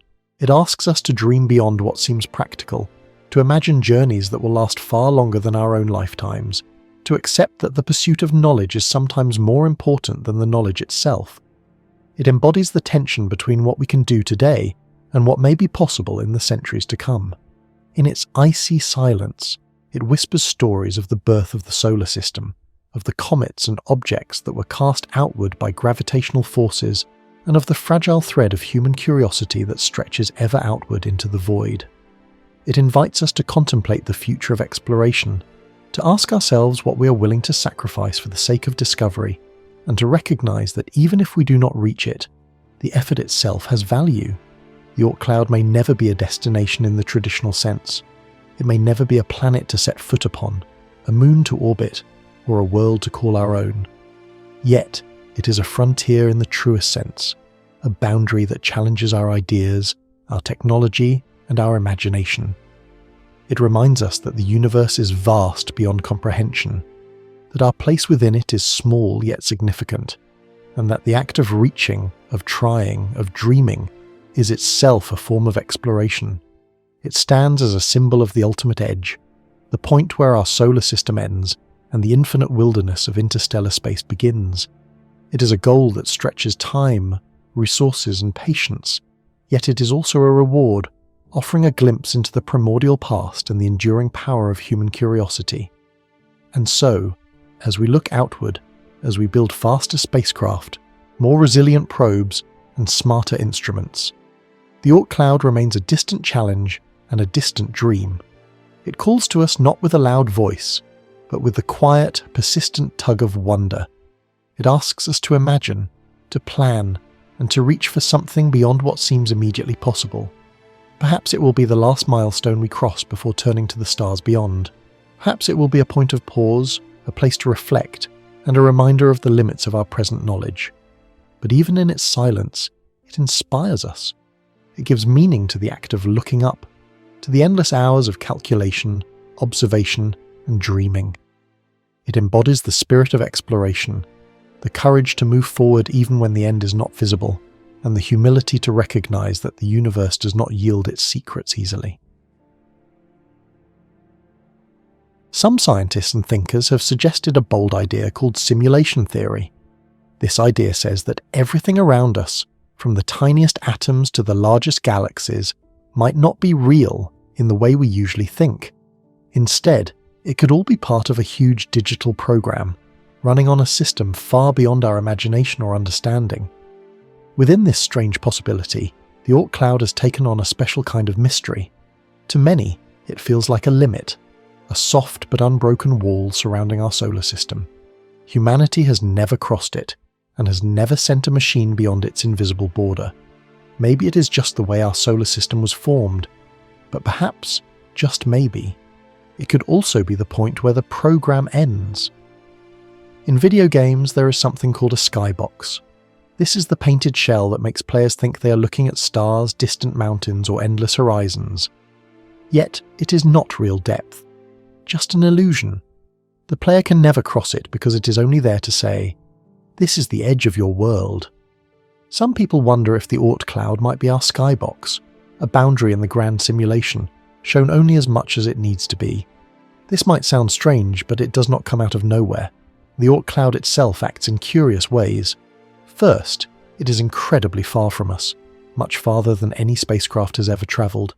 Second, it is so dim, scattered, and faint that even our best telescopes cannot see it directly. Third, we only know it exists because of indirect evidence, like the long-period comets that appear from its direction. That balance, between evidence strong enough to believe, but faint enough to stay unseen, fits the way a clever simulation might save its resources. It looks real, but only just enough. In computer games, distant mountains are often not fully drawn until the player comes closer. This saves memory and power. Some suggest the universe might work the same way if it were a simulation. Places no one can reach stay blurry, only partly filled in. The Oort Cloud could be one of these fuzzy zones, given just enough realism to fool the observer, but not so much that the system wastes energy simulating every detail. Then there are the comets. The long-period comets that move toward the inner solar system come from seemingly random directions, as though they are falling in from all sides of a huge sphere. This matches what we expect from an Oort Cloud, but in a simulation, randomness itself could be built in. It would make the system look more natural, more surprising. A comet arriving suddenly from the dark might be like a scripted event in a game, something to stir the story, to test the system, or even to reset part of it. The orbits of Oort Cloud objects are so enormous that one orbit takes far longer than the whole span of human history. No person and no civilization could ever see a full cycle. In a simulation, this would be a perfect trick. You create the look of complexity, but you never actually have to finish the calculation. The process looks alive, but it never has to be completed. Think about the Voyager spacecraft. Launched in the 1970s, they have been travelling outward for nearly 50 years. Yet their power will run out long before they ever reach the Oort Cloud.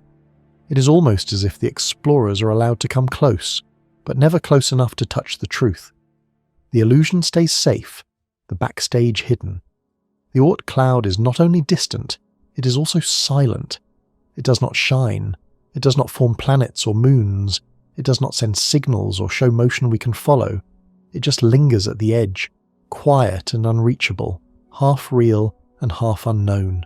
For those who believe in simulation theory, this is exactly the kind of pattern to expect. The cloud might not be just a group of icy rocks. It could be part of the simulation itself, the dividing line where the inside world stops, and beyond which no full physics is running. Like the fog walls in video games that stop the player from going too far, the Oort Cloud could be quietly saying, "You cannot go beyond this point." This idea bothers us because humans dislike empty maps. We are explorers by nature. When we see a gap or a mystery, we want to fill it with meaning. Perhaps that is why the Oort Cloud has such a hold on our imagination. It is not just the edge of our solar system, it might be the edge of what we believe.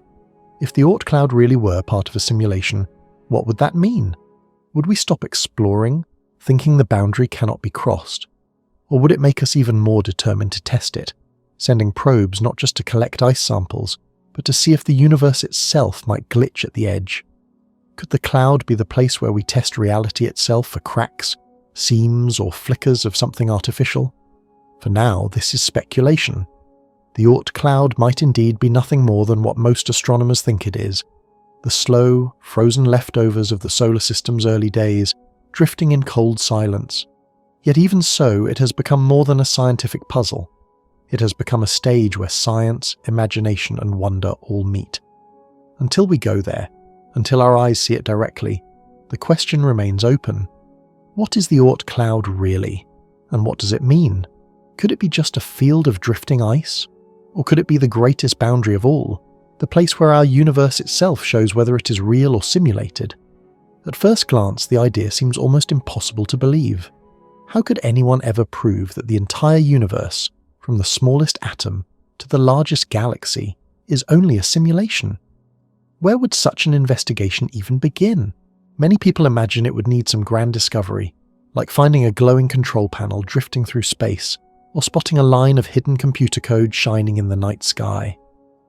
But if the universe really is being simulated, like a huge digital world created on a system beyond anything we can imagine, then maybe the edges of that world would give hints. And one of the most mysterious edges we know of is the Oort Cloud, a giant sphere of icy bodies surrounding our solar system like a distant shell. Simulation theory itself comes from a surprisingly simple thought. If it is possible to build a simulated world with conscious thinking beings, then maybe it has already been done. In fact, maybe it has been done many times before. If we live inside one of these simulations, then subtle hints might exist, strange patterns, invisible boundaries, or quiet limits hidden by whoever made it. The real challenge is noticing those hints. One possible clue involves resolution. Think of a video game. When a player moves too far from the main area, the details in the background sometimes become blurry or less complex. The system does not waste power creating full detail where no one is expected to go. Could our universe work in a similar way?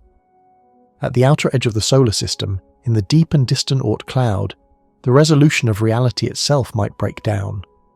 If astronomers carefully studied how light from distant stars shines through that area, they might notice strange distortions. Maybe the dust and ice there do not follow the normal rules of physics. Perhaps instead, there is a minimum level of detail, like the pixels in a three-dimensional game world. Another idea is to test the nature of randomness. In our current understanding, quantum physics creates true randomness, though still within certain probabilities. But in a simulation, randomness might not be real. It could be made by an algorithm, numbers that only seem random but actually repeat in subtle ways. Some scientists think that with enough data we could tell the difference. For example, if the arrival times or flight paths of long-period comets showed repeating patterns instead of pure chaos, that might mean a hidden artificial order was behind the scenes. There is also the mystery of gravity. Many years ago, spacecraft like Pioneer 10 and Pioneer 11 showed small but puzzling changes in their paths, called the Pioneer anomalies. These were later explained by heat from the spacecraft themselves, but the event reminded us that testing the laws of gravity in deep space can sometimes bring surprises. Imagine if a future mission to the Oort Cloud found tiny, consistent shifts in gravity, changes that did not match the laws described by either Isaac Newton or Albert Einstein. That might show a hidden framework under reality itself, a cosmic grid, a background clock, or artificial rules made by the system's creator. The simulation might also save resources in clever ways. Suppose we sent a probe deep into the Oort Cloud and it suddenly disappeared, not because of damage, but as if it entered an information void. What if our instruments could not properly track certain objects there? Or if the data changed depending on whether anyone was watching? That would be very strange. In a simulated world, attention itself could be part of the program. Things might only fully exist when someone looks at them. This links to the famous observer effect in quantum physics. In real experiments, just measuring a particle can change its behavior. Scientists accept this as part of nature, but if we are in a simulation, maybe this effect is not natural. It could be a programmed shortcut, a way to save processing power. Perhaps nothing at the solar system's edge becomes fully real until we send sensors there. A good test would be to compare results from passive instruments, which only watch or listen, with active ones, which send signals and interact. If the results change a lot depending on the method, that might mean the universe renders reality only when touched. Maybe we should look for glitches. Think about video games. When players push a game too far, strange things happen.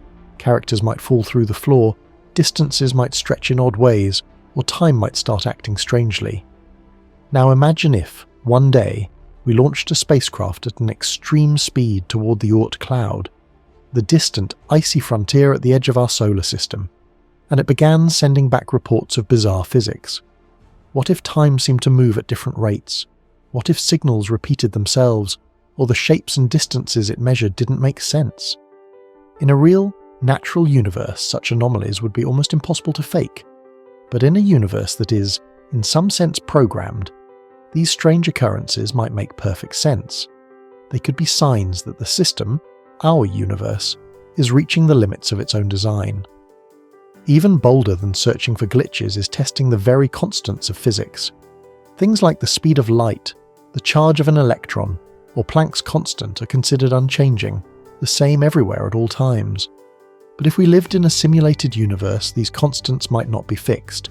They might be adjustable settings. What if careful measurements taken far out in the solar system showed that one of these constants was slightly different than the same measurement near Earth? Perhaps a radiation experiment gave results that just didn't add up. Such an observation would be deeply unsettling. It might suggest that the universe is not completely uniform, but instead governed by hidden rules, carefully coded into the system. Some scientists even imagine that the creators of such a simulation might leave messages, like an artist signing a painting in the corner. These messages could be hidden in the patterns of cosmic background radiation, embedded in mathematical constants, or even written into the orbital paths of comets.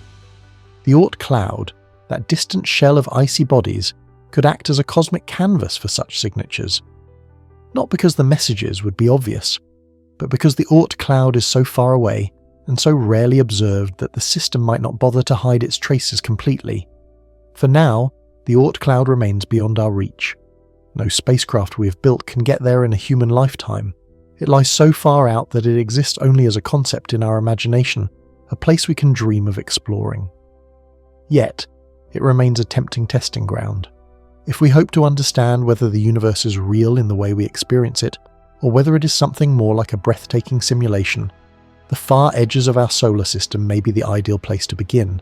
So, if the universe is indeed a simulation, What might the Oort Cloud represent in its design? In the world of computers, boundaries are everywhere. They are invisible fences that keep systems organized. They divide data into sections so different tasks do not interfere with each other.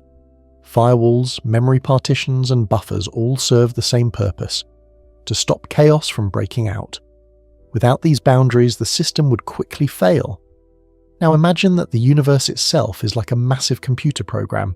If that were true, perhaps it too would require boundaries. Zones that separate what is active from what is inactive, areas that divide what we can interact with from what we cannot. In this scenario, the Oort Cloud might not just be a distant cluster of icy rocks. It could be one of these cosmic boundaries. Think of it as a buffer zone. Closer to the Sun, the universe, or the simulation, might need to run in extremely high detail. Planets must appear with oceans, mountains, and weather systems. Life, machines, and human activity must all function realistically. Achieving this level of detail demands enormous computational effort. But far out in the cold, quiet regions of space, where little is happening, the system could save energy. It might render things in lower detail, fading into a kind of digital fog, much like the blurry edges of a map in a video game. From this point of view, the Oort Cloud could be the zone where the sharp, high-detail simulation of the inner solar system slowly fades into the background processes of the greater cosmos. And what about the comets that drift inward from the Oort Cloud? Perhaps they are not merely icy wanderers. Perhaps they serve a purpose within the simulation. They could act as test probes, not ours, but the system's own checks, to introduce randomness, to make sure the laws of physics still operate correctly, or to stir the inner solar system from time to time. If so, what we call long-period comets could be part of a vast algorithm, quietly maintaining balance in the solar system, like a background program that runs checks at intervals. Another possibility is that the Oort Cloud functions as a firewall. In computing, a firewall prevents one part of a system from accessing another, protecting sensitive information and controlling movement. The Oort Cloud could serve a similar role. If there is something beyond our solar system that we are not meant to reach or see, this distant cold shell might act as the barrier, the invisible wall that keeps us contained. And it would not need to be a physical wall. In a simulated universe, distance, darkness, and extreme cold could serve as an effective firewall. As long as we cannot reach it or observe it clearly, the barrier succeeds. This idea carries a startling possibility. Perhaps there is far more beyond our solar system than we are allowed to know. Or perhaps the Oort Cloud is simply a digital fence, keeping us inside our cosmic playground. And it does not have to be perfect. It only has to be distant enough and difficult enough to discourage us from trying to cross it. Some also imagine the Oort Cloud as a data boundary. In computer programs, not everything is loaded at once. Only what is needed in the moment appears, while the rest remains in storage until it is required. Like a video game, the distant world might not fully exist until someone approaches. In this view, the Oort Cloud could be the farthest edge where the solar system's detailed simulation exists. Beyond it, space might not be fully formed at all. It could just be placeholder data, waiting to be activated when we arrive. This might explain why we have never observed the Oort Cloud directly. Perhaps it is still a hazy, unfinished region, waiting for humanity to come close enough to bring it into focus. This raises an intriguing thought. What if the Oort Cloud responds to us? In some digital systems, environments update only when users interact with them. If no one is looking, details remain hidden. If someone pays attention, the system fills in the missing information. The Oort Cloud might work the same way. Sending probes could make it appear more solid and detailed, while ignoring it keeps it hazy and incomplete. We may not be able to fully test this for decades, centuries, or even 1,000 years, until our technology reaches close enough to reveal its true nature. If the Oort Cloud is part of a greater code, its purpose might not be to conceal secrets, but to shape the unfolding story of our solar system. It could slow incoming threats, controlling their timing. It could organize debris, keeping it out of the main zones where planets and life flourish. It could act as a quiet guardian, ensuring events unfold at a stable pace. Whatever the truth, the Oort Cloud may not be random at all. It may not be merely leftover ice from the formation of the solar system. It could be one of the most important features of our cosmic neighborhood, a silent guardian, a hidden firewall, or a boundary written into the very code of reality itself. Stars are not born one at a time in empty space. They are born in families, in crowded nurseries made from giant clouds of gas and dust. Inside these thick clouds, gravity squeezes material together until a star sparks into life. But the star is not alone. Around each newborn star, a great spinning disk of leftover gas and dust slowly forms, like a wide whirlpool. This swirling disk is a workshop of creation. Over long stretches of time, the tiny grains inside it stick together, first into pebbles, then into boulders, and eventually into worlds. Planets, moons, and comets all take shape here. Yet not everything in this busy workshop finds a stable home. Some of these young objects are pulled inward, falling into the star like sparks returning to a fire. Others are hurled outward, flung away by the pull of giant planets, or even the passing tug of neighbouring stars. If this is true for our own Sun, then it is likely true for many other stars across the galaxy. Especially important are the giant planets, worlds like Jupiter, that act as powerful gravitational slingshots. They can fling comets and icy bodies to the farthest reaches of space, creating enormous halos of frozen debris.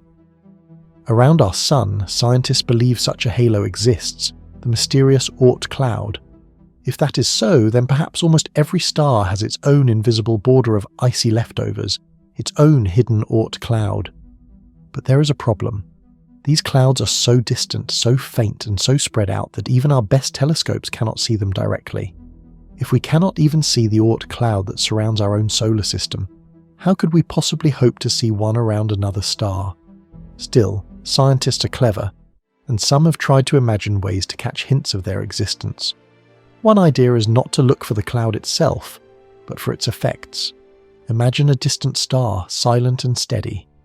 Then suddenly a strange comet appears, glowing faintly as it swings through the star's system. If we were patient enough, and if we had instruments sharp enough, we might see the faint streak of that comet passing by. Or perhaps, as the comet moves in front of the star, we would notice a tiny dip in the star's light.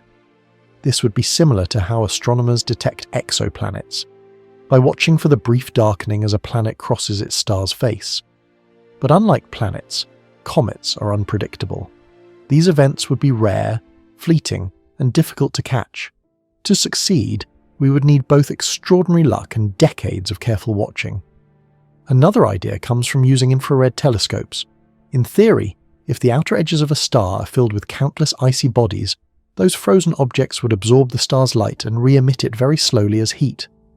This would not create a bright glow, but perhaps a soft, ghostly shimmer. With the right instruments, we might detect this faint warmth and guess that a hidden structure is there. Astronomers have already used this method to discover dusty disks around young stars, rings of material where planets are still forming. These inner disks are warmer and easier to see, but in a few older stars, scientists have noticed something colder and farther away, disks that could be more like our Kuiper Belt or perhaps even similar to an Oort Cloud. Take Vega, for example. Vega is one of the brightest stars in our sky, a blue-white jewel in the constellation of Lyra. When astronomers studied it with infrared instruments, they discovered a faint ring of dust and ice stretching far beyond the known planets of that system. The same is true for stars like Fomalhaut and Beta Pictoris. These stars show mysterious structures far from their centres, places where comets and icy fragments might still be gathering, orbiting in the deep dark. While this is not direct proof of an Oort cloud, it is a strong hint that such distant icy regions may exist. There is also the idea of watching for comets themselves. If another star truly has a halo of icy objects, then just as in our solar system, some of those objects will fall inward. As they approach the star, they heat up, releasing gas and dust and sprouting glowing tails. If such a comet were to drift between us and the star, we might notice a tiny change in the star's light. Astronomers call this effect spectral dimming, and it is already being used to search for exocomets. In fact, a few such exocomets have already been spotted. Once again, Beta Pictoris stands out. This star has been carefully observed for many years. Scientists have noticed sudden, brief dips in its light, dips that do not match the neat, regular patterns of orbiting planets. Instead, they seem to come from small, dusty objects moving on fast, chaotic paths. These could be comets falling inward from a distant reservoir of icy material, perhaps the star's own version of an Oort cloud. If this is true, then we may already be watching the edges of an alien Oort cloud in action. But the signals are faint, and the details are difficult to confirm. Unlike comets in our own system, which we can track for months or even years, these distant comets flash briefly across our instruments and then vanish. All we're left with are faint traces and many possibilities. Still, the search continues. If we could confirm the existence of an Oort cloud around another star, the discovery would be extraordinary. It would suggest that such icy halos are not rare accidents but natural features of stellar life. It would tell us that the outer edges of space around stars are not empty voids, but silent oceans of drifting relics, fragments left over from the birth of planets. Knowing this would help us understand our own solar system as well. We could compare clouds from different stars, how large they are, how dense, how icy, and how active. We might learn whether our own Oort cloud is typical or unusual. We could also answer bigger questions. How often do comets strike planets? Could comet impacts cause mass extinctions on other worlds, just as many scientists suspect happened on Earth?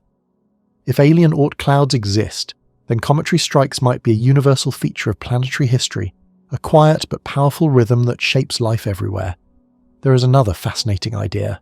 Every once in a very long while, one star passes close to another.